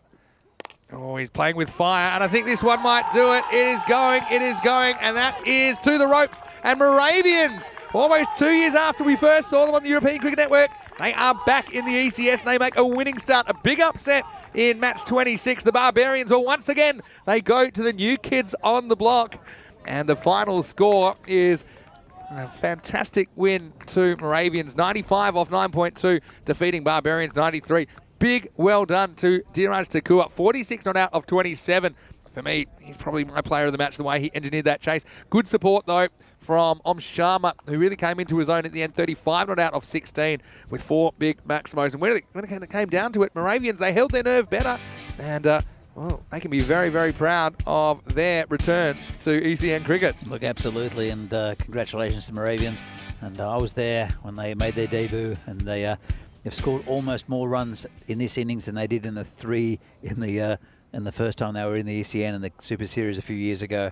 And it was a fantastic partnership between these 2, Dheeraj Takua and also the skipper Sharma, that got him over the line. And it was similar innings really between the Barbarians and the Moravians, where it was a bit slow going early and then some big overs towards the end. So that was the first ball, a bit of an indication of how it was going to go. And catch there. Yeah, it was well held. Area. I mean, yeah, more often than not, you feel like you'd back Barbarians to defend this total against Moravians, but they had to get through the top order, although they did get an early wicket of Surendran. then Babu and Takua went about kind of building a partnership. And I think I mentioned, you know, when Babu did get out eventually and he was caught by Matichetti, I think I said it might not be the worst thing because he had only managed 5 off 8 at that stage and gave Sharma a chance to move the game forward. That's exactly what he did. I think Takua throughout was really, really good. Mostly made good decisions, not always, but he got away with the times he didn't. Well, this is one where he was kind of caught in the ocean without a paddle, wasn't he? But he was able to scramble in. Apart from that, we saw just a couple of big overs, and I think you're exactly right. They did kind of have a bit more of a slow start. What I would say is they got going a bit earlier, but it wasn't as violent as the comeback from Barbarians. But you see how much it meant to Diras Takua. He was pumping the fist, and then the boundaries would keep on coming. And in fact, in the second half of the innings, we saw a lot of 4s and 6s just when they needed them. The rate had ballooned out to about 10.8 to 11, but they were able to bring it back in by hitting those big shots, hitting kind of really good cricket shots as well, Danny. Moravians, well, they'll be chock full of confidence heading into their other game today, because we will see them against guess who? The Prague Tigers in the 4th match of the day. So it'll be the battle of the new teams to the ECS. As we look at the scorecard, Takua, well, he was a real good performer. Got through a bit of a tough period early. He ends up with 46 off 27 balls with 6 boundaries and a 6. Apart from that, Sharma, he hit 4 big bombs out of the ground as well as 2 4s, and his 35 off 16, striking at about 220. And look, despite not a lot of extras, it was just some good batting, I think, that got him home. Looking at the bowling, I thought Birendra Kumar was so good early, 1 for 13. You feel that Goyal, he wasn't used again. Same with Vandrasi. He has been a little bit off today, but I think it might have been interesting if he had another over down the stretch. Unfortunately for Chiganti, it wasn't his day with the ball. He had to bowl the 9th. It went for 19. He finished with total figures of none for 31 of his 2 overs. So, yeah, what can you say? Big win for Moravian. It's going to be a big moment in their history as well. Of course. Yeah, look, they've been a bit of Division 1 side. Bit them convincingly in the end, and it's just sort of very good batting from Takua and Sharma. And they were good up top with the ball as well, to be fair. And you can see the bowling figures for the Moravians there with Sharma 2 for 18 and Niraj Mishra, I thought was excellent, 1 for 10. Sharma might have a legitimate case for the player of the match. In fact, he has got it because of course those 2 wickets were pretty important as well. So I think he has grabbed it, but I don't think they'll mind. I think they're just pretty happy with the 2 points. Look, we're going to take a bit of a break. We'll be back in 20 minutes, and when we return, we're looking forward to the next game because the Tigers, I see that they are caged and ready to go. We're going to let them loose in 20 as they are taking on the Prague Spartans. It'll be the Prague Spartans who are batting first after winning the toss in that one. I hope you enjoyed it. And like everyone's saying in the chat, vibe of now Kutka as well as Phil G and Mandrake and everybody else saying this is probably the most interesting group we've had for a couple of months at least on ECN, because anything can happen in this Group B. Find out what happens next for the second half of the day. Afternoon session just around the corner. Vinny Sandu here, Mr. Maximo, alongside Danny Hudacek. Hope you're having a great day. Blue skies here, and the ball's going to fly as we return shortly with another T10 action-packed experience. You're watching the FanCode European Cricket Series.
and welcome back to the FanCode European Cricket Series. I'm a little bit careful here. I'm on the hunt for some tigers because the tigers, they've said to watch out for them in the long grass, and we will see them on the field in match 27 for the first time today. The Tigers, they turned the competition on its head on Saturday afternoon, I should say, when they were able to successfully defend 60, something that had never ever been done before, after knocking off Vinarati, who are 2 divisions above them in the local league. But I do think they're going to have a really stern test. It's Prague Spartans versus the Prague Tigers here in match number 27. I can tell you the news from the toss. Prague Spartans have won the toss and they're going to bat first. So it does mean that the Tigers are going to have to bowl first, and I guess we'll see how the Prague Spartans deal with the Tigers bowling. It was really even and consistent on Saturday afternoon as they held the Barbarians to only 34. But as far as the Prague Tigers batting, we know they rely heavily on their top order, and I know the openers, they'll be hoping to do most of the work. And the middle order, they need to kind of find a way to help out, I think, if they're going to be a force down the stretch in this series. So Spartans, they've won the toss, they're going to bat first. Let's get ready for some Tiger sightings. I think I see them out on the field, actually, because they will be fielding first. Prague Spartans winning the toss and batting over to Danny Czech. Well, he's a man who is really excited, I'm sure, to see these 2 teams going head-to-head. Over to you, Danny, as we get ready for the start of match number 27. Yeah, thanks, Vinny, and I am very excited for this game. We'll see how the Tigers can handle the strength of the Spartans. And maybe the Tigers have got a very, very good bowling lineup. I'll be bowling to 2 very good openers in Naveen Gunasekar and also Satyajit Sengupta, who's been pumped up the order. So here we go. 2-0 are the Tigers. Imran Butt and Sagar Hussain have been fantastic with the bat for them so far, but Anja Alam is the pick of their bowlers, and he's a very tricky customer. Anja Alam bowls at a pretty good pace and gets good movement out, and they'll have to do well to keep their wickets early. Will the Spartans, as I said, Gunasekara and Sengupta, their openers, but got some very good batting in Jagan Everson and also Venkataswamy, who we haven't seen much of this tournament yet. Junior Panalet also was very instrumental in a win the other day. So the conditions are lovely here. Not too hot, nice and sunny. Ball might go a little bit early. This ground is getting, well, it's dry now, I'd say, quite fast. Prague Tigers expected score 87. Expected score for Spartans 84. I think this is going to be a real test here for the Tigers. They've been fantastic so far, had a great Saturday. But Spartans, I think, are the favourites for this Group B. They have gone down already. They went down to Barbarians, who we saw lost a game against Moravians last game. Anyone can beat anyone in this group. And it's just some good cricket coming from teams where you might not expect it. The Tigers, as mentioned, they're 3rd division teams. They've got 2 teams in the 3rd division, but they're a pretty new outfit. Only started last year in the leagues, and they've strengthened, and they're very, very solid. They're undefeated in the 3rd division, both their teams, and I think that's probably not something we should focus on. We should just focus on how good they are, especially with the ball. And it's be interesting to see if Anja Alam can continue with his excellent opening spells where he's got early wickets. And he'll be bowling to Satyajit Sengupta, who's one of the opening batsmen for the opening bowlers for the Czech national team. Bats at number 10 when he's in 9 or 10 for the national team. But he is a very, very good batsman. Is Sengupta, good all-rounder. And Gunasekar, we've seen opening the batting for them, for the Spartans. We're just about underway. Here we go. Good start, little inside edge, right on line as the bowler. And so they've got a very good bowling lineup to the Tigers, and they have a lot of unusual bowlers. Let's say nothing too orthodox. They'll keep it on a good line and length, but they'll do something with the ball as well. Each of them do something a little bit different. comes Alam again, bowling to Sengupta. It's been hit over the top, going towards the boundary. The player will cut that off. They'll look for 2, and that's comfortable in the end. They throw a little bit low, a little bit wide. Not a bad shot there from Sengupta. I said this ground, it was probably a bit slow early on because of the overnight rain.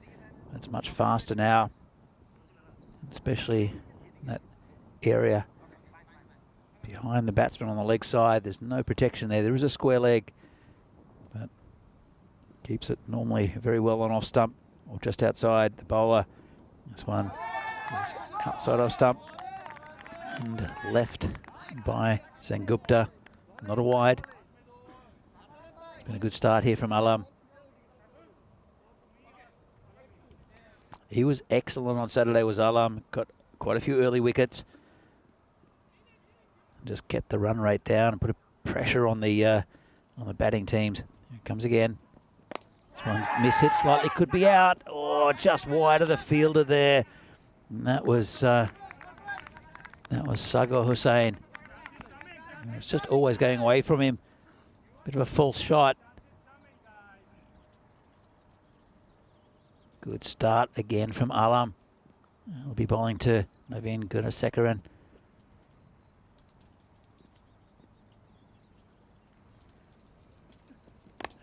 Straightens him up. Well played.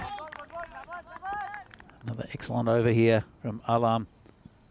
But it doesn't seem to ease up for the Tigers. They've always got bowlers that are really bowling at the batsman and putting pressure on the batting lineup. Last ball of the over. Only 3 from it so far. Just a bit of a delay.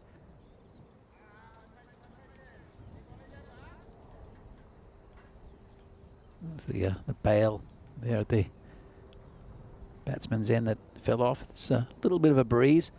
It's coming pretty much over the bowler's left shoulder. So it's like it was at the start of last week, which makes anything down leg side race to the boundary. That and it is downhill towards in as well. As I said, there's no protection, so the bowlers really have to be disciplined and keep it off that leg stump. Any flick is 4. And that's called a wide.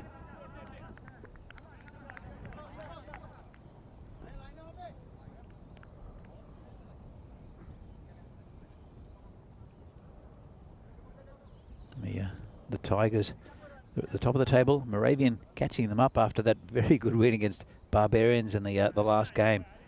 2 undefeated teams in this part of the draw, Group B. And that's played back to the bowler, and again very tight. And that's 4 from the over. Good start here from the Tigers. And the Spartans, I think just watching him off that very good opening bowler, Alam from the Tigers. Vinny, good start from the Tigers. Yeah, they're all good games, aren't they, here in Group B? Just having a look at the Tigers, you can see how much their batting was dominated by their openers. In fact, nobody else made the chart with Hussain and Imran Butt up there. And their bowlers were so good as a team. That was the thing. I think for the Spartans, they'll be relying a bit on Jagan Everson to keep his form up. I do like Sengupta at the top of the order. I think it's a pretty positive move from them. And yeah, I think it'll be a pretty interesting contest. They all are here in Group B. Yeah, they all are. This is such an even group. Comes a new bowler and outside off stump, and I think he got a bit of an edge on this. And in fact, it's Byes race down to the boundary. And let's have another good look at it. Yeah, they hardly gave any away. This just explodes off a length, and that's why it looks like it might take the shoulder of the bat, but it doesn't. Just completely beats the keeper. They've got Saiful Islam back there today, so yeah, change of keeper. They had Tanzir Hassan there the other day, so and he did a very, very good job. So it wasn't an easy one because I just think it isn't that short, but it takes off. I think the keeper was probably originally thinking about taking that kind of fingers pointing down, but it has to quickly make the adjustment and just burst through. So 4 bonus runs to the batting side. One's full and launched onto the leg side for 6. Well, just got it all wrong there, and it's just been an expensive over after the first 2 balls already. And after a good tight over from Anja Alam first up, this has been a bit loose here from Al Mahmoud, who's the skipper today. Yeah, it was. This was a loose delivery, wasn't it? And cashed in. That's what good players do. Sengupta he's hoping to get a bit of a move on. Of course, they opened with Varun Mehta earlier, but I think Sengupta is more of a power hitter. Gone leg side again. There's a man out there, so it'll just be a single. But you're right, Sengupta, he's very, very good. He's asking for a new bat. Let me see. Didn't like the 6 he just hit with that bat. Wants it to go further. But he's a very good player all round, is Satyajit Sengupta. We'll see him with the ball a little bit later on, probably opening the bowling. Rings Gunasekaran on strike. Good ball that, right in the block hole, just a single. Good run as well to be looking for that run. And they're so important. If you can just nab, say, 2 of those and over, rather than sit on your heels, that could be 20 runs in the innings. So, yeah, it's good positivity from the batters as well between the wickets.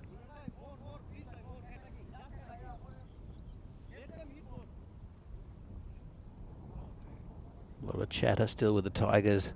Got a very attacking field with that short cover and short mid wicket. That's down leg side, called a wide. Lucky to get away with it.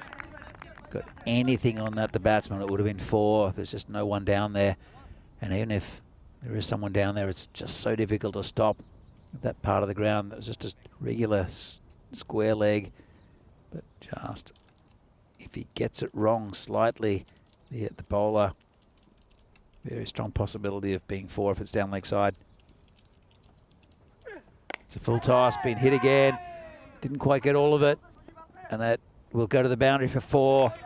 And that's, again, poor bowling. Rank full toss. And that's another 4 runs to the Spartans. And Al Mahmoud, the skipper, he's maybe trying a little bit too hard. And has gifted a few runs here for the Spartans. And I think Sengupta probably tried to hit that a bit too hard as well. Comes again, see if he can come back from this. It's a better ball. Onto the man of short cover, bit of a mix-up. He's gone to the wrong end. And that's just a single. I think if he'd gone to the keeper, it really would have been struggling there. The batsman, have another look at this. Just when I said the running between the wickets been really good, they was running into each other. And that was the issue here. And you're right, would have been gone. There was nobody home, it had to be a direct hit. So just a bit of drama to finish the second over. It's 22 without loss. Yeah, it's you need to tighten this up, the Tigers, as that was not a good over from the skipper. As we see the table, the Tigers up top, 2 wins from 2. Spartans lost that 1 game against Barbarians. That's the only game Barbarians have won. Spartans, I think, probably the strongest team in this division, just the most balanced, good range of bowling and batting options for the Spartans. Whereas some of the other teams, I think Tigers got a fantastic bowling attack, just maybe a bit thin with the batting after the first 2 or 3. Comes a new bowler. I think it's Russell Mia, he's coming on. Let's go miles down the leg side. But yeah, it's a really good test for the Tigers. I remember one of my coaches when we first started playing, kind of at the next level. A lot of us had a good day on the first day, and the second day we were terrible because I think you don't quite have that same adrenaline rush that you might have on the first, and you kind of something you could sense it from Moravians this morning in their game. So I mean, the Tigers, not going to say they're going to be short of enthusiasm, but it's a good test for them on their second day in the ECS. just need a couple of wickets, I think. Helix in the chat asking, do we know if the Curry House was jumping after the Tigers' first day of games? Well, I could just imagine some sick beats being dropped all night there at the Curry House. There would have been free naan for everybody. It's also give another shout out to Everest, who another Indian restaurant which are supporting teams here. Just a single there. They're having a little go at each other, the Tigers. No one really wanted to feel that. There were, I think, a couple of them just watching them go past, and the Was that man there deep in the covers who had to do the fielding.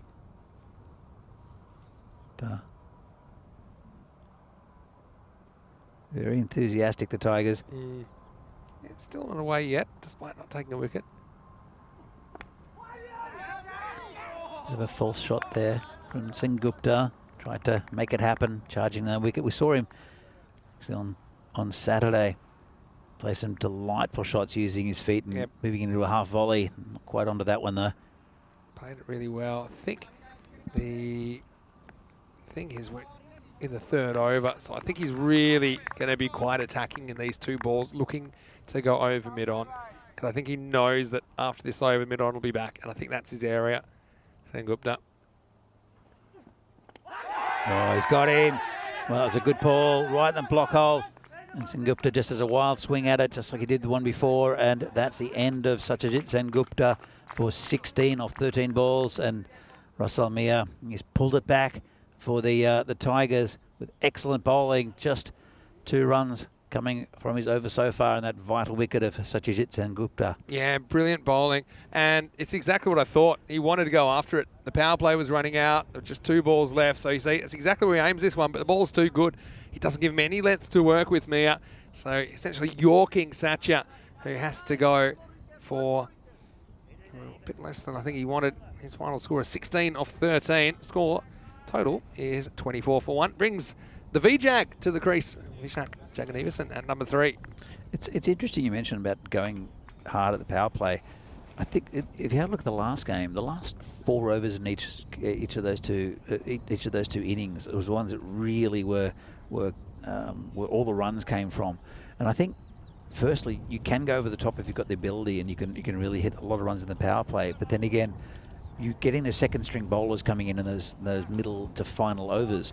So to me, I don't think the power play, especially in this division, where there's not much between the teams and there's no real big hitters, that I don't think it's that vital to get runs in this power play. So this is the thing. People think the power play is a huge advantage to the batters, and there is an advantage, being the less outfielders. But sometimes that can work towards the bowling team as well, because it creates more dots. Wait for this big wide to start Jagannathan's innings off. Yeah, so the other thing is you're dealing with the best bowlers of the opposition, typically the best new ball bowlers. But what I was meant in that specific circumstance is that Satya Sengupta wants to lob the mid-on, or kind of, get the ball over the leg side. And I think he just knew the time was running out before that fielder was going back, so he thought that was his best chance. That's why, I mean, look at the shot. It was hyper-aggressive. He's also a batsman that can clear that fielder too. Yeah.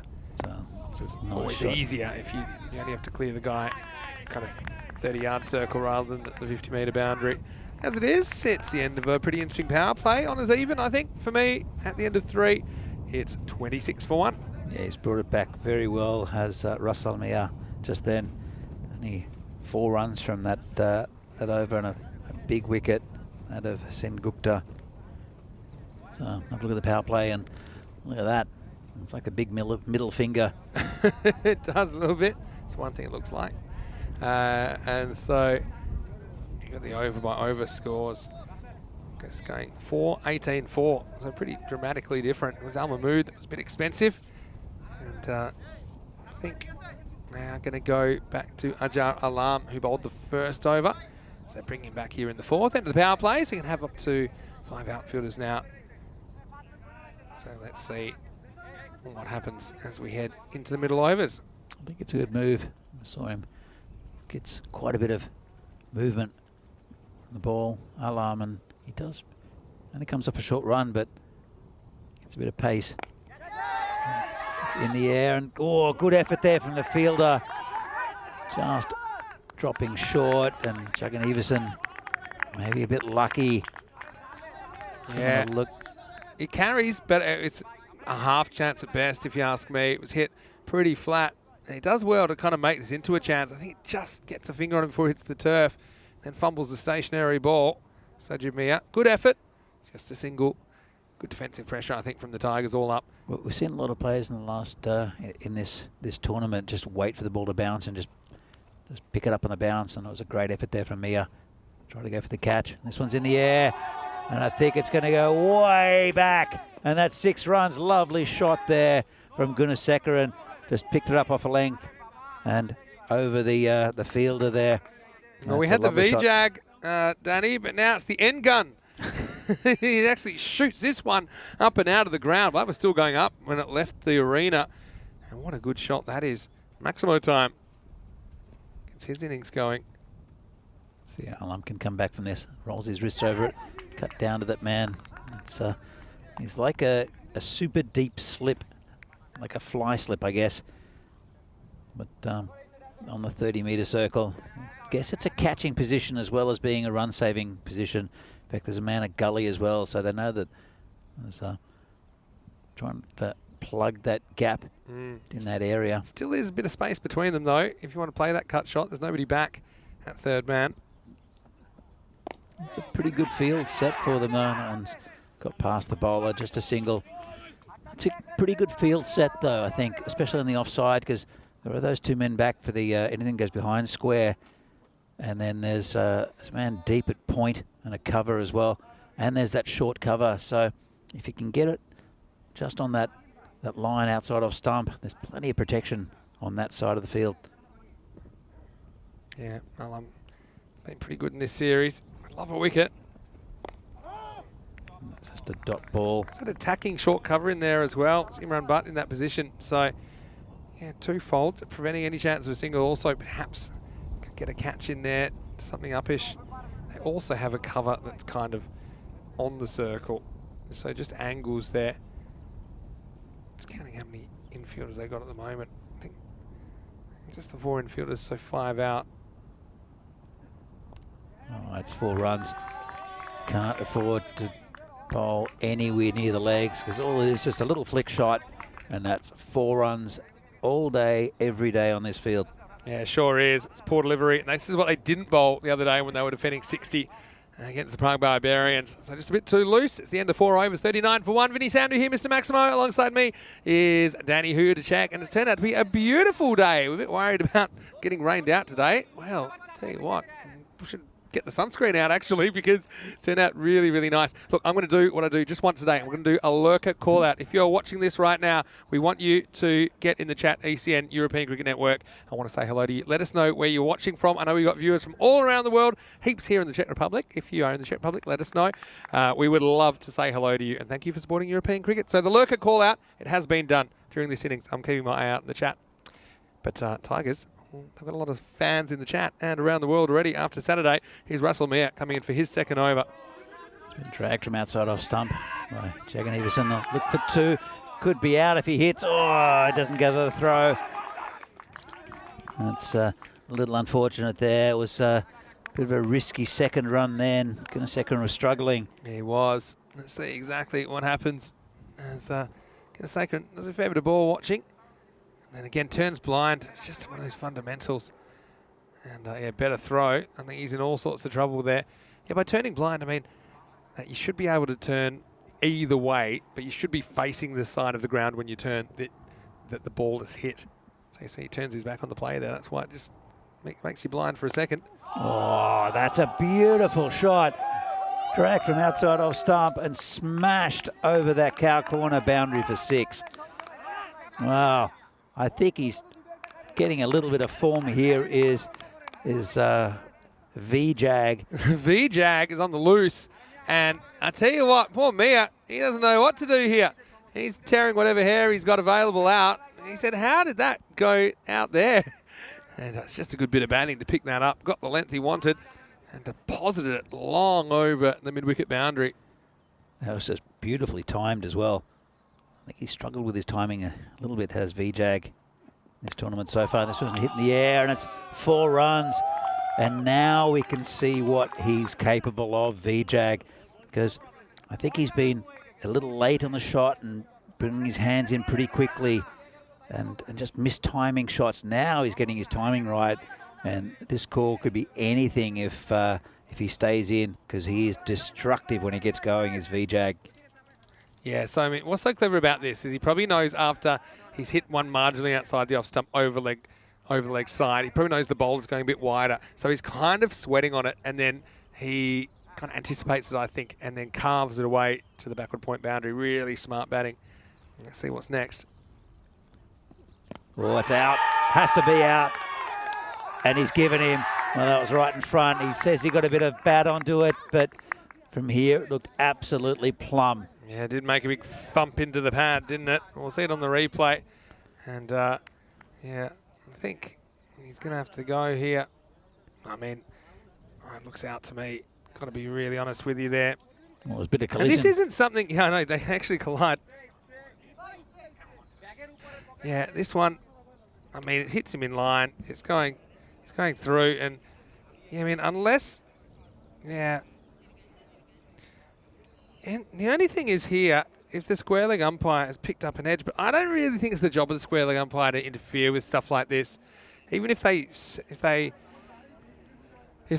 hear something, they're not experts on what it is. And I just think the bowler's end umpire should stick to his original decision here. It seemed like a fair enough one, and he's gone. Yeah, so this is the thing. If there was a feather or not, it's not going to be picked up on the technology. And I think he just has to go. He has to accept the decision. I know he's disappointed, but also this isn't really on. There's not really that facility to review something like that. I mean, you look at that. It looks very late on the shot, Vinny, as well. And then, yeah, I mean, the nasty thing there was there was an unintentional collision at the end.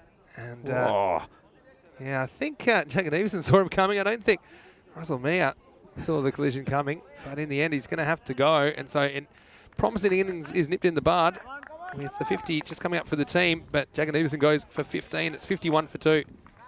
That brings out Kranti Venkateswamy, the skipper, who hasn't really shown his potential yet in this tournament.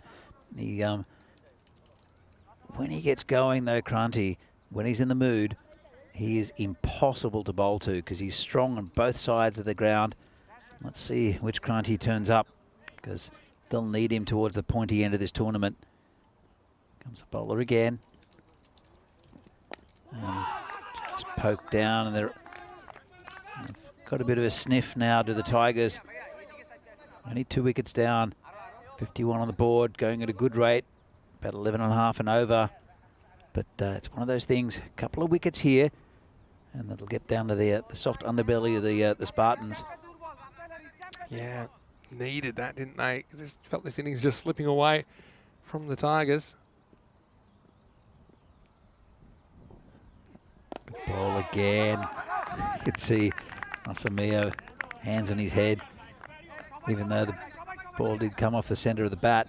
And that's a very good spell from Mia. 2 for 16, 2 big wickets. Yeah, fantastic. He's been really good for them in this series. Here's the captain out there now, Kranti Venkateswamy. Got to say hello to some of the lurkers. I know that Wasim Abbas is watching from Malta. Hello, Wasim. It's great that you're watching. And I know that you took part in the Valletta Cup not too long ago. And we'll be in Malta later this year for some ECS cricket. We've got Imtiaz, who's watching from Papua New Guinea. Well, that's a lovely part of the world. Can't say I've ever been there, but it's one country I'd really like to hit. It's Australia's closest neighbour geographically, actually, PNG. And there's some good things happening with their cricket lately as well. Hello to Rubal Shahad, who's watching from the Czech Republic.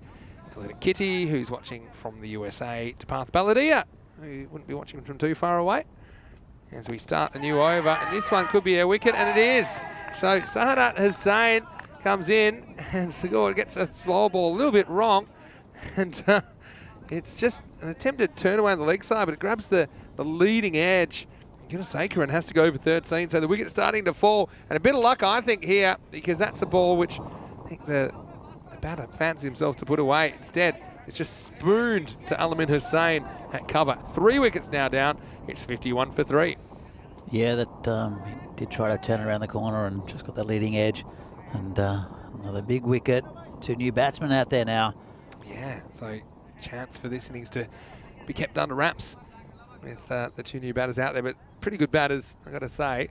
You've got Panelet, who batted really well on Saturday, coming out there, and it's actually Venkateswamy that will survive, but he's only faced 2 balls at this stage. I also want to say hello to Paul Horn, who's on his lunch break, lurking in a cold and wet Suffolk in England, as is Mandrake, who's also lurking and chatting from England. So thanks to all our lurkers, and keep them coming the next couple of overs.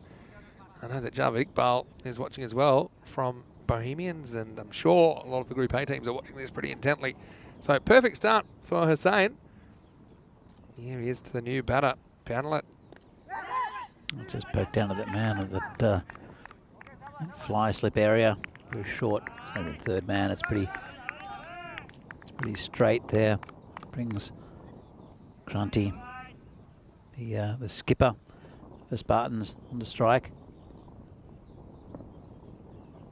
Rubbish outside leg stump, called a wide. It might have even bounced twice. I'm not even.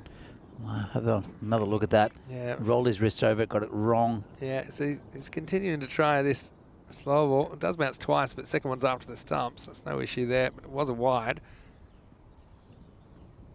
It's a bit of ball right in the block hole, right on line there. Well played by the batsman. Don't forget Hussein came in as the 5th bowler in that kind of unlikely defence of 60 the other day. He didn't bowl in the first game because they had Arman Bhuyan in the lineup, but we haven't seen him since. So Hussein became the 5th bowler and did a very, very good job in that match. It's hit just over the top. Must be a single there. I'm missing a bowler, Vinny, from last week, who did very well for them. Just trying to, from some Saturday. Don't quite remember the name, but I'll try and find it out because it was very, very good for the Tigers. And and just have a quick hunt down for that player. But so they might be a little bit short with the bowling, but Mia's done well for them, and Sago here. Yeah, I mean, I've been pretty impressed with Sago, all things considered. Muscled through the onside, just a single. Yeah, they had Bhuyan in the morning. I know he was their 5th bowler. As we get to the end of the 6th over here, it's 55 for 3. Yeah, but if we go back, and this is the beauty. Also, you can go to our website, europeancricket.com, check out all the scorecards and stats in the series. That's what I'm doing right now. I'll race you to it. It was against your guys. My memory's not the greatest. Yeah, it's a pretty good memory that you've got, to be fair. I remember stuff when I was 6 years old. Just don't remember what 6 hours ago. Yeah, have a look. It's I guess Sanjit Holder. He's the one that you're thinking of. Exactly. And he bowled really well. Yeah. Took 2 for 8 in that defence of 60. And yeah, they are missing him today. So we haven't seen a 5th bowler. Now we do, because it's Sajid Mia who will get that responsibility. It's wide outside off stump, not called. A quick hi to Luke Belgium, who's popped into the chat. And yeah, definitely think makes a fair point about that LBW, which didn't look like it was accepted straight away. What I would say is the umpires then did come together, whether it was because of that or in spite of that. But it's one of those ones you kind of need to know the limitations of the technology you've got here. If there was a little edge, which to me, eyeballing it, I didn't see one. The umpire obviously didn't see one. You can't, unless it's significant. It is possible. I mean, if it was like a cut shot that you could clearly see deflect, sure, that's different. But a little feather, you're never going to pick that up. A lot of those you can hear as well. We hear 2 sounds, but a little feather you just can't. You can't tell. Even as an umpire, when there's so much happening, you've got the bowler next to you. You've got people screaming. Oh, good ball. And I think they need to get Venkata Swami on strike here. Panalet, he did very well the other day for the Spartans, but yeah, struggling a little bit. I think very good bowling here.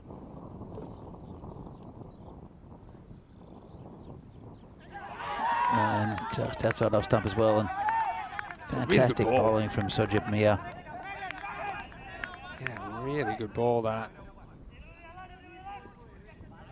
Just kind of fishing a bit. Yeah, Padlet taking a bit of time to get going. Yeah, it's slowed down a bit here for the Spartans. Now down to about 8 and over. It's pretty much 50-50 also for the win predictor.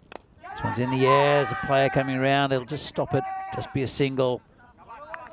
Didn't quite get hold of it. And, well, what it's done is it's spoilt Mia's maiden, but it's also kept the batsman Panalet on strike, and he really wants to get his skipper on strike because he can be destructive. But at the moment, Panalet faced 9 balls. Seems like he's only just really come in and got 3 runs from it. Yeah, that's the end of the over as well. At the end of 7, the score is 56 for 3. One thing we're all looking forward to, come back to this in a second, is the ECC, start of a new over, and it's going to be almost kept in. This will be interesting because I didn't see where his feet were there.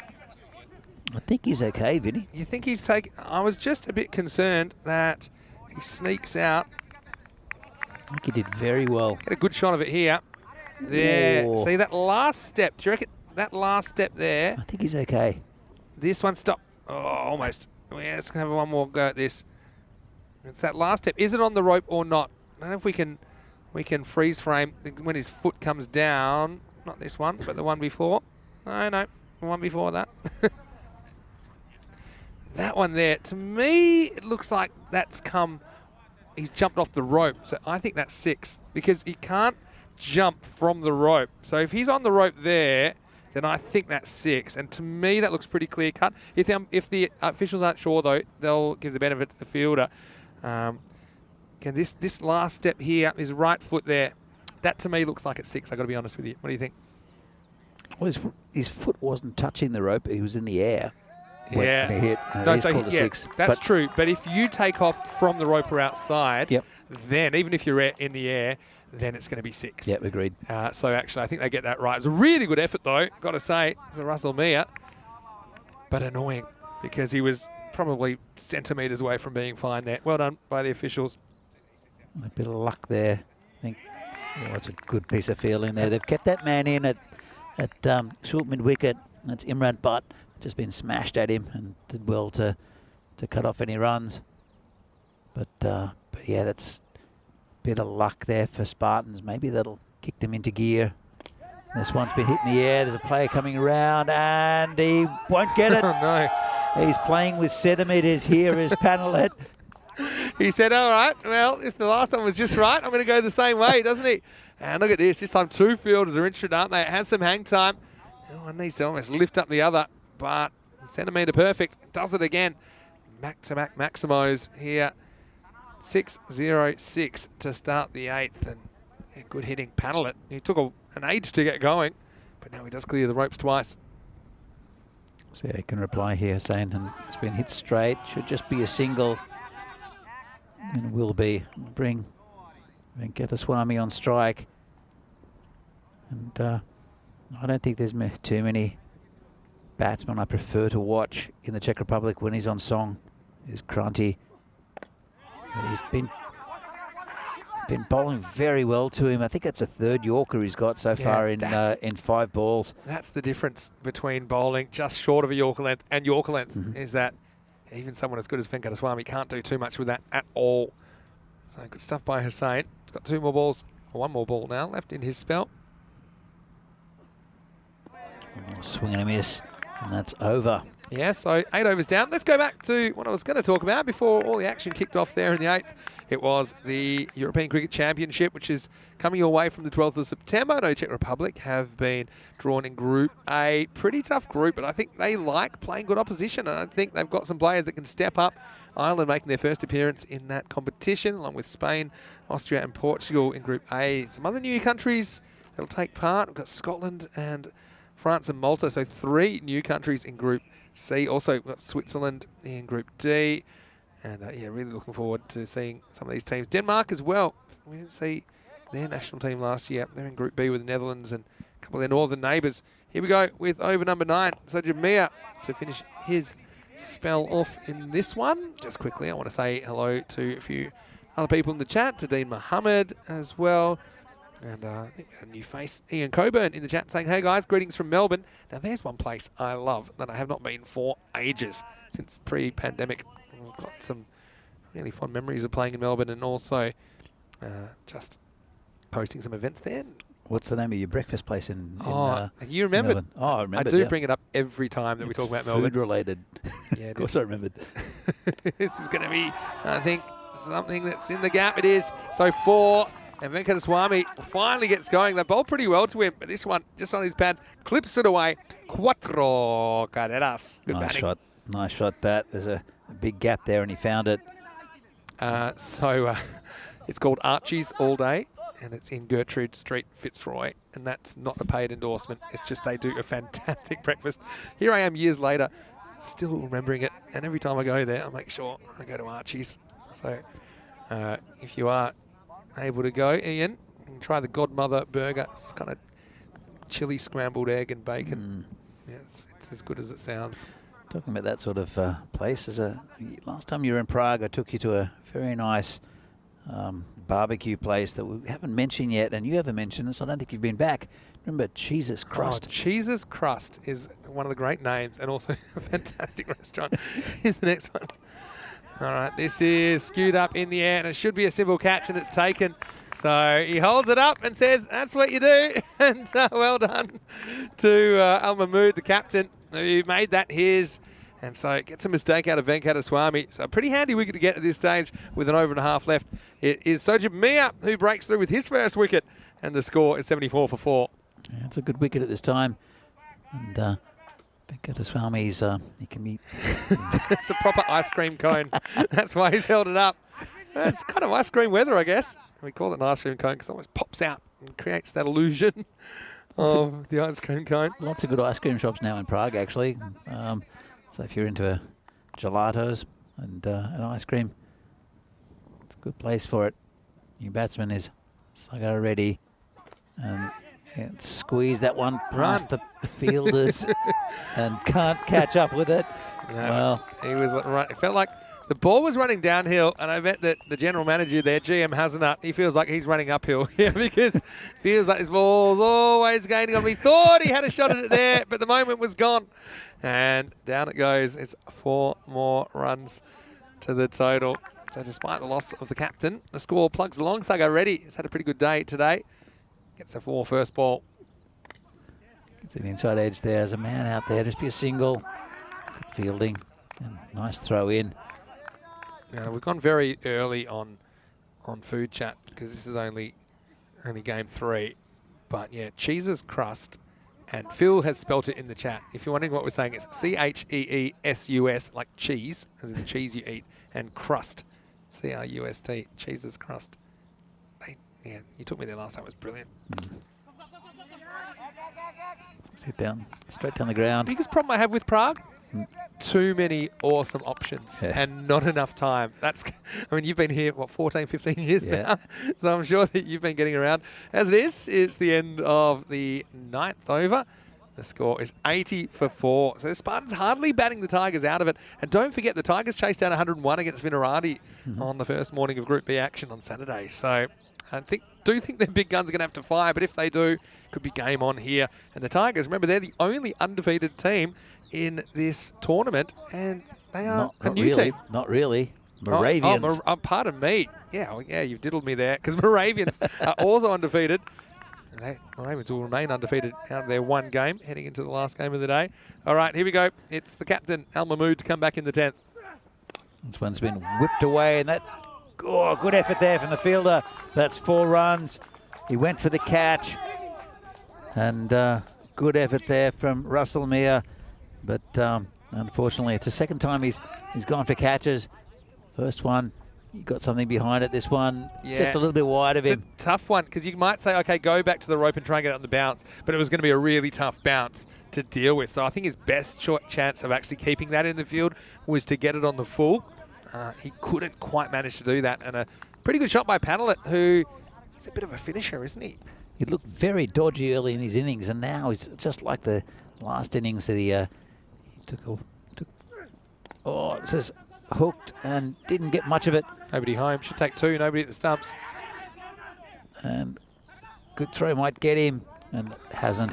Yeah, just like in the game earlier on Saturday, where he had a fantastic innings. He started off very slowly and then just took the game away and got the victory for the Spartans.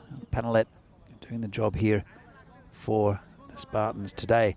Yeah, a couple of things. Firstly, Phil, yes, I do owe you lunch, and let's go next week. So we'll go down to Jesus Crust. Can I come?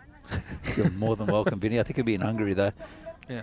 Let's put it on a train for you. Yeah. And did the Tigers have a great Carry House party after their record win from Maiden Waters? I don't know. We'll have to ask them. The party might have gone all day Sunday, and they came straight here. The nature of that victory. 4 balls left. Here's Mahmood. And that is hammered into the car park. And Panelet, well, he's just lit up. And this one just absolutely smashed into the car park. Bit of a unit, Jinu, isn't he? And that was a bit straight, had some length to work with. Again, the difference between bowling that Yorker length and something you can get under. And he absolutely smokehoused that one. So they're up to 92 with half an over left. I was going to say hello to Sanjit Holder, who we're just talking about. He's in the chat, so that's why he's not out there as one of the 5 bowlers. So he's watching pretty closely, I'm sure. Looks like it could be something like that total that they chased down against Vinarati. I'm sure Vinarati, as Venki said in the chat, I didn't think they bowled and fielded particularly well. That's a good ball from Mahmood. It was he's taken a lot of stick in this innings. I'm surprised they went to him. Probably a little bit shorter bowlers. Maybe the Tigers with Holder out. Yeah. And Mahmood, but he's been really good for them in this tournament so far. He's just taken a bit of stick today. Yeah, for sure. 2 balls remaining. It's a good ball again. And they look for one. And it could be a run out. And they've cocked it up. That's the only way you could say it, really. Yeah. I mean, I guess good on them for trying, because that's the second swing and a miss. And your patience is low at this stage in the innings. Keeper fumble. But again, better throw to the keeper. Better throw to the bowler, I should say. He should be run out, but it just kind of rolls, and the batter's able to run it out. Oh, it's been hit towards the boundary. That'll be 4. Just bounced in front, I think. We'll have another look at it. But again, muscled out towards that boundary. Yeah, have a look at this. We'll slow it down as much as we can. Yep, just inside the boundary, I think, for 4. And yeah, great camera work by the guys. Watch this. We'll pick up where it bounces. And it is just inside. And so, yeah, well done by all of our crew at Spring Productions. To Elvira, who's here for the first time today, as well as Kirill's, and to Andres. Big thank you to you. And it'll be game on, because we'll test the Tigers batting lineup once again. Remember last time they batted in the ECS, they were routed for 60 despite winning that game.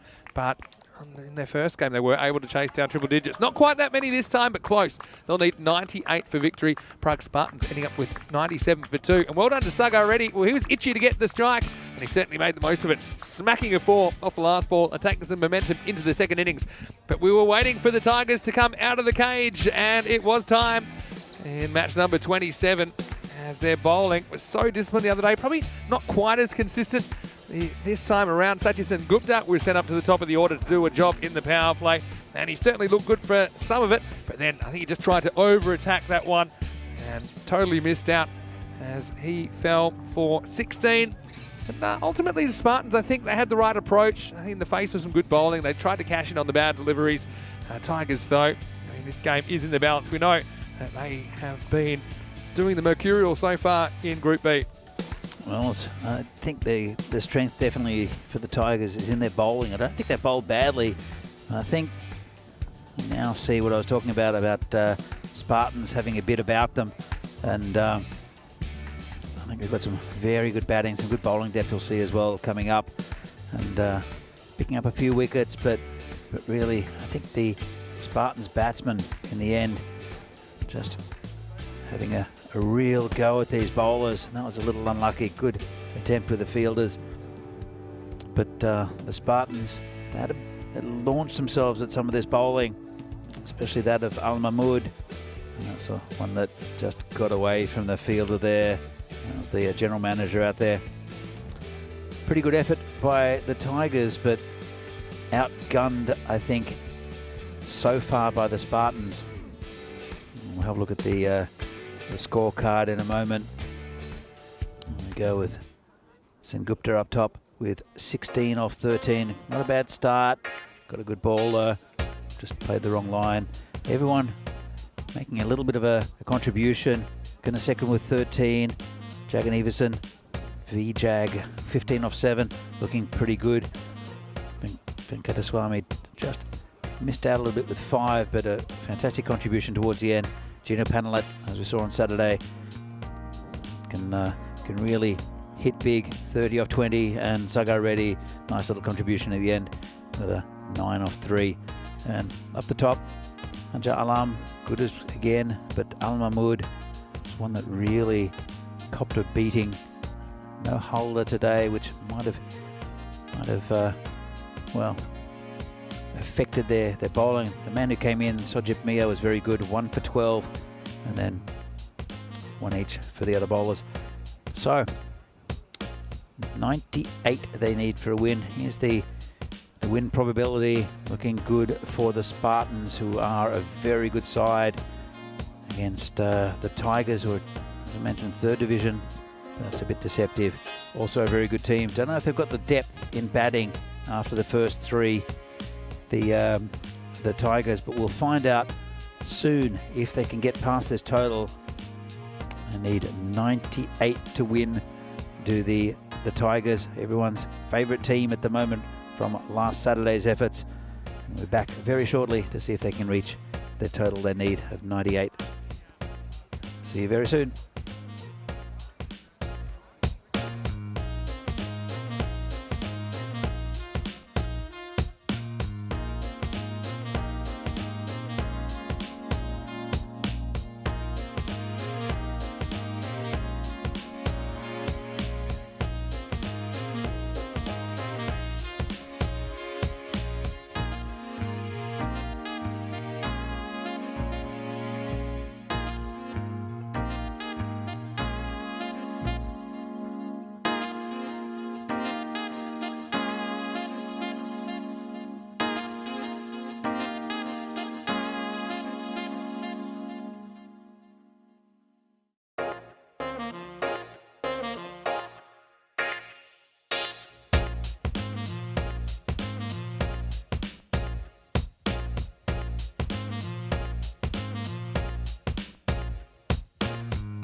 And welcome back. This game in the FanCode European Cricket Series in the Czech Republic between Prague Tigers and Prague Spartans.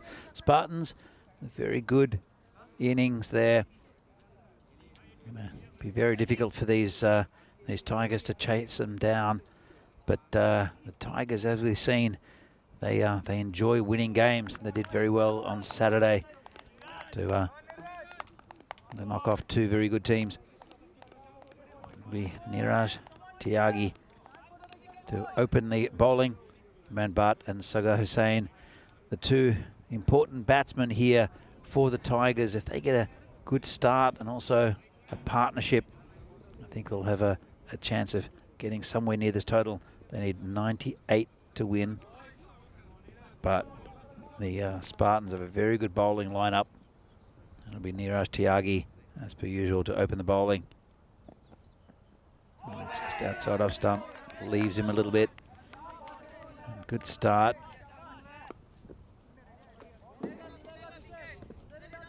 Tyagi's very consistent at the top of the order.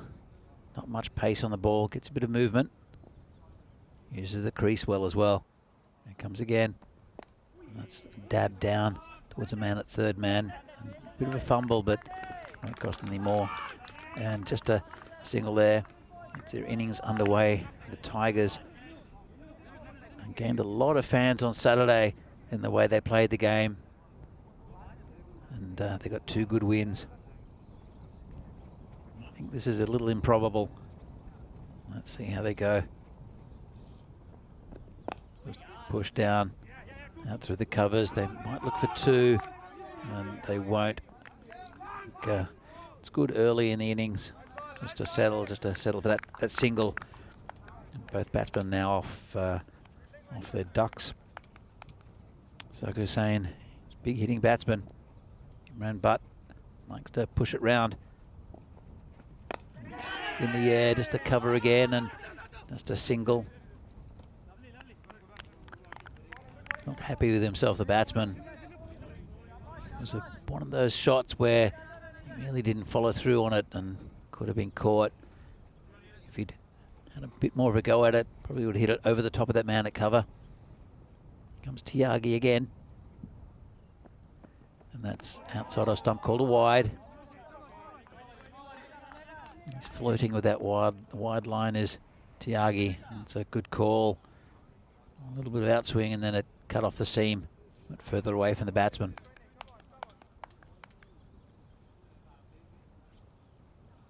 Bowling again. This one's cut and just falling in front of the skipper there, Granty. Good effort, and he just one run. And as you can see, probably would have been stopped. The man behind him, but really good effort there at backward point. Brings Butt onto strike. It's a full toss, tried to turn around the corner. It's gone to that man at short mid wicket and no run.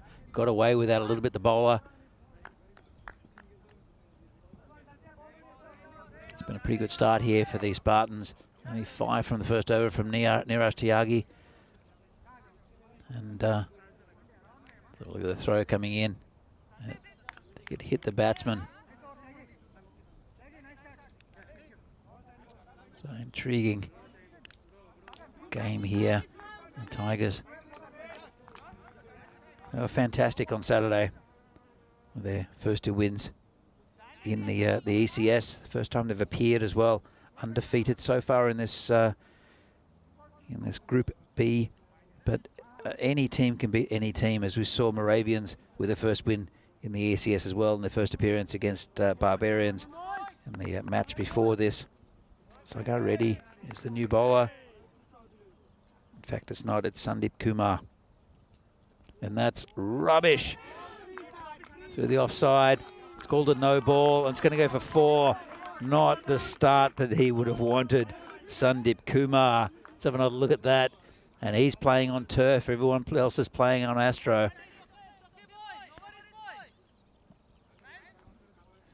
So, I'm sure he'll come back from it here, Sandeep Kumar, but It's going to be a free hit. If he gets anywhere near the pitch, I think that Saga Hussein's going to try to slam him for 6, and he gets a bit of a top edge. It's going to be caught, but it's a no ball, free hit. So just a single in the end. Got away with that a little bit. The bowler went for it, did Sagar, and he can hit big too.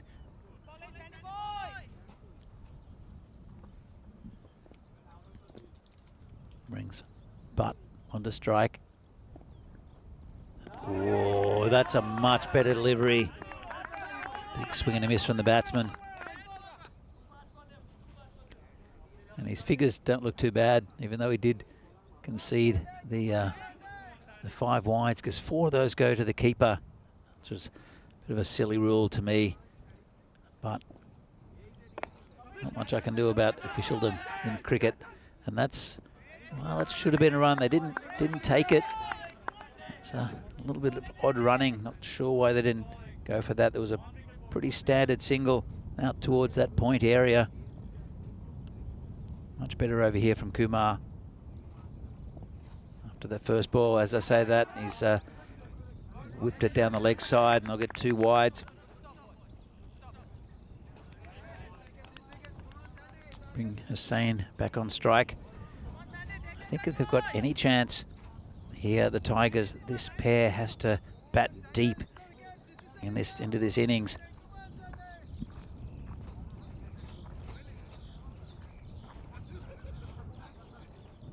Comes again. This one's short, and it's over the top of the fielder there. That'll be 4 runs. Nice shot there. Didn't try to overhit it. And that's the first boundary of the innings for the Tigers and Saga Hussain. It's a good batsman. And these two reel them. They rely on them at the top of the innings. Do the Tigers. While they're still there, they've got a very good chance of hunting down this total. Let's see if you can drag this back, Kumar. And short, just pushed out towards point, just a single. It's been pretty expensive. Doesn't look it on paper, only 9 from the bowler's name, but it's really pumped up the score. None for 18 now. The Tigers, 1 ball remaining in this over. And it's going to be wide.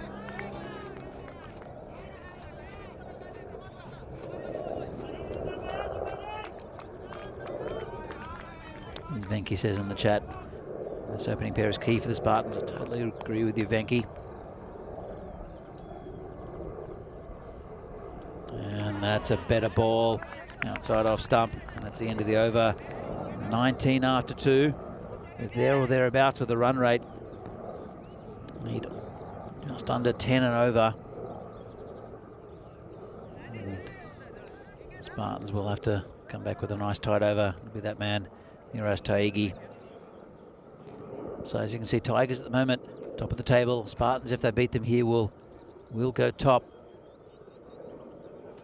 They've played an extra game though, have the Spartans. We're going to see the Tigers again in action against the Moravians, which will be an intriguing contest. Game after this, the final game of the day. Here comes Taigi. A nice ball right in the block hole. No run.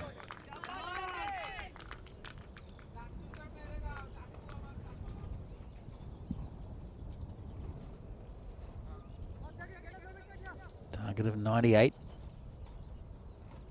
Comes Taigi again. And this one's through onto the leg side just for a single. There's a man out there. That's Maria Prolu. Well, I think we'll see with the ball a little bit later. Got some good bowling options to the Spartans. Saw Sagar Reddy, the fantastic spell in the last game against Barbarians. This one's short, whipped away. It's gone over that man. Still feeling restrictions. That'll be 4. Nice shot. Just picked it up there, Imran Butt. This is the last over of the power play. Just flicked it over the top. Nice shot.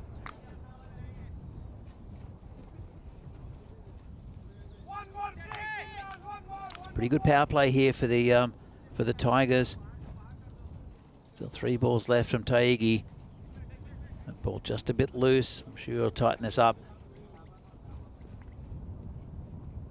24 so far for no loss. The Tigers. Comes Taigi again. And this one's just hit past him. They'll look for a single. Good fielding, shy at the stumps. He would have been okay, I think. Well backed up by the keeper.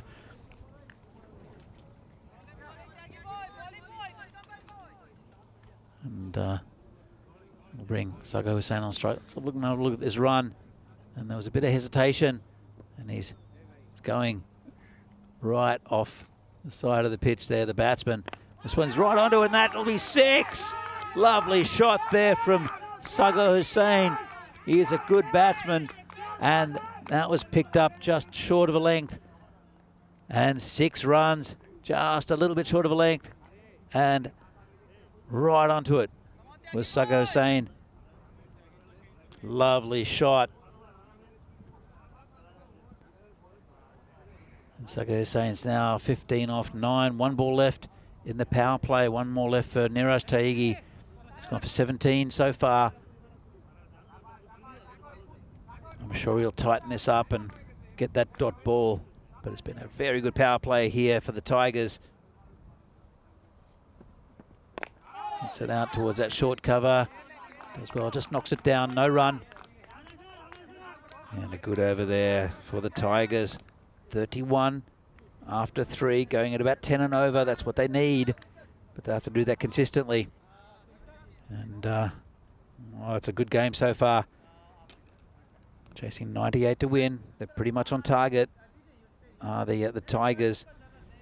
But it's a big if, because if either of these two lose their wicket, I think they'll struggle a little bit with the batting. And here's the win probability. It's very tight. It's been going in and out, and at the moment Spartans 45 to win, Tigers 55 to win. Yeah, the supercomputers made them favourite. The Tigers. Let's have a look who they turn to here. Spartans and Venkateswamy. Bowling options, got quite a few. I think it's a good move. Sagar Reddy bowled a beautiful spell of 2 for 8 in the game before this. Got a lot of in-swing. And this one starts with a full toss, gets away with it. Just be a single. Bring very dangerous Sagar Hussain on to strike.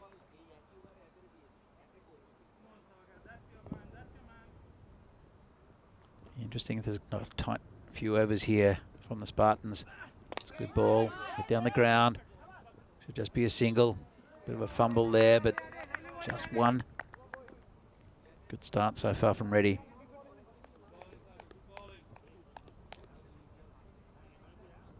Only 3 on the leg side for Spartans. It's a good ball, hit down to that man. He should be out, and he's dropped him. Well, it was just in and out there, and that was Rayaprolu, sorry. Just went straight to him, and then hit his hands and fell straight out again. Should have taken it. Bit of a life there for Imran Butt. That's a big swing and a miss outside of stump there by Hussain.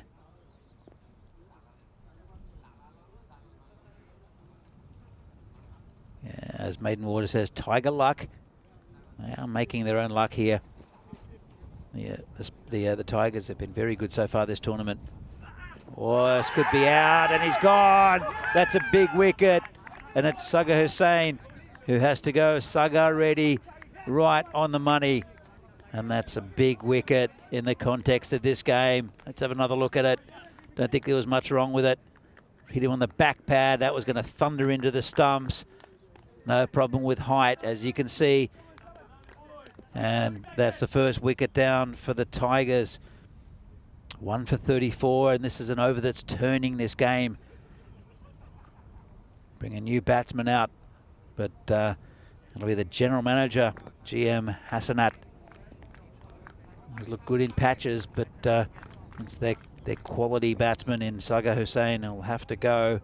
Played the wrong line. Not the right shot, really, to play under those circumstances. Imran Butt's still in. He's very reliable as well.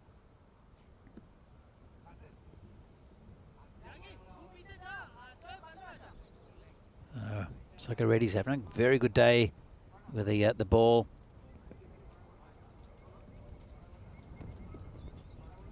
Another wicket here would be very interesting. And oh, good ball outside off stump. He's been a good bowler around the leagues for many years as Sagar Reddy. Very disciplined nowadays. As Bandrek says, cricket is so unpredictable, you never know what you're going to get. That's exactly true. So, fantastic over for Sagar Reddy. 3 runs from it, and that vital wicket of Sagar Hussain. And after 4 overs, it's 31 for 4.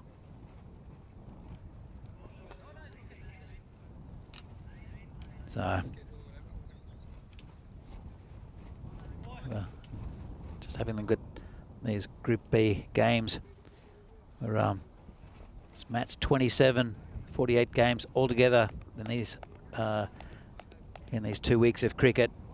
They're playing for a quarterfinals berth on Friday, and then it's knockout from there. Finals day on Saturday with the semi-finals and the bronze medal, and then the final all on Saturday. That's been whipped off his toes. What a shot. That's a lovely shot there from Imran Butt, and it's gone all the way for 6. Just got a little bit straight there, did the new bowler, and beautiful shot. Just stepped across it and hit down there. The wind is going that way as well. Lovely shot, and it's Raya Prolu who dropped that catch in the previous over. And that one's just poked out towards the man at short cover. Have to rush. Got through pretty easily in the end. Bring the general manager on strike. But that was a lovely shot there from Imran Butt, who I think will have to take over this innings. Here it comes again, Raya Prolu. Outside off stump, and gets away with that slightly. Not call a wide, just inside that tram line. Bit of a loose shot from Hassanat, just sort of dangling the bat at it.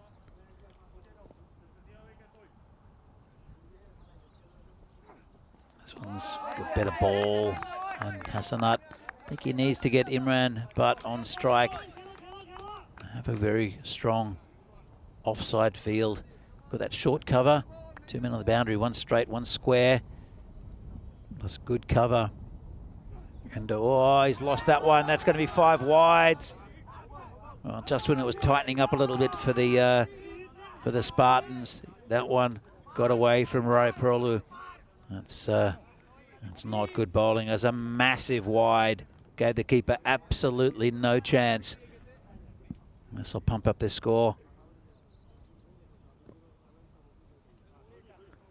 I don't know about a no ball. Was it being called a no ball, or is it a wide? I think. Is it a front foot no ball, maybe?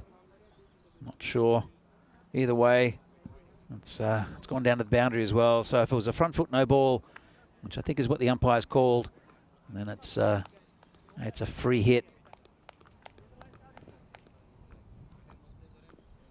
Comes again, and big swing and well bowled, no run. But it was called a no ball, front foot, and went wide and went down to the boundary. Still expensive, but got away with it a little bit in that final ball. It's pumped up the score a bit though this over. This one's just hit towards point, just for a single, and it'll keep Imran Butt off strike. Hassanat finally gets a first run off the bat. He's a 1 off 6 at the moment. It's the end of the over. Pretty poor one, really, from Raya Prolu. You can see Hussain going for 16 off 13. Exactly the same at the moment from Imran Butt, 16 off 13. But the general manager, 1 off 6, slowing down things, but 14 extras already for the Spartans. And those 8 byes you see, which was just some wide bowling. One from a no ball, one from a wide. Comes Sago ready again, and it's hit him a bit high, I think. Good ball, just a leg bye to start the over. Again, this is going to be a very important over. Gets a good bit of in swing. May have hit the stump, but I think it's gone a bit high. Good call from the umpire. Yes, very impressive. Sago ready again. Bit of in swing, gone straight back to the bowler. Nice bowling. And he's dried up the runs. As Sago ready, he's having a very good day with the ball. Did okay with the bat as well in this in the innings. Just contributing with a few. Then again, this one's a little bit shorter, and he's hit it onto his leg as Imran Butt can't quite get it away at the moment.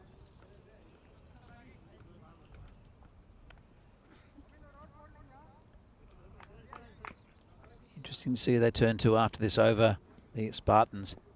Comes again. And this one's hit straight. Should just be a single. So that man down at long off. That's Vishak down there. V-Jag, as we've named him.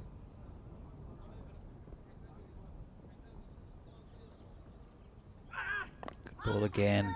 Just hit down into the ground, down to the keeper.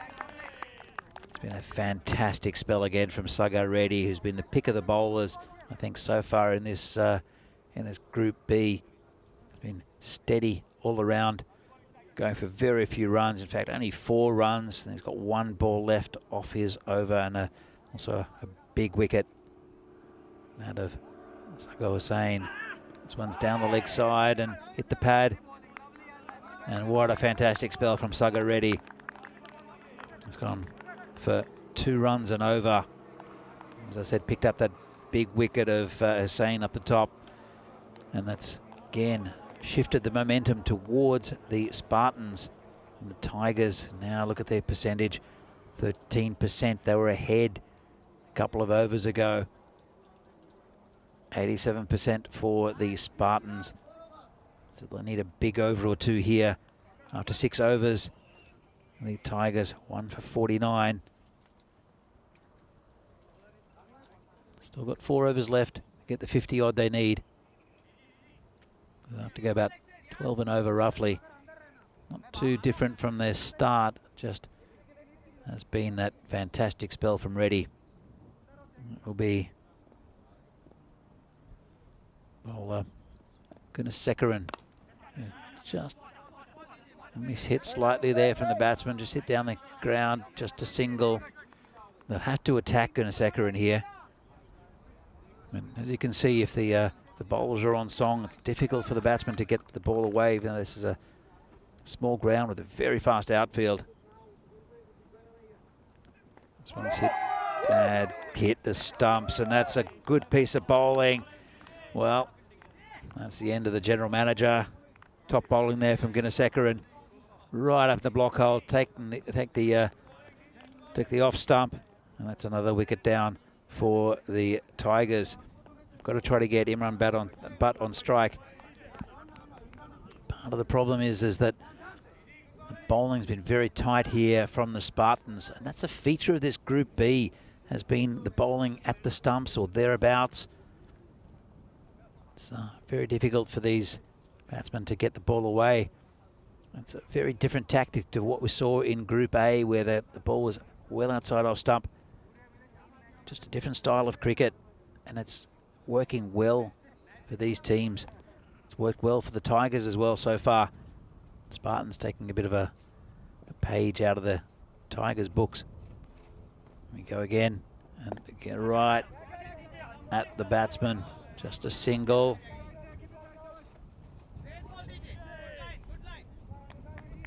Bring in Imran Butt back on strike.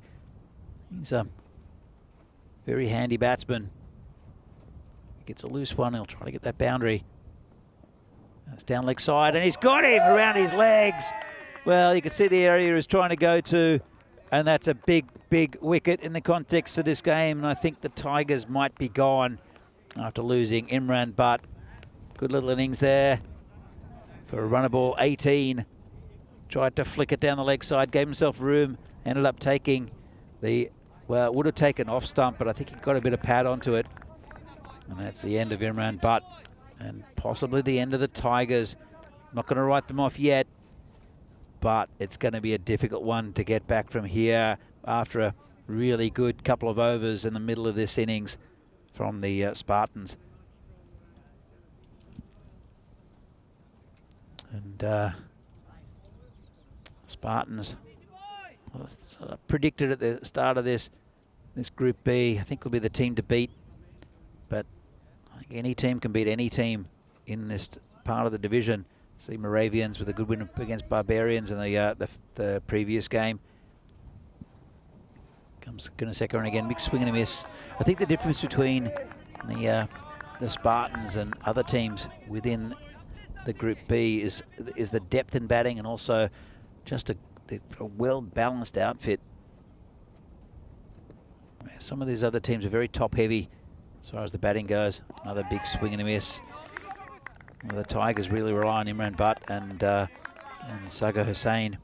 Same with Moravians. I'd have to say that after you get past their first couple, it might be a little bit of a struggle. And that's just because they are lower division teams.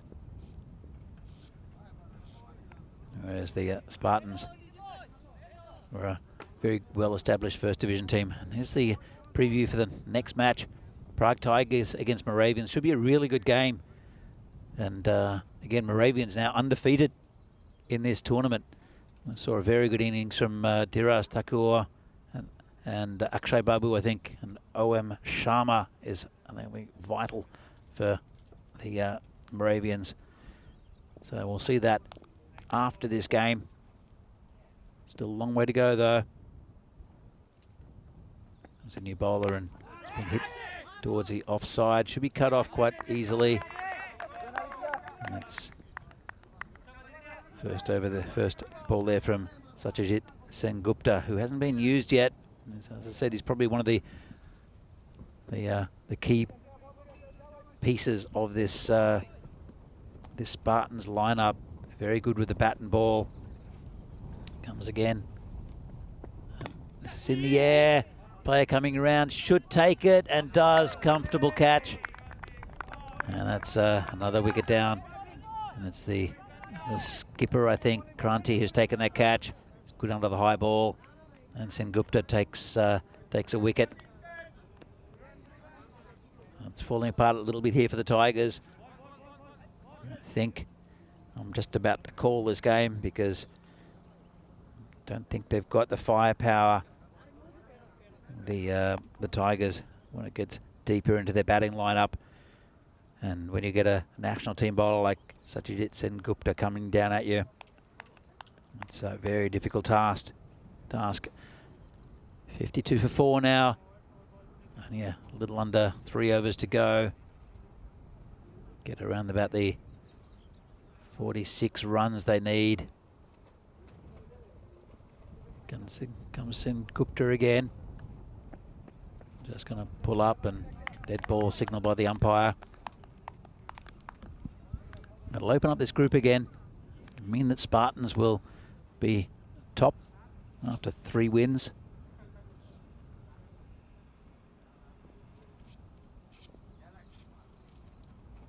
They did have that loss though against Barbarians yesterday. Sengupta comes in, and this could be another catch. It will be a man under it, and he's completely flopped that one. Hit it between his legs. Just misjudged it. And never really looked set. Well, he did kind of look set, but he's set in the wrong area. Let's have a look at this. He's set, just dropped in front of him, knocked it between his legs. That's Neeraj Taigi down there. Kept it down to 2. Comes Satya again. Right at the stumps. It's in the air again. This one is going back, and a good effort from Vishak, but couldn't stop it. It's gone to 6 for 6. Just a couple of centimetres over the boundary. Good effort by the fielder. not quite getting there. Needed a little extra height there, did Vishak.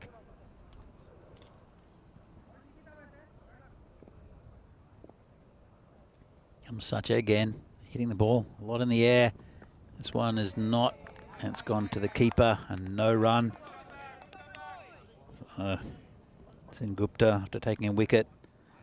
He's had a couple of catches that could have been taken. That last one was a very good effort there from the man on the boundary. But, with only a couple of overs left, you have to say that the Spartans are home. Slower ball, good ball there. Just rolled his wrist over that one. And a big swing and a miss. It's the end of the over. And Prague Tigers on 59 for 4. These are the bowling figures. Sandeep Kumar taking a bit of stick. The rest under 10. Raya Prolu shows 9 of his over, but there were 4 buys as well. Nirastoigi, a little bit expensive as well compared to his normal, very economical figures. But 98, I think, seems out of reach here. They need 40 off 2. And it will be Gunasekharan to continue.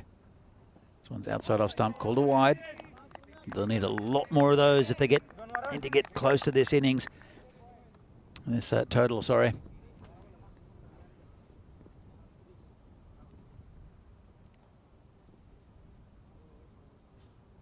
Batsman moving across slightly, and good ball there. Keeps it nice and tight outside off stump. Yeah, the new batsman. Here's Mabadul Hasham. He's trying to make it happen on the crease. Trying to put the bowler off. Comes in again. And this one's taken the stumps. Tried to give himself a bit of room, and Gunasekharan is right on target. And he's got the great figures at the moment of 3 for 3. He's been the destroyer in this middle order of the Tigers, and all he's doing is bowling straight, and that's too good for this middle order.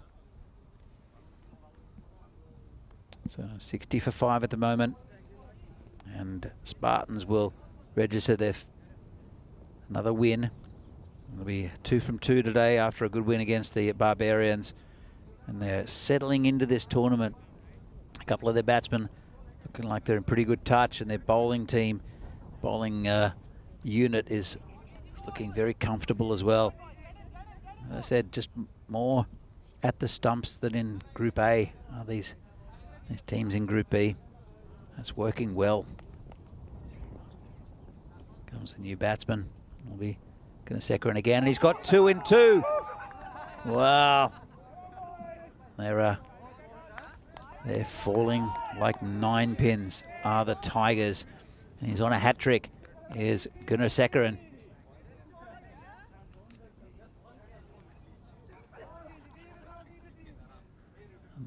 Just a big swing and a miss there from the Tiger. That was Al Mahmood, who's the skipper, who's had a game to forget. Got hammered in his 2-over spell. Brings out Aja Alam for the hat-trick. There we go, hat-tricks. Last one was in May, 27th of May. Asif Khan. The figures of 3 for 26. But saw one in Romania, Bulgaria before that. Parminder Singh, pretty good figures of 4 for 3. Same as Chris Batten in Spain. But this will be right up there with the best of the bowling figures. Let's have a look at Gunasekharan. They've tightened up the field. He needs to be right at the stumps. He's 4 for 3 at the moment. Is Gunasekharan a fifer? We haven't seen a fifer for a long time. He's on a hat-trick. Got 3 balls to go. Here he comes, and just outside off stump. He's got him! There's a hat-trick! Little edge! And fantastic performance from Gunasekharan, and that's a hat-trick. He's taken his 5th as well. 5 for 3 is Gunasekharan. and the batsman will have to go. And the Tigers are falling apart, looking like kittens at the moment. The Spartans standing tall. And the batsman there having a little chat to the umpire, who had no doubt of that edge. Let's have another look at it. Just a little feather taken by the keeper. And aren't the Spartans happy, jumping for joy? And Naveen Gunasekharan, who's the opening batsman, maybe a part-time bowler, no longer part-time. He's got 5 for 3. Well, he's got 2 more balls as well to go. Haven't seen a 6 for a long time. Won't quite beat the figures of Steph the Destroyer Gooch in Hungary, where he took 6 for 2. Unless he takes 7 here, Gunasekharan. Field nice and tight. 2 balls left in his spell. It's been brilliant. Comes in again. This one's at the stumps. Oh, got a toe edge. Might go for 4. It's a player coming round. They'll look for 2. And it's a pretty good ball. Oh, it's got a toe edge. Got enough of it, the batsman. And in fact, it's the end of the over. Fantastic spell. Ended up with the figures of 5 for 5. Gunasekharan. And it's pretty much it for the Tigers. Yeah, I thought he had 1 more left. Let's I don't know. It looks like it's over, but maybe they're calling him back, I think, for 1 extra ball. They are. And with all that excitement, it was the umpires that called over, but there is 1 more ball left. As I mentioned, he could have taken 7. Still up for 6, though. Comes Gunasekharan. Bear's got in. There's his 6th. Gunasekharan, the Destroyer. Naveen Gunasekharan. 6 for 5. Fantastic bowling in the middle overs. And Spartans are home quite comfortably now. And it's absolutely fallen apart for the Tigers. Just a big swing and a miss. That's what you do if you bowl straight. There's enough on this pitch. Enough movement as well. And these Tigers, remember 3rd division, they've got a couple of good batsmen up top.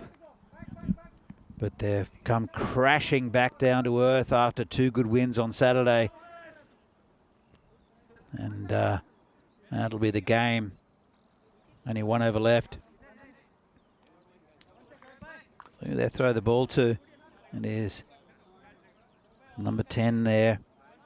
Sohaib Wani, who we haven't seen before, with the ball. See how he goes.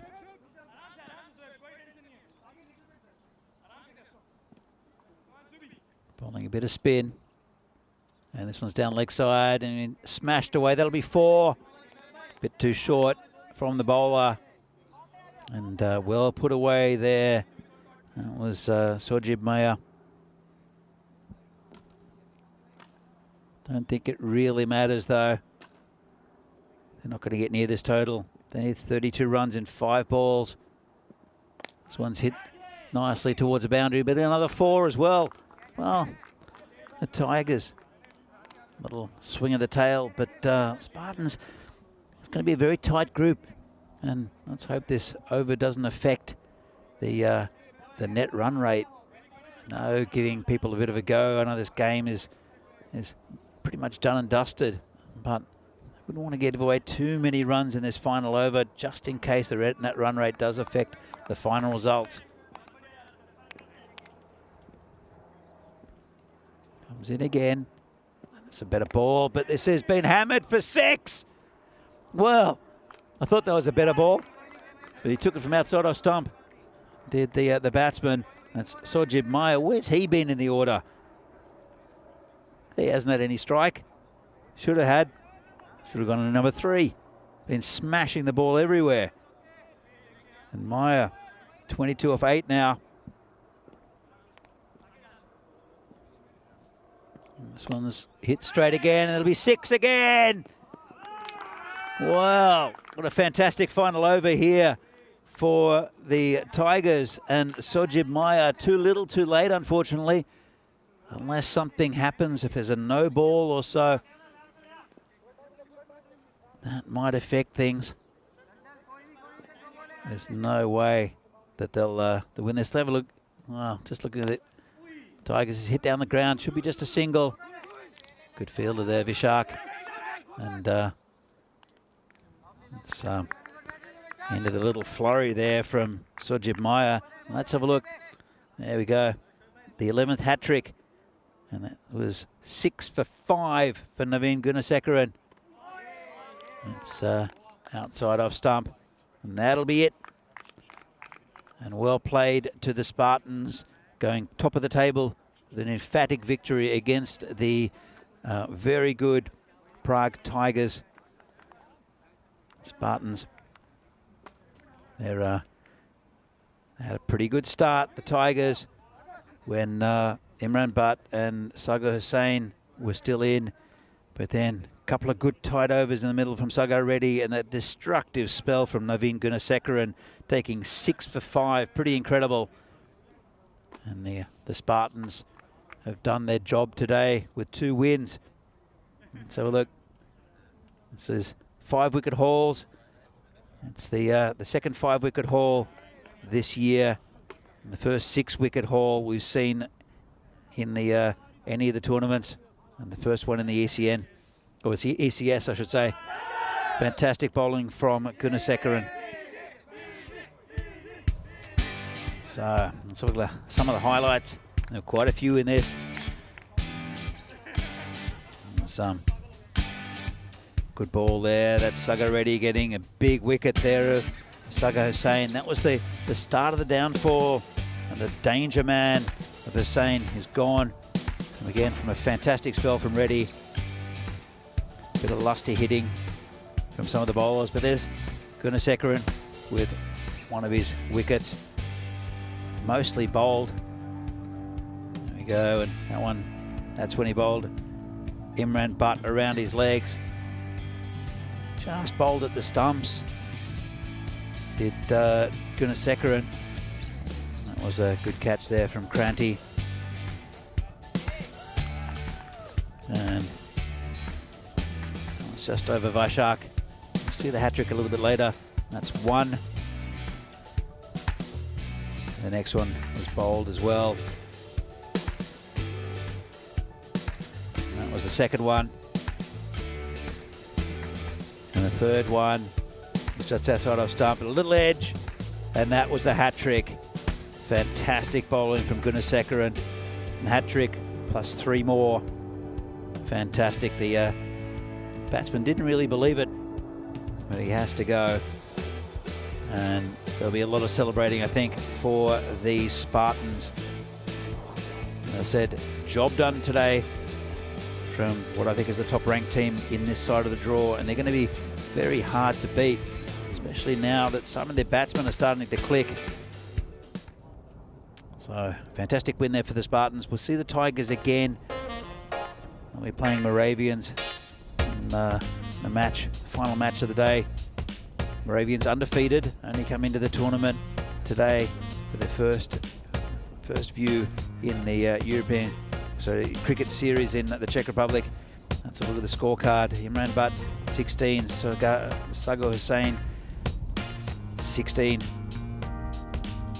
The general manager missing out, but Sojib Meyer 29 off 10, did really well, especially off the last over. But then binary figures there for the next few, 0, 1, 0, 0, and 2 for Sorati right at the end. 83 the score they reached. I think that final over helped them. They did lose 8 wickets. So look at the bowling figures. Sandeep Kumar going for a few, and Sohaib Wani 21 off his over. But look at that in the middle. Firstly from Sagar Reddy taking 1 for 4 off 2 overs, but then the highlight, Naveen Gunasekaran taking 6 for 5. Pretty amazing. that's what we see from Prague Spartans and Tigers. They can come back with a win over Moravians. They'll probably think that they've done okay today. Spartans, they'll come back in the next few days to see if they can continue this run. Run scorers for the Spartans, fantastic innings from Panalet again, 30 off 20. Sengupta 16 and Jagan Everson 15 off 7. Looked pretty good until he got his LBW. Good bowling again for the Tigers, but if you have a look for the batting lineup, Sojib Maya 19, Imran Butt 18, Sain 16, but have a look at that. Naveen Gunasekharan 6 for 5, Sagar Reddy and Satyajit Sengupta also contributing. Sagar Reddy's over really dried the runs up and caused panic in the Tigers. Well, interesting game 27 here in the ECS, FanCode ECS, Czech Republic, from Prague in Vinoj, Scott Page Field. Yeah, Prague Tigers going down by 14 runs. We're going to come back very shortly for the final game of the day between the Tigers again and Moravians, who scored a big win over the Barbarians earlier in the day. See you very soon.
Hello and welcome back to Prague in the Czech Republic for the final time today. It is the fourth match of day 7. It's match number 28 and we have 2 of the new sides to the ECS. They're going head to head right here on the last day of Monday. It is the Prague Tigers versus Moravian Cricket Club. I know that Charles Croucher is with the 2 captains in the middle. Let's see who wins the coin toss for match number 28.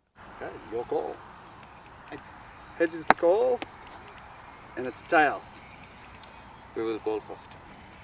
So Al Mahmood has won the toss and he's elected to bowl first. Look, a little bit curious for me, seeing they were so good defending the other day, but for the second consecutive match, they have elected to chase again. They do rely a lot on their top order batters, don't they? And of course, won't see them until the second half of this game. And with no holder in the lineup, they've had to dig a bit deeper for bowling options, and they just had a little bit of trouble bowling as consistently well, the Tigers, than they did on Saturday when they pulled off that miracle defence. But Moravian, well, they won their only match this morning. They're up and about. They've got a lot of enthusiasm. I'm sure they would like to tame the Tigers here. And if they do that, then they will remain the only undefeated side in this competition. So let's see what happens as we get into match number 28. The news from the toss is that the Tigers, Al Mahmood, he's won the toss and he's going to bowl first. Over to Danny Hudacek as we get ready for the last game of Monday. Yeah, thanks, Vinny. Interesting decision to bowl first, but I think probably the right one. Moravians saw a sparkling innings from Dirash Thakur in the game against Barbarians. They want to get him early. Akshay Babu, and also Vignesh Surendran, probably their pick of their batsmen, as well as the skipper, O.M. Sharma. We haven't seen them bat too deep yet, the Moravians. So the Tigers with a very good bowling lineup, a little bit under strength without a couple of players today maybe, but they've just put in Jainto deep to the side. But I think the Tigers, after a probably difficult time against the Spartans, I think will bounce back with a good performance here against Moravians, who are undefeated so far. As you can see, the expected score 86 for Tigers, 80 for Moravians, but the average runs scored 102 for Moravians, 87 for the Tigers. It'll be an interesting game. I think both these teams are lower division teams. I don't think it's a true reflection of their quality, especially the Tigers, but you can see that after the hard outer shell, there is a soft centre to the Tigers, and I think it's much the same with the Moravians. And I think it's going to be a pretty even matchup. Tigers probably had the edge with the bowling though, and it'll be that man Anja Alam to open again for them. He's been very impressive so far. Nice tight field. In fact, a very attacking field. Got a short cover, short mid wicket. Have a fly slip in a gully. And even the man there at mid off inside the circle. Back looking. There is a man out at a deep point. If anything, that gets past the infield. In fact, I'm just going to swap those two around, just delaying the start a bit. And a man out at whitish long on. So the Tigers, they want a couple of early wickets here, I think. Yeah, Moravians with Surendran opening the batting with Akshay Babu. I want to get to a good start as well. Just holding back and putting Dirash Thakur into the lineup. He and Sharma got them over the line against the Barbarians. Comes the first ball of the final game of today. Bit short, just tucked around the corner. Just a single there. Quite reminiscent of the first ball of the last Moravians game, where it was tucked around the corner for a nice boundary from Surendran.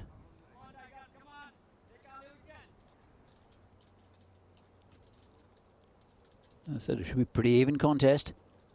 Comes a bowler again. Outside off stump and played and missed. He's a good bowler, Alam. He always bowls just in the right areas, bowls a very good length. A little bit of movement.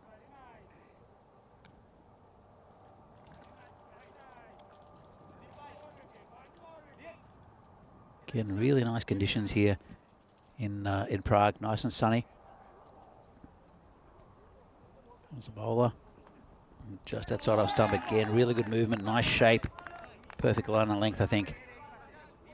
Yeah, I think Vinny's definitely got the best of the ice cube situation. He's in the shade all day. It's starting to drop a bit lower in the sky as the sun, and I think I'm copping into the back of my neck. So if we can get somebody in with an umbrella out here would be fantastic. A bit of sun cream might help as well. This one's outside off and not called.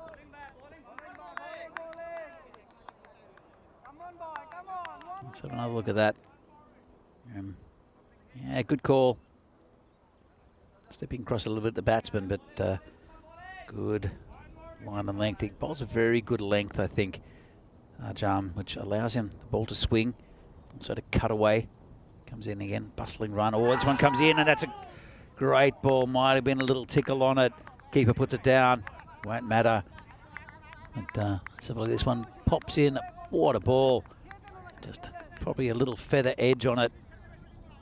As the batsman looks back, it's always a good indication. But put down by the keeper. It's Sakibul Tanim. Comes Alam again. Only one so far off this over. And it's been turned around the corner. Well, more just sort of shaped towards the onside out to that cow corner area for 4. Unusual shot. Effective though. And just grabbed it from outside off stump. Rolled his wrist over it. Thought it was a bit wider when it first came up. Here are the top batters for Moravians. You can see Thakur 46 and Sharma 35. It is their first time in the tournament with the bowling with Moravians. Sorry, with the Prague Tigers. You can see Mia there, Hussain and Al Mahmood. Very expensive though, taking 3 wickets, but pretty expensive. So it's pretty even start so far. Vinny, interesting game this between these two. Sure is. Now let's continue. Second over starting with the wide. This is Al Mahmood. He mentioned has been a little bit kind of off today, I suppose. But really good young player. And yeah, we just haven't seen the consistency, I think, with their bowling today that we saw on Saturday. But still being competitive. With the batting just falling away in the last game. How about that Ganasekaran performance? Well, this could be a chance. It's in the air. The keeper, 2 fielders going to collide here. Oh, no. Oh, well, I just hope everyone walks away from that. All right, the keeper called. He was going about as fast as you can. The fielder was coming in just as fast. I think that was Mamadou Hasham. I just hope everyone walks away from that, Danny. There were 3 of them going for that. Yeah. And they all... Oh, it was always going to look bad. In fact, just didn't. Oh, I mean, that is like, I mean, as long as no one gets hurt, it reminds me of a game of Twister at 2 a.m. because there are people going everywhere. And just have a look, then Imran Butt comes over the top and ends up riding Hasham like My Little Pony. But the good news, I think, is that everyone except for the sunglasses have survived that because I think they've been shattered. Oh, you know, at times like that, you step outside the moment and yes, a chance goes down, but I mean, I'm just happy that it looks like, in particular, Mahmoud Hasham came in from mid-wicket. He's up and about. Yikes. Yeah, Imran Butt stepped out of that, but I tell you what, the keeper, Tanim, got absolutely smashed by the fielder coming in. Saiful Islam is the keeper today, don't forget. So, yeah, I mean, he had some protection. Yeah, in fact, no, you're right. You're Sakibul Tanim is the keeper now. Yep. But, yeah, he had some protection, I think, in his pads, literally, because the legs were kind of, I suppose, part of the collision. It folded him in too, though. Yeah. So, very happy that, that they're all okay. But, tell you what, if the big man Imran Butt got involved in that, you know what that reminded me of? When they throw some fresh meat in the tiger cage and they come from everywhere and they're all fighting for it. At least they all wanted the ball. I'm just so happy that that no one's hurt. Anyway, let's move on. When I say no one's hurt seriously. I do think a few of the guys might be a bit sore tonight after that. But yeah, Tigers versus Moravians. Who would have thought this would be such a big game when we first looked at this group? But yeah, they're both playing some good cricket. Yeah, they are. And see what Almond Wood has really pulled out a pretty good over here so far, apart from those wides. Yeah, well jinxed by Danny Hu to check. He's the jester of jinx. And anyway, yeah, so I want to say a quick hello to everyone in the chat, and also to Andrew Parker. Where are you watching from, Andrew? Good to have you with us. Yeah, I think you're just noticing that the sunglasses may have been their only casualty. That won't be functional after that. Here's Mahmood. This is in the air. It's not going to carry it down to third man, though. Takes on one hop. Surrendering gets a single. Yeah, what a great opportunity for Moravians as well. Almost 2 years after we last saw them on ECN. They only had the opportunity to play over one weekend and 3 matches back then down in Brno. So, I mean, they were pumped. A bit like Tigers were, I think, on Saturday morning when they got the opportunity to take part in the ECS for the first time. And, yeah, so these two teams, plenty of enthusiasm. And I think they'll both think this is a winnable game based on current form. Here's the last ball of the over from Mahmood. Pretty good one. Gets that in the right channel. So, look, despite a bit of high drama, it is only 3 off the over. And after 2, the score is 8 without loss. Let's have a look at the table. And you can see how Group B is slowly forming. And what I can tell you is that things are going to be pretty tight. I just feel, especially with Vinarati, they've got games to make up. And they didn't take any points away from Saturday. They've got the day off. We'll see them again tomorrow. But at the moment, yeah, pretty competitive. You can see after that, Spartans are 3-1. They're sitting at the top, but they can be joined here by the Tigers if they win. Moravians have games in hand as well. Barbarians, they're the ones that are probably underperforming, I think, at the moment, particularly with the bat. They've struggled. Vinarati, I mean, who would have thought Barbarians and Vinarati could potentially be the ones that are fighting it out? But anything's possible in this group. Again, Moravians, I've only seen them in the one game so far. So everyone really enjoying Group B, and I'm certainly one of them. Andrew Parker says he's watching from London. Hope you're well. And hello to Roshan Jaiswal, who's pretty confident the Tigers will chase down whatever Moravian set them. We'll see. This is Ajar Alam. And he gets driven, but there is protection down there. We're in the last over of the power play now. There's a big caveat with that, though, that I saw Imran Butt and Sagar Hussain are both very good batsmen, and Sojib Maya was batting beautifully towards the end of that innings, but yeah, they did lose 6 wickets to a certain bowler. There was a big hole in the middle of them, wasn't it? Like a bazooka, and gone through the middle order. So we pushed a bit too, well, maybe not. Oh, saw his arms go there, the umpire. Might have been one of those full ones that just sneaks inside. Just the one I looked at it from a long distance, but of course the umpire's got the best view. So I'm not going to say he's wrong, and it's 50-50 that one. It's one of those things with a wide there is harder to hit than a wide that's even slightly wider that's bounces more. Nice shot. So I think the way they umpire, even though I take your point 100%, but that's why as a bowler that's your perfect delivery, because I think that is harder to hit than one that has a bit of length on it. You know, some interpretations you're less lenient on those, but I think then you're getting a bit too complicated. I think if you're good enough to get it forward inside the wide line, then good on you, and it's up to the batter to sort it out.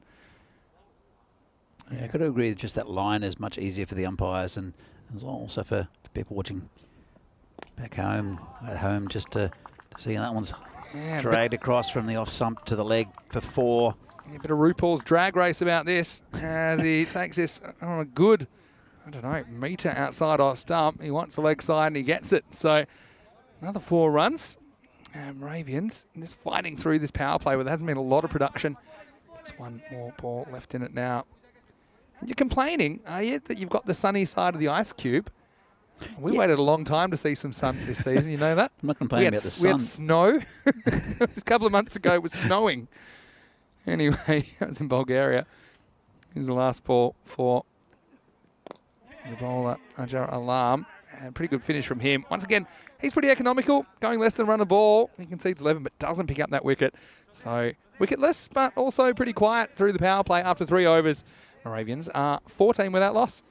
Yeah, the without loss there is the big thing for me because the field restrictions will be eased, and sometimes it's that pressure of having fielders right in your face that will dictate the quite a bit to the batsman just not being able to feel like they can play shots.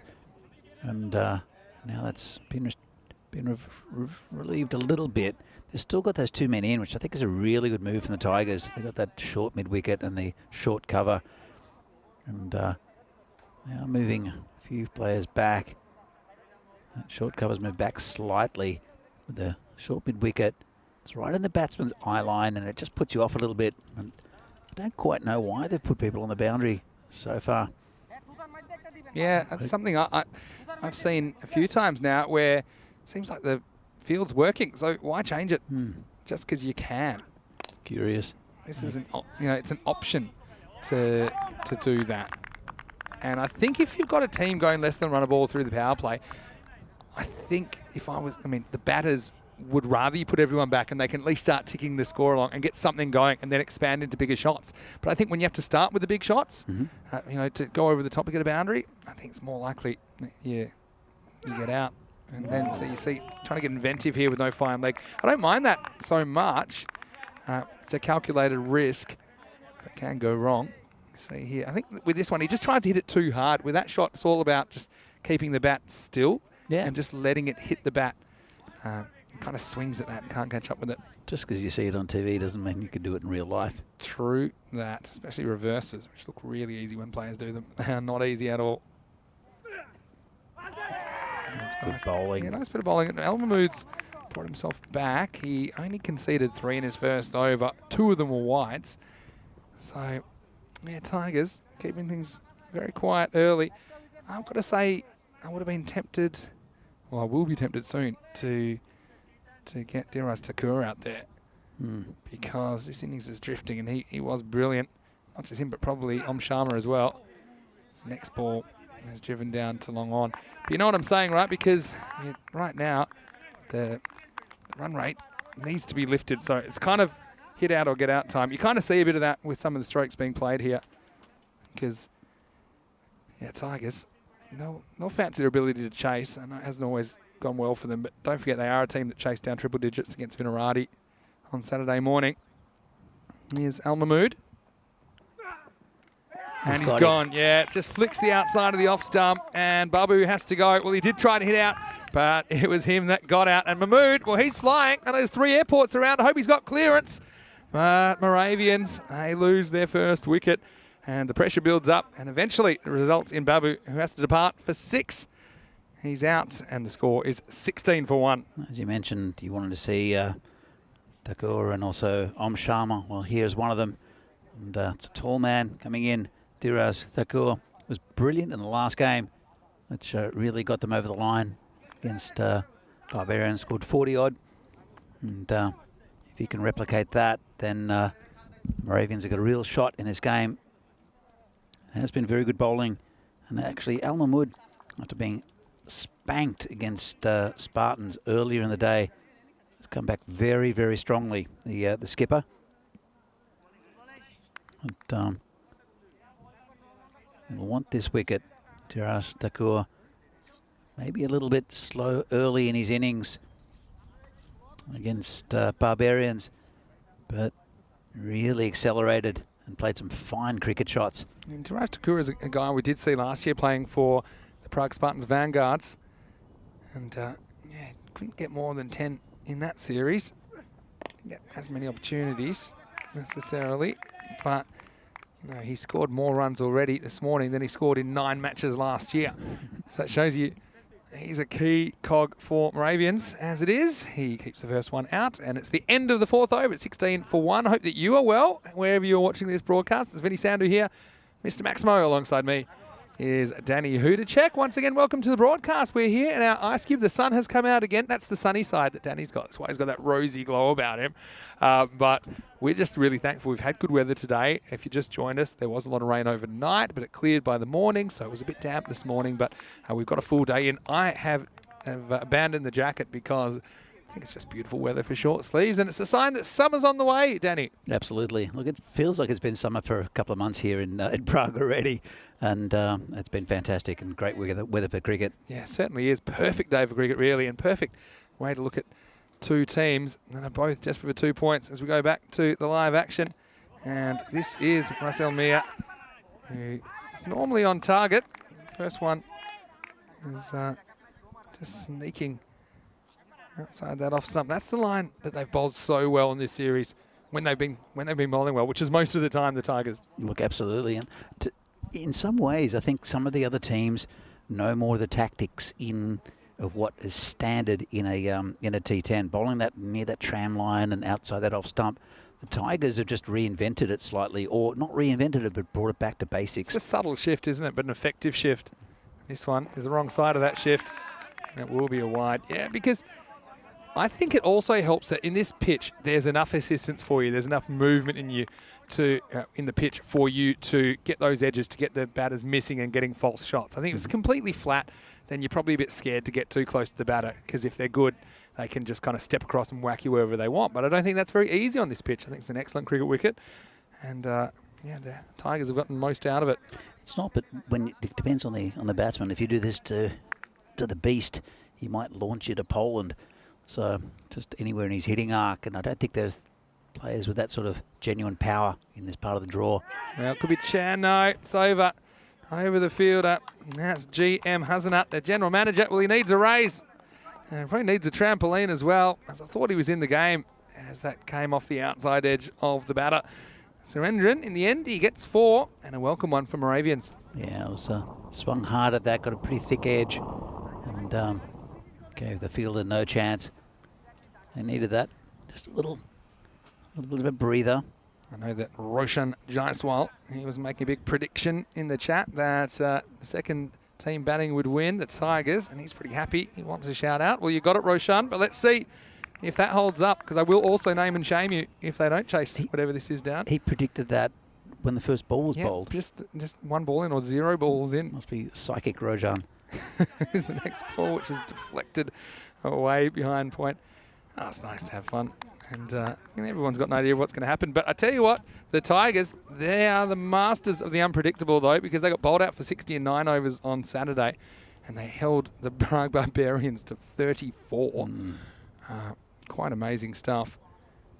It's a game we'll remember for a long time. Right now, Takua will be facing up, and yeah, he looked composed, didn't he? And he also looked like he could powerfully clear the boundaries whenever something was loose.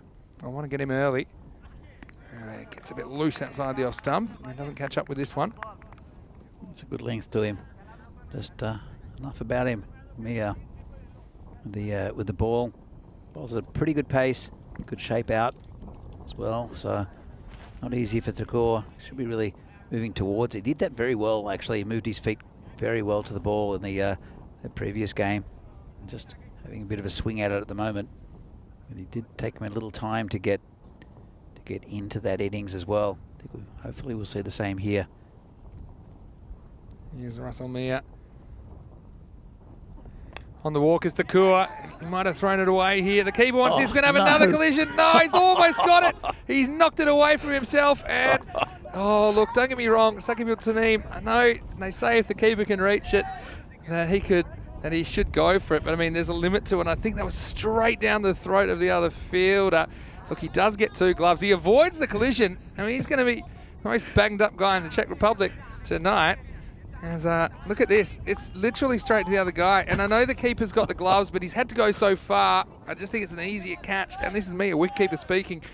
And we almost got it on the second grab as well. Tigers are an excitement machine. And, almost. I mean, the Tigers certainly cannibalising themselves almost in the first 5 overs of this game. Here's the last ball of the first half, and it's flicked away. This could be 4, you know. It's a long chase, and he's not able to keep it inside, so it will be a boundary to Yaraj Takur. He had some pretty scary moments there. He wasn't the only one. He goes 2 off the drop catch and then 4 to finish the over. So 5 overs in, it's 28 for 1. And look, speaking of excitement, the Tigers certainly provided it. They broke a record on Saturday. And he got the lowest ever total to still win the game in a full 10-over game, and they only batted 9 of it, 60. And that beat the record from the Stockholm Tigers, which was only 2 weeks old. You can see that 63 was defended a couple of times. That stood for so long, men in blue, 9th of February 2021. You see just a handful of other totals there that have been defended in the 60s. Shows you how rare it is, but no one has ever defended that few runs. That's got to give the Tigers so much confidence. They could almost defend anything. Yeah, absolutely. Look, they had a very strong bowling unit, and they just had no answers for them on that day, the Barbarians. But then Barbarians came back with a big win over Spartans the next game. So yeah, that's true. So your luck can change in an instant. Here's the new over, and it's Sada Hussain, Sagor, as he's known, who starts by being pushed away to point. Tell you what, the next ball that goes up high in the air, Sakibul Tanim, he's going to chase it, and he's just going to yell ramming speed, because he's going to take out a fielder. You should hear the footsteps coming, really, from Tanim, who, yeah, I mean, the fact that we've all walked away from the... Well, I guess that wasn't really a collision, that second one. It just looked like it was going to be. It was going to be. Yeah. And then he actually almost... Imagine he caught it on the second grab. Reminds me a bit of the ECL, where the Punjab Lions, Nicosia and Cyprus took a ridiculous team catch. This is driven handsomely by Surendran down to long off, just a single. Yeah, he was able to... I can't remember who it was exactly, but 2 fielders collided, but the ball was also caught, and they ended up hugging each other. Yeah. And when they realised it was caught, they had a little cuddle. So it was unusual. Now this is a slight top edge, hanging in the air, but it should be caught, and it is. So, well, Takua just got a slow ball there from Hussain, who's rolled his fingers on a few today, and that was nicely taken. That's Mahmudul Hasham, who he was the one that was almost snapped in half earlier, but the good news was Sakibul Tanim, the keeper, was not able to get anywhere near him and put him in danger this time. So he shows he's able to grab the catch. He's got 2 good hands. Luckily, he's got 2 good legs as well after that, as Takua goes for just 7. It's 31 for 2. Yeah, let's took a little bit of batting to the Moravians. It's a nice catch out there, and you're right. But, did you hear a mine from behind the stumps then? He didn't move, actually. I kept an eye on him. Yeah, but that was a clever bit of bowling, because he has just rolled his fingers on a few, almost like a leg cutter or an overspinner, back of the hand kind of slow ball, and that just slows enough, and Takua be disappointed that he didn't elevate that one out of the ground, because I think it was hittable. I think he did pick it, but he just turned out top edging it, and a good catch taken out there by Mahmud ul Hasham. As we get ready to continue, it will be Sharma, who batted very, very well. Player of the match, in fact, earlier today, in their first ever win on ECN. They always nicks his first one, but doesn't. So yeah, I mean, still Takua goes, but Sharma was very impressive this morning, wasn't he? And he ended up finishing with 35 off only 16 balls. He was also a key bowler for them, 2 for 18 off his 2 overs. Yeah, he was good this morning, and have to reproduce his form. Pitched up, and he goes after it. I think he's going to fall safely, so he gets a bit of luck there. And they think about 2, and that ball spun away despite not hardly moving at all. It does spin around Ajar Alam, as it will be 2 for Sharma to get off the mark. 6 overs down, 33 for 2. So going at 5.5 and over. I do think, especially with Sharma there, they're very capable of that 10 or even say 12 and over. 12 and over here, they'll get to 81. But it does look like even we might struggle to get into the 70s or something like that. You see, systematically, the chances for the Tigers have been improving if you follow that kind of grey line there. It's been heading up ever since the start, well, ever since the middle of the first over, basically. In the game they played earlier, all the runs came in the last 4 overs, so maybe it's the back half that's going to be, they're going to accelerate a little bit, the Moravians. And they'll have to do well to get out. There's a little bit of a hole they've dug themselves in the last few overs. This is going to help. Gundy ball, as Rico would call it. And hello to Rico. I know that he's been watching when he can. He's busy trying to take care of business back in Spain for a couple of weeks before he rejoins me in Hungary next week. First time he's been there. So good cricket in Hungary. I know you've watched it pretty closely because you were covering it for us there in 2020. Danny, Mr. Jimia. Got the job to do with the ball now. Just overcorrected, so a couple of wides to start his spell. Yeah, there's good depth in Hungarian cricket now. Another couple of clubs coming in, but also just some good quality cricketers. Yeah, Debrecen Vikings, they'll be the new club that we'll see this year, having just qualified with the top 4 clubs from last year's tournament. So, yeah, really looking forward to seeing a few people, including our own Stefan Gooch, who'll be leading the blinders. And this one is knocked out to deep square for 1. Yeah, Stefan is the man that still holds the best bowling figures ever on ECN, 6 for 2. Yeah, it's one of those records. We were just talking about it because we just had a 6 for 5, didn't we, from Gunasekaran, but not good enough. I think I just feel it'll be a 7 for. That'll break the record one day. Rather wide. So I'm coming and trying to push it wider, but he did it a little bit too far wide of that line. Hey, so yeah, I just got a feeling we'll see a 7 for one day. We have seen a quintuple wicket maiden back in the day. Dish Benaiki back in Switzerland in 2020. That was way back in June, around the time of that. We last saw Moravians actually. A bit short, not really timed. I think there's just one here if there's no fumble. Good fielding. Well, it's a good chance of the Tigers if they break through that hard shell of the opening batsman. Yeah, there's a good chance that Moravians will do the same to them because there was a lot of wild swinging at very straight deliveries from Gunasekaran that. But you need to be lucky as well. You can bowl as well as you like, but still take 7 wickets in 12 league deliveries. It's pretty difficult. Next delivery, and he wants to go ramp. Then he tries reverse ramp. In the end, it's a wide. It was weird. It's a funny one because he does kind of step outside off a little bit, and we'll see when he does it. If it's after the ball's bowled, they don't normally. Yeah. I mean. Yeah, you could argue it's not a wide. Thing is, this is why it's so hard because you probably have to move that line. But how far are you moving it? You know, because are you moving from where his feet are, or how far outside the off stump is? Now this could be a chance, but no, it's gonna drop short. And so I get the idea with the. I fundamentally disagree, I think, and it's only my personal opinion, about some of the wide changes made lately, which are more friendly towards bowlers, so that if you now like back away and then come back, then suddenly you can bowl a leg side ball and it's not a wide. This one won't carry either. It'll be an awkward one, but he does well to hold it there. Russell Mayer. Yeah, so for me, I just think, and I'm pretty tough on bowlers, but I think I want to see a contest. I don't want to see bowlers bowling around batters. I want to see them bowling at the stumps or at the batter. Because to me, when you're always trying to go wider and wider and wider, you're scared of getting hit. Well, it's a definite tactic. Probably with good reason. But just come back to that in a moment. That's another wide. It's been very loose this over here from Mia. Lots of wides.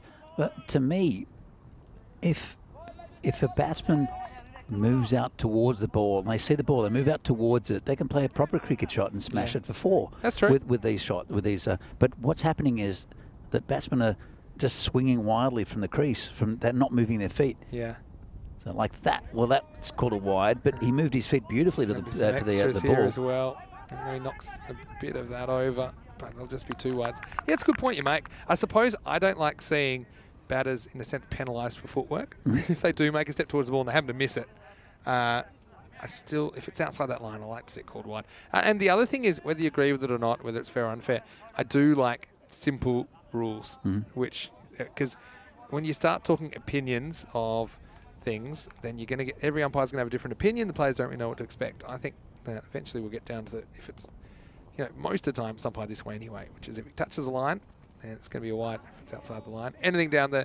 And I use the example of the leg side wides, right? So everyone knows if it misses the leg stump, it's a wide. It doesn't matter. I mean, unless it's between the batter's body and the stumps, that's a different thing.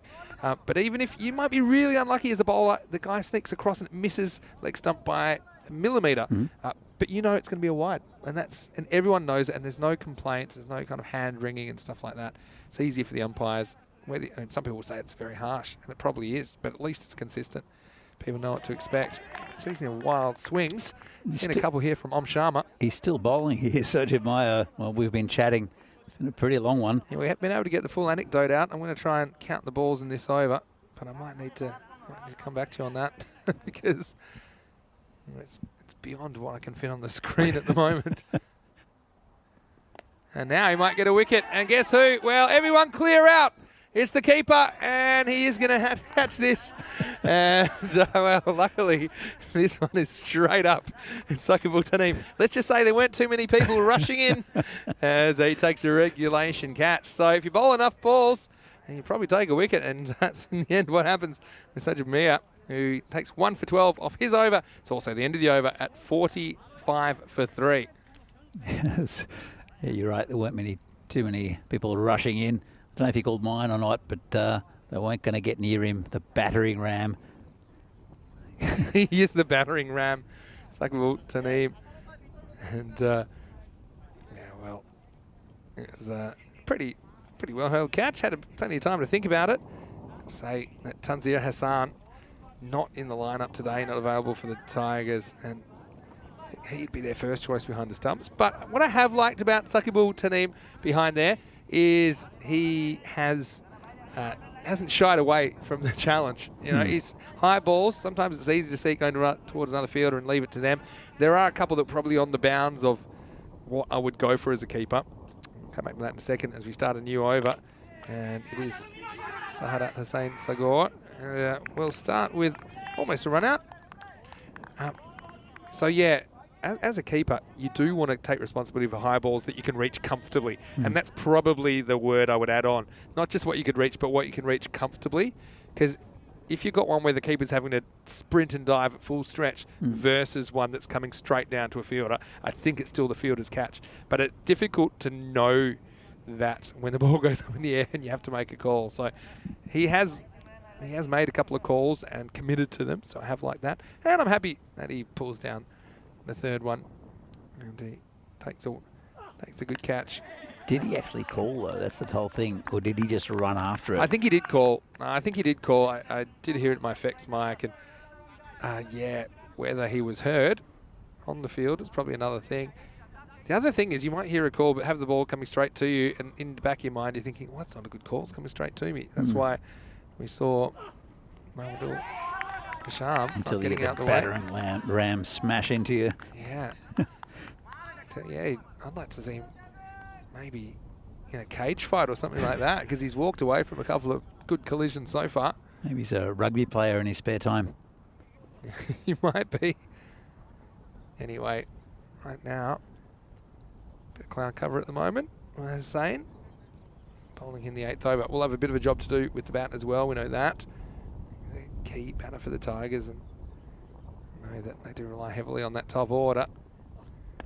Pretty good ball, full straight. And this is the kind of length you need to be at in the last quarter of the innings. There's nothing you can really do with that as a batter. And we've seen bowlers missing that sometimes today, maybe bowling a metre shorter of that, and batters have picked it up and hit the ball pretty hard. I think every run here is vital for Moravians. They know that they saw what happened to the Tigers batting lineup just a little bit earlier in the day. Wallace through the fielder there, Imran, but they'll just get a single. It's annoying because that's exactly what he's there for. Punches the ground. Hello to Charlie Hunt, who's joined us, and I've got to make a correction because originally Ujwal was down to do the German series because it is local to him, but he wasn't able to do the whole series. So Charlie will be doing the commentary in Germany starting on Thursday this week. So hello to you, Charlie. I'm sure he'll be happy to be speaking to someone, because in Malta he's by himself most of the time. He may be by himself a little bit this time as well. But that's it. You got to learn the ropes before you can get your friend Charlie. As we get to the end of the 8th over, and the score is 49 for 3. We'll have a couple of guests, I'm sure, popping in from time to time. Should be a great series between Germany, Austria and Sweden, with heaps of names that we've seen on the European Cricket Network. Of course, we were just in Sweden, and they haven't actually picked their final squad yet. I think they had something like 53 in the trials that they were looking at, but I expect that they will pick their squad of 14 or 15 today. Maybe we'll see Azam Khalil, although I guess nothing's assured.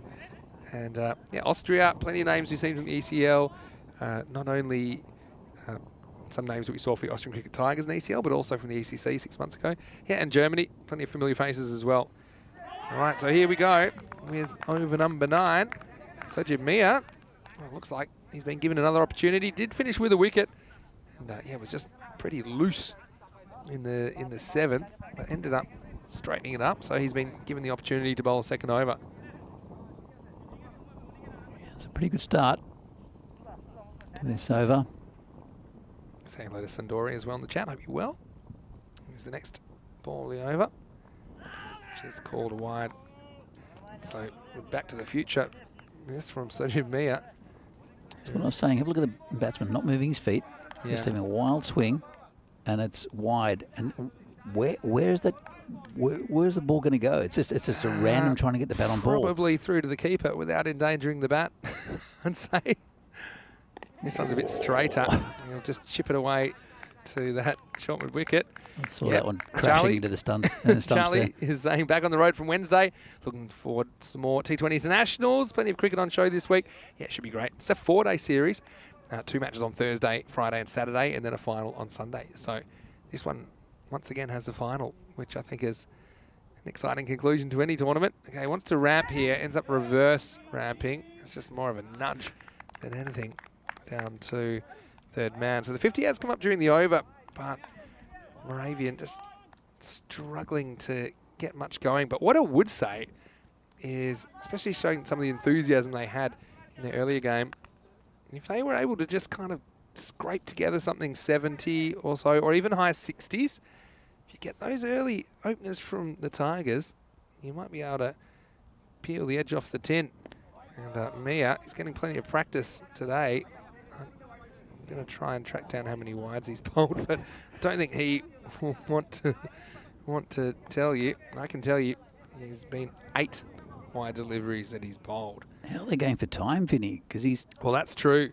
He's bowled an extra over in a bit. I think they've got 3 minutes to bowl 3 balls, so I think they're okay. Maybe. Yeah. And yeah, when I say 3 balls, 3 legal balls, I think they're okay for time. But come back to me on that. Well, there's one of them. Yeah, you mentioned if Moravians can get the score up to about 65 or so, they saw how the middle order completely folded for Tigers, and they'll just need another 6-wicket hat-trick hero. Leg side. Now he has to get on his bike, and so I think they should be okay. But here's the thing: you'd rather bowl wides than get pumped for 6s, because wides are only worth 1. Sure, you got to re-bowl them, but Mia, for example, this over, there's been 2 runs, 2 wides and a leg by. And so his economy rate is still under 10, despite bowling 3.5 overs it'll be by the end. Now this is in the air, and he's the last ball specialist of the over, and they're going to leave it for each other. No, it's been caught. Well, Sajid Mia, he wanted it himself, I thought. And then last moment he had a change of heart, and he thought he'd leave it to Alamin Hussain. So some good communication this time, as it wasn't the clothesline. It was just a friendly hug waiting for Alamin Hussain, who takes the catch. And so Mia gets out of jail a little bit. He finishes with 2 for 16. And look, 9 of those balls are wides. But yeah, it didn't get taken down. And so Moravians can't get anything going here. 9 overs down. It's 54 for 4. He's ended up with pretty good figures, actually. Pretty decent. But like I say, that's all about the fact that they haven't really been able to get after him. So yeah, congratulations. I suppose they're in order, and he did well. I think once he heard the call, he got out the way there and left it to Alamin Hussain. Yeah, so that previous over, he bowled 1, 2, 3, 4, 5, 6. I lost count. Let me start again. 1, 2, 3, 4, 5, 6, 7 wides in the last over. In his first over and 2 in the second. He's got a 13 ball over. Not quite the 15 is the record. My favourite is the 8 in a row that we saw. It was a bowler in Malta. I won't shame him, but he bowled 8 extras in a row, but then bowled 6 in a row that were fine, and actually turned out to be one of the better bowlers in the series. That was just his first bowl of the series. So, yeah, bowling's one of those funny things where you can kind of have it and you can lose it. That's why you have to make the most of it when you're playing well. Anyway, here's Russell Mia, who's coming back for the 10th and final over. Good slow ball, drop catch. Took a big deflection, did well, the keeper. Yeah, he does block it. And yeah, this would have been a nice little hanger with the keeper, Zakabul Taneem. He's slightly wrong-footed, but yeah, I mean, it's a pretty good stop, if I'm honest. As a keeper, you'd love to pull this down. But you see how he jumps to the left? Some of the keepers have been doing this. I think that some of them are starting a bit too wide. I never liked to be moving to my left unless I really had to, because it wrong foots you for those outside edges. And that would make sense to non-wicket keepers, trying to explain our funny idiosyncrasies. Because, yeah, when you have the balance on the wrong foot, it's very hard to make a substantial dive right. He does pretty well there, despite being wrong-footed. And they don't want this run. So this will be a dot. So where are they going to end up here? Oh, tell you what, maybe they're going to try and beat the Prague Tigers record, make 59, and then defend it. What do you think? No team's ever defended a score in the 50s. Interesting. Again, if they get the top 2 early, Sojimir is pretty good though in the coming in about number 3 or 4 for the Tigers, but I'll be nervous though. Swing and a miss. So grounded on the speed limit at the moment, 55. Just 2 to go. Tigers, how have you assessed their bowling performance? I mean, I'm not blown away by it, but I suppose it's been pretty effective. Just the 2 double-figure overs. Russell Mia 12 in the 5th, Sajid Mia 12 in the 7th. Apart from that, pretty tight. it hasn't been as good as what it was on Saturday against Barbarians, where they basically they limited them to 34 through just fantastic bowling, and then again, everything was going to fielders. This one's just on the toe end of the bat. I'm going to take this on. Why not at this stage? Well, you will now because there's a fumble. And you should be looking for a third here, but not going to get it. I think it's been good in patches. I mean, yeah. Patches is probably the way I'd call it. When you got a guy who's got figures of 2 for 16 and 9 of those were wides, you'd have to say that actually the good balls are good balls. Main issue for me is there's 4 boundaries in the innings, no maximos, and no boundaries whatsoever in the second half of this innings. So the last one we saw was off the last ball of the 5th. And now, time for the last ball period. It's 57 plus this for Moravians. And I don't think they're going to get another one. I think that's going to be run out. It will be. So they are going to finish on 57 for 5. Just going for the extra run to the keeper. And why not? Last ball. You see this one just cracks into the baits, which is part of the stumps, and knocks off the bail. So they are going to finish 57 for 5. Well, here's the good news. I mean, we saw 60 defended. And can you imagine if Moravians can defend 57 and break that record? But I think that there's a couple of players for the Prague Tigers that will have something to say about that. Most likely Imran Butt and Sahadat Hussain Sagor at the top of the order, as well as some players like Sajid Mia as well in the middle. But ultimately, this is a good test of where the Tigers are at, how they go about this chase, whether they're attacking or whether maybe they're a little bit more defensive and protecting wickets because they know they've had a bit of trouble with collapses in the middle order. So as it is, Moravian, they're behind the 8 ball, but certainly not out of the contest altogether here in match 28. The last match of day 7. Week 2 getting off to an exciting start. It was 2 teams that are new to the European Cricket Series going head-to-head. And we thought we'd see some action. Well, we had a bit more than that because it was watch out and saddle up time, wasn't it? The Tigers. You can't ride a tiger. Trust me, I've tried. It's very dangerous. That wasn't the first time or the last time we'll see that. But then Al Mahmood, he was pretty happy and he was able to sneak one through. And then we had more trouble coming. Let's wait for this. But first, there was an edge. It's just gone over the general manager. And the keeper, he was on a rampage, wasn't he, Taneem? And he almost reeled that one in. Ended up knocking it away from himself, but still, Moravians ended up with just the 4 boundaries. You see, for the most part, the Tigers held their catches, I think, but it was good, tight bowling, although it was patchy. A lot of wides given away, but not too many boundary balls given away. This is the one that team finally did get to hang on to. And yeah, like I say, Tigers, they would favour themselves to go out there and perhaps create an early finish to day 7. Yeah, I think the Moravians will learn from this game because there were no real partnerships, which was a feature of their game before against the Barbarians with Dhiraj Thakur and also Om Sharma scoring a lot of runs. But you see here, Surendran with 20 or 24 at the top of the innings, the rest in single figures.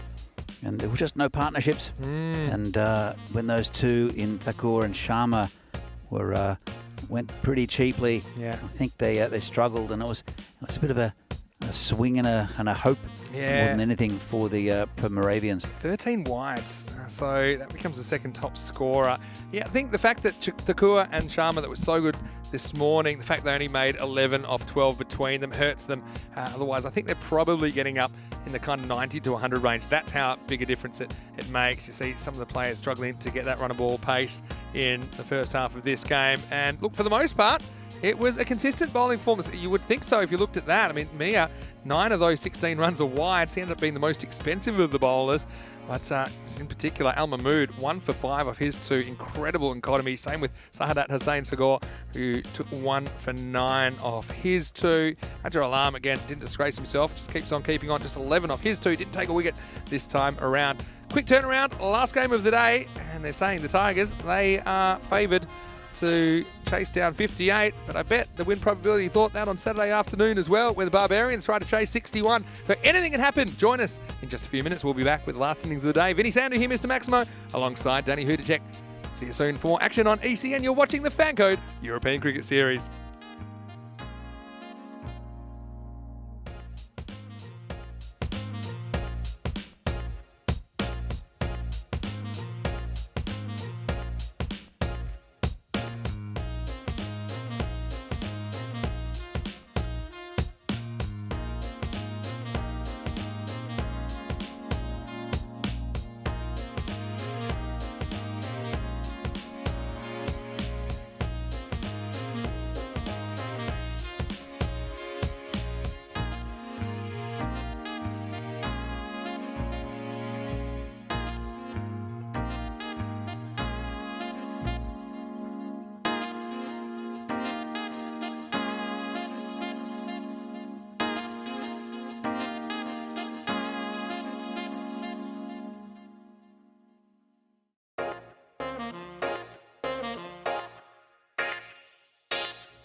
Hello and welcome back to the European Cricket Network's Vinny Sandu here, Mr. Maximo. And we are into the last innings of the day, which is about to commence. It is the Prague Tigers versus Moravian Cricket Club. Moravians making their return to ECN after almost 2 years. Yeah, it's good to have them out there. Not so many on the board for them though, just 57 they put together in their first innings. Prague Tigers will require 58 for victory. But as we learnt the other day, anything is possible. Prague Tigers defended a similar score, which actually was a new record for a lowest defence. And let's see if Moravians can break it just 2 days later. That would be a turn up for the books if ever I saw one. And it's going to be Prem Yadav to start us off. Imran Butt facing up. And let's see how these openers approach things. Fairly attacking field. And well, they might have wicket first ball. Needs to be caught, and it is caught. Oh, Danny Hudacek back with him in the commentary box in this one. Well, he did everything he could to drop it. He tried to hug it. In the end, it didn't get away, and that's a big one. If you're going to defend 57, that's the kind of start you need. Butt goes for a golden duck. Well, we saw how they folded against the Spartans, the Prague Tigers, and that's a huge wicket early up. Imran Butt, very good for the Tigers. They probably have the big three in Sagar Hussain and also Sojib Mia. The general manager has been out of the runs, even though he's listed as coming down number 3. I don't think it'll be him. It'll be, in fact, Sojib Mia. And if they can get these 3, and it's a big if, but put a bit of pressure on, and they're right in this game. And that's a huge wicket. Well, it's a dream start. Barbarians are about. They're both these teams in the lower leagues of the Czech cricket. So fantastic start there for Moravians. And so Shriva Diraja Ramamurthy, who I won't say they're hiding him there, but he certainly had to have his wits about him. He grasped that one. And Sojib Mia coming out at 3. So, well, you got one of the big 3, I think. Down, you've done it straight away. Oh, Sojib Mia tries to absolutely moose this first ball, and he's got it through now, and this is going to be a real teaser. Oh, I've got a feeling this could be 4.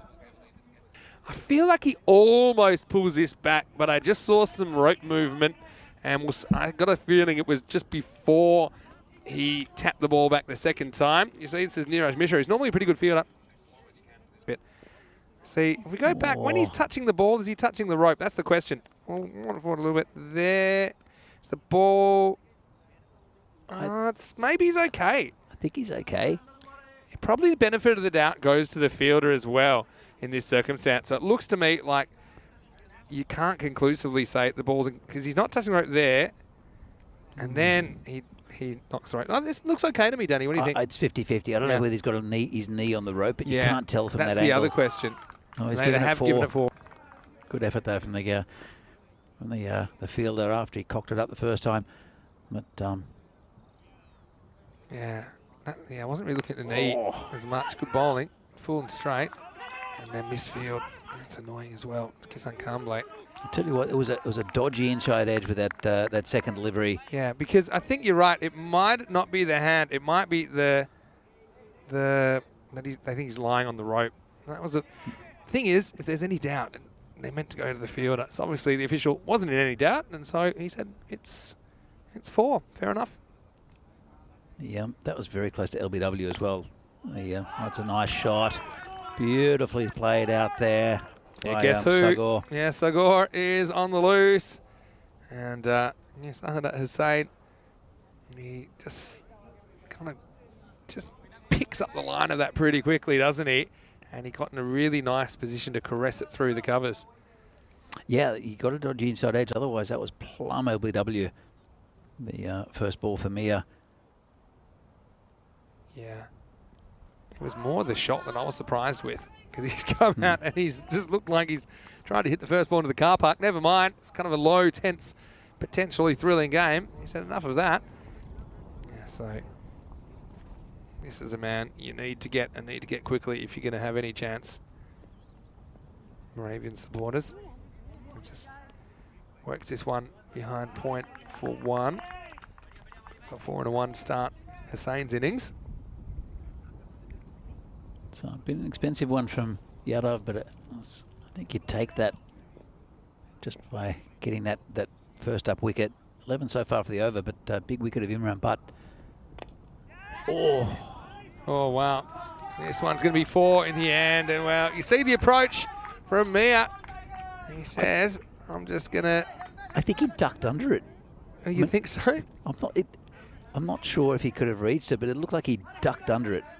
And, yeah, I thought it was a bit to the right of him, but yeah, still, it's interesting first over. And I think that attacking approach, I don't mind it. He looks silly if it doesn't work out, but 15 for 1, over a quarter of the way there. And well, if they are able to defend this Moravians, then they will beat this record, which has only stood for 2 days. The Prague Tigers defeating the Prague Barbarians. And you can see some of the other teams that have defended scores in the 60s. Some memorable ones there. That one down at the bottom, Botchirka versus Foreign Royals, that was the first game where 20 wickets fell in the game. Botchirka were bowled out for 68, and then the Foreign Royals were bowled out for 62. That was in Stockholm last year. So you can see it's nice that now we've had so many games. We're putting together some of these little tables for you, the Halls of Fame, and lowest totals defended. What's the one you liked in there? The Miranda Dragons in the record books for the good reasons. Because they had the lowest total at one point, which was 14 for 8 of 10. But then they actually had a defence in the 60s in there as well. Got some characters in that side. Oh, yeah, for sure. All right, so it'll be Niraj Mishra, who was very good in the last game. Very orthodox bowler, but bowls a good line and length outside off stump. Just like that. And they've, I think it might have gone straight over his head. They've replaced the man who was there at that short mid-wicket with someone significantly taller. That's one strategy, but it means that he's not somewhere else. Often you want your tall guys on the boundary, but yeah, it depends. Because then you can save 6s in some circumstances anyway. This is a guy that I think has got a bit about him, Niraj Mishra. He's didn't have the best start in the field, but with the ball, he's got a bit of spice about his bowling, you can see. And he gets in the right areas more often than not as well. Good ball. That was a beauty. Didn't get anywhere near it in the end, did Hussain. Just bowling a little bit of shape, but that cut away sharply at a very good length. Saying hello to Mohammed Roni in the chat. He's enjoying this T10 game from Europe. Nice to have you with us, Roni. Pretty well bowled, Fuller. And short mid-wicket's been employed by both these teams pretty effectively. That time, make sure there's no chance of a run. He's definitely the pick of the bowls for me for Moravians is Niraj Mishra. Bowls in very good areas. And invariably it's a wide. Of course. That last sound you made says it all. It came in actually. There's a breeze over his shoulder, so I just took it a little bit because he does bowl a nice outswinger. That one swung in, but he started just a bit too straight for that to happen. Comes in again. Yeah, well bowled again. So, in a defend 57, you also need a bit of luck at some point. They had a 50-50 call, I thought, going against him with that boundary. You know, Sajamia is looking like he, is either going to come off or he's not. And so far he has taken some risks, but he has got a couple of boundaries away in his 3 deliveries. Hussein's the man you really want, though. Feel like you have a chance. Oh, and he tries to launch this. Doesn't get too much on it. Just a little under edge on that. So, I mean, Hussein's obviously showing that he is going to take a few chances as well. But you got to get these two and got to get them quick. If you do, if you got them both in the next over, let's say, geez, you'd really almost feel like it's a blind ball game. Hard to believe that. Definitely will be, and it's been a great over so far, apart from that wide. And but you don't need, if you're Hussein, you don't need to play these shots. Oh, now there's the bit of luck, and it goes towards the Tigers. It's a little feather edge, and it's going to be 4 runs. A little French cut. Look at this. That could have easily gone onto the stump.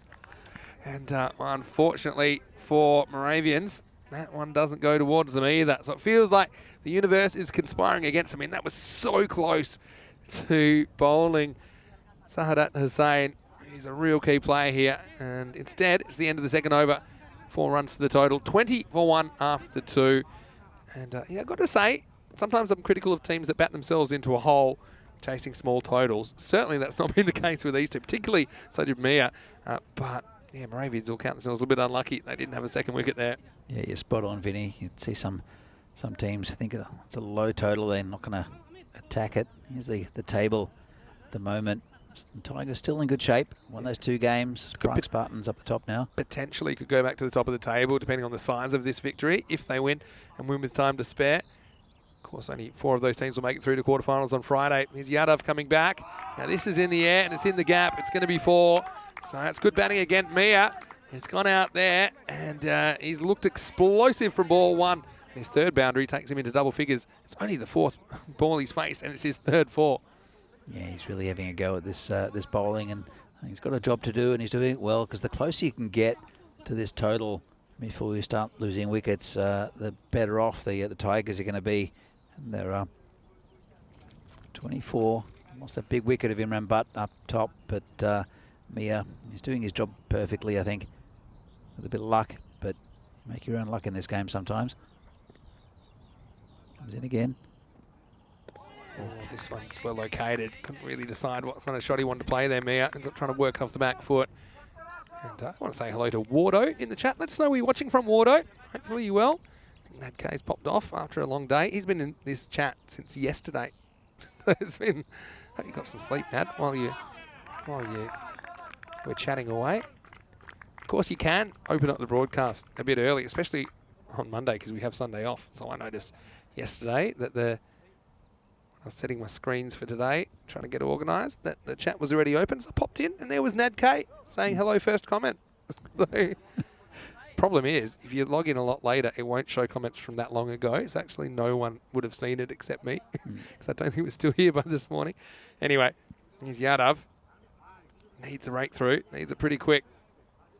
Won't do it with this, or will he? Oh, it's a top edge. It's going to fly into the sky, and I think that one is out of here. Maximo just gets too short, and even though that's a bit top edgy, it still flies with the breeze, and Mishra just had to watch it. 6 runs to the Tigers, and the Tigers look like they're on the loose now. Yeah, look, Yadav, he's the occasional good ball, but then he will stray onto that leg stump occasionally. Can't afford to do that against batsmen like Sakho Hussain or Mia as well. He's having a real go at him. He's got 26 off, he's got a couple of balls left. Too expensive. Yeah, a little bit short this time, but this is going to go further. And he's picked up on that really quick. Maximo, back to back, rolls the dice, comes up double 6s. Well, the Tigers are wild now. And after a promising start, Moravians, looks like this one could be finished a bit early today. Yeah, they got the big wicket up top of Butt, and then but these two have taken on the game away, completely away from the Moravians, and you have to think that with this over and with this spell, actually, he's gone for 32. He's still got a ball left off his 2 overs. That most of the heavy lifting is done already. See what he does with the last ball. He goes again. It's in the air. Could be caught. Player coming in and doesn't look like he's going to take it at all. Never looked comfortable. It's Surendran then. Yeah, he couldn't get off his feet there. In the end, he uses his feet, doesn't he? Have a look here. Long, you need to be able to get off your feet and dive forward. Whether he could have got to it or not, I don't know. But we'll never know. I suppose that's the thing. So, yeah, false shot. And they get away with it. 3 overs down, 38 for 1. And, well, apparently there is no way back because unless we can find a way to resuscitate the patient, the win probability chart is certainly saying that Moravians are not going to be able to do this. Doesn't surprise me because we have never, ever seen a target in the 50s successfully defended. But what I know, Danny, is the next time we'd see that record broken, maybe this year, maybe not, it will be a team defending in the 50s. It'll happen one day. Yeah, it will. But it could have happened in this game, but I think it's gone now with some big hitting from Hussein and Mia. I think it's Mia who was the one who has instigated this this onslaught and just taking a few risks and getting away with it. But then again, Saka Hussein got that dodgy inside edge, and that could have changed the game. And it was this bowler, Niraj Mishra, who was unlucky enough to miss out on that wicket. Got to say hello to Sports Nut, who's back in the chat. Nice to see you, Sports Nut. You're following us some time ago. And here we are with over number 4. And it's going to be Niraj Mishra to try and make something happen. Instead, you almost needed a change of umpire because that one got whacked back. Well, mind your neck guards, guys, because that one was coming at a rate of knots. And a pretty good flat bat smack to start the 4th over. 4 more runs to the Tigers. Good to see that the umpires are wearing the harmonicas again. Might get some good footage. I've got a mobile phone on a little harmonica stand type thing. So let me give you a bit of more information about that because some of the viewers have been asking about what the umpires are wearing. Well, this one squares them up a little bit.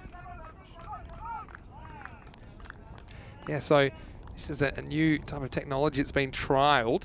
It's probably more for games that aren't being televised, but you can see the umpire there with that funny little contraption on the front of it.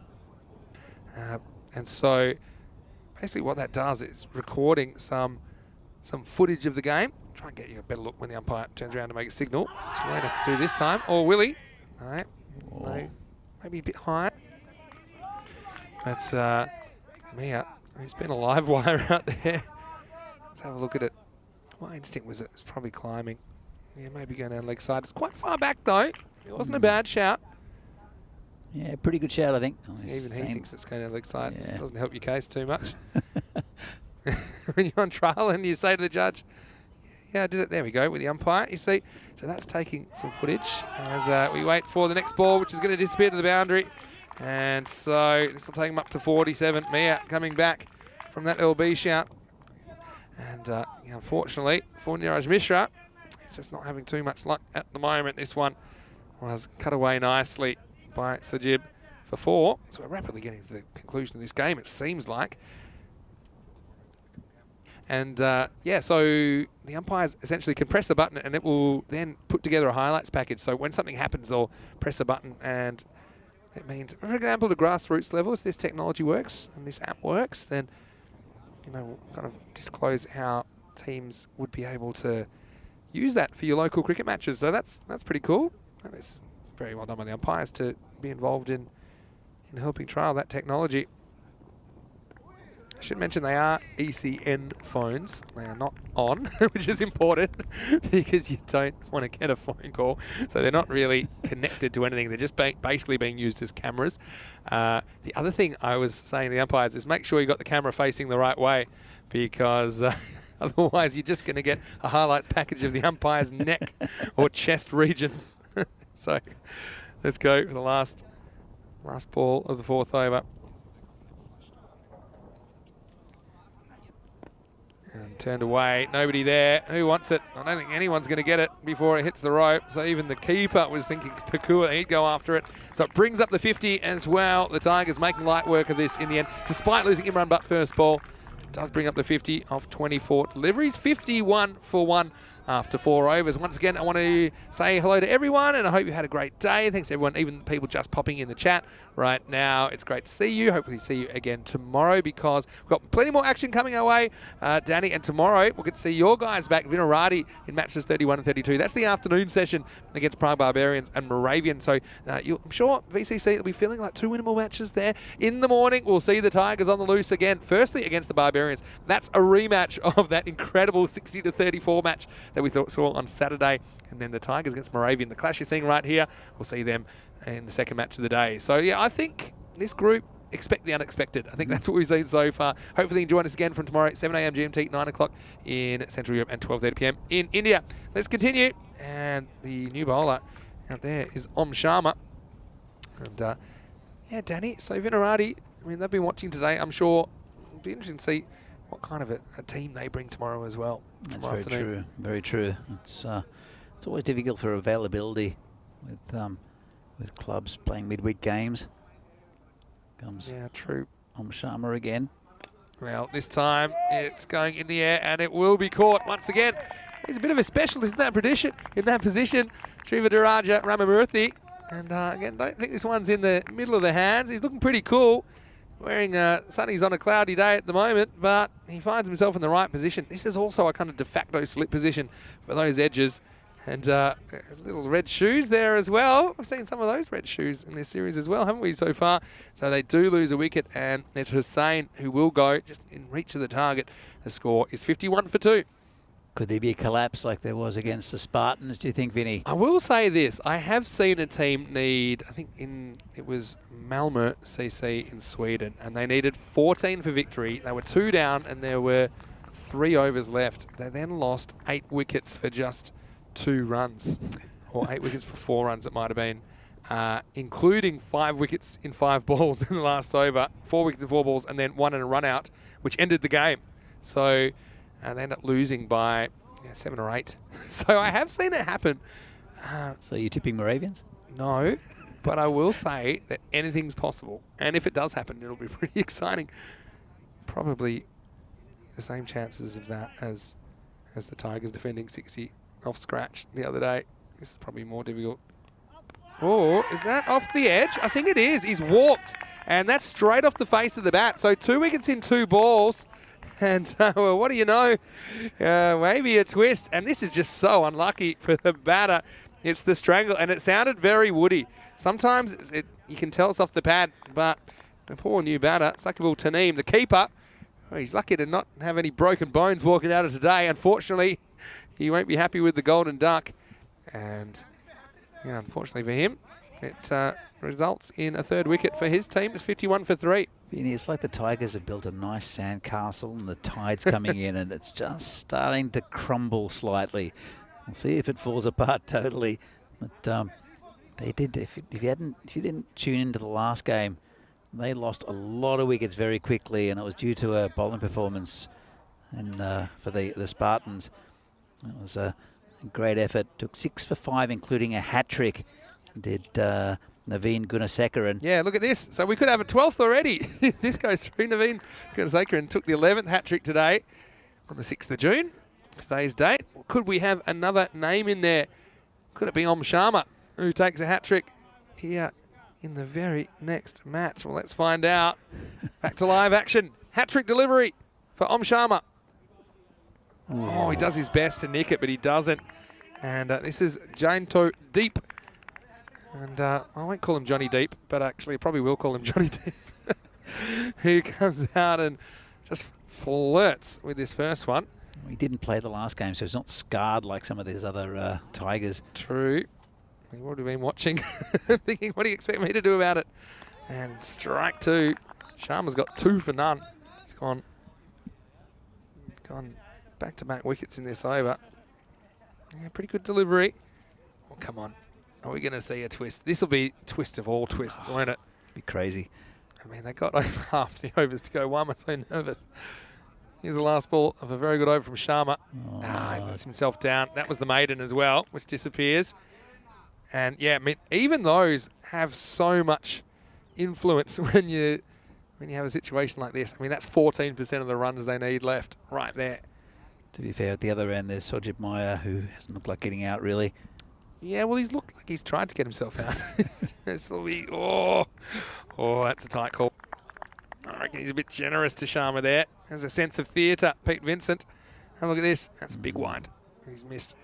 Anyway, it's been a long day. I'll give him that one, and don't mind it.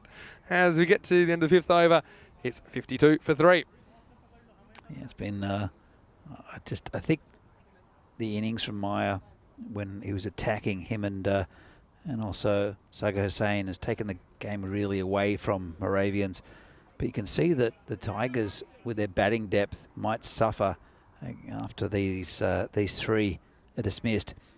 And that's the thing with the Tigers and with these lower division sides, where you might get a couple of good batsmen, and then it all falls apart a little bit. It's called a wide there. I just wanted to see after the back-to-back wickets if the win probability counter had gone up from 0, if it had revived itself. That is a wide. I think that goes over the line, which is typically called a wide. This is Sunil Ambar, who's bowling now for Moravians. Can he burgle a late wicket? Mia has chances are, but got away with it. He's been great. And now he'll just lean on this and slight fumble. How far is this rolling? It's going, but it will be pulled up. And not great running there, because they only get 1 in the end. Yeah, it brings Deep back on strike. And he hasn't hit the ball yet. There's Jainto Deep. So you want to get them on the stumps, I think, here. Have any real chance? Yeah. Well, I feel like you need 7 wickets. Let's just cut away. That'll be 4. Well, that'll actually do it if it goes to the boundary, and it does. So well done, Johnny Deep. He's able to whack a 4, and he tried the shot a couple of times. What a great way to bring up his first runs in ECN cricket, and he does it with winning runs. So he'll finish on 4 not out. Congratulations to the Tigers. They end up winning and doing it with some time to spare. In the end, it's 58 of 5.2 overs and defeating Moravians 57. They do it with 28 balls to spare. So yeah, the Tigers, well, normal service resuming for them. It did slip up for the first time, but we know that's going to happen in Group B, where anyone can beat anyone. The Spartans actually did a pretty good job on their batting, but this time, despite a couple of wobbles, it does hold up. Moravians, they can be very proud of their return to ECN cricket though as well, starting with a bit of an upset victory earlier today against the Barbarians, who walked away winless here on day 7 of action. But Moravians, yeah, just not putting enough on the board. The Tigers hunting them down. End of a very entertaining day's cricket. And just a reminder to all of you, if you are leaving us, there is more cricket tomorrow, although you can stick around because we have some highlights of the day, the entire day coming up. And we do have the Tigers back in action in the morning against Barbarians and Moravian. And then Vinarati will play those same 2 opponents starting 7 a.m. GMT tomorrow, which is 9 o'clock in Central Europe. And it's 12:30 p.m. in India. Join us for another exciting day of action here. Day 8 in the FanCode European Cricket Series, Czech Republic. Let's have a look firstly at the highlights of this innings. And it was 58 to win. And he needed an early wicket. They got it. Imran Butt just turned himself around. And much as he tried to drop that one, he wasn't able to. Ramamurthy, who held a couple of good catches in this innings. But then Sajid Mia came out. And he came out with a real attacking intent. I think it's more of what we saw earlier. And along with Sadat Sagar Hussain, just went about knocking over this target. And ended up in quite quick time indeed. Yeah, Sajid Maya, he's done very well today in both games. That was a little bit of luck there for Sagar Hussain. The dodgy inside edge for 4. I think if that would have hit the stumps, it might have been a different story. But they really took the attack up to the Moravians. And it was just a couple of very, very expensive overs, especially one from Prem Yadav. And there you go. 2 and 2 balls, but so unlucky really. The batter off the face of the bat, getting caught behind, but no hat trick. That was the winning runs there. See the scorecard. Imran Butt first ball, then Sagar Hussain, good 27 off 15, quality batsman. And Sajid Mia having a great day with the bat, 23 off 11, and Jainto Deep hitting the winning runs. Yeah, it's a good moment for him. 50 of those runs scored between the 2 batters. So once again, relying on a couple of batters. I think Sajid Mia was the kind of story of the day as far as their batting went. As far as the bowling went, just 4 U's. Sharma never got a chance for a second over. 2 for 1, almost nabbing a maiden, but did get 2 wickets in consecutive deliveries. Apart from that, Prem Yadav did get a wicket first ball, but he was pretty expensive apart from that. Probably just didn't bowl enough deliveries in the right area. And Mishra, well, he bowled some good. A bit of the good, bad, and the ugly about his 2 overs. And his good bowls will challenge anyone in this competition. He took none for 18. So just confirmation of the final score. Moravian 57 getting chased down by the Tigers, who finished 58 for 3 off 5.2 overs. And well, once again, the Tigers, they end up on top at the end of the day. That'll help their net run rate a lot as well. The Tigers. Don't know if they'll leapfrog the Spartans. Yeah, I think that would be enough to do that because it was on net run rate. And so there will be 6 points. If you want to check out the up-to-date table, you can go to our website, europeancricket.com. You can also go to our social media.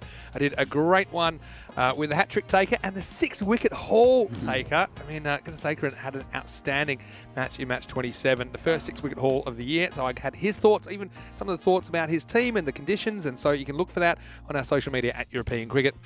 Great place to go. If you haven't already, please give this video the thumbs up if you are watching on our YouTube channel, ECN European Cricket Network. And apart from that, I would say subscribe if you haven't already. Tell your family, tell your friends about the European Cricket Network. The more people that watch, the better.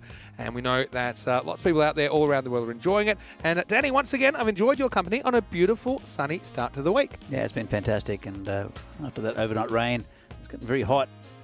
Good. It's going to be hot in here. I don't think I'll have this on for too much longer, but I've got to say big thanks, of course, to Stan Ahuja, who we'll see in Hungary next week playing the ECS. But he's my tailor, and he's provided me my suits. I'm saying I'm feeling pretty cool in it, despite the fact that the temperature is rising as we're going into summer. But yeah, I just want to say a big thank you to everyone. Big thank you to you, the Blue Crew, to everyone from the Down Under for feeding us as well, to all the helpers around the ground as well, to the players, the officials, everyone really. Most of all, I want to give a big thank you to you guys, the viewers. Without you guys, we couldn't do what we do. We've got the best viewers in the world, and we're really thankful that you're a part of our community. But for now, on behalf of the European Cricket Network and the European Cricket family, this is Vinny Sandhu, Mr. Maximo, on behalf of Danny and all of the team here on the ground in Prague. We hope you have a happy and safe evening, and hopefully we'll see you tomorrow. Day 8 is on the way, so it's going to be a super Tuesday. Join us then for more FanCode European Cricket Series. We'll leave you with some highlights of the entire day. Good night, everyone, and see you tomorrow. See you later.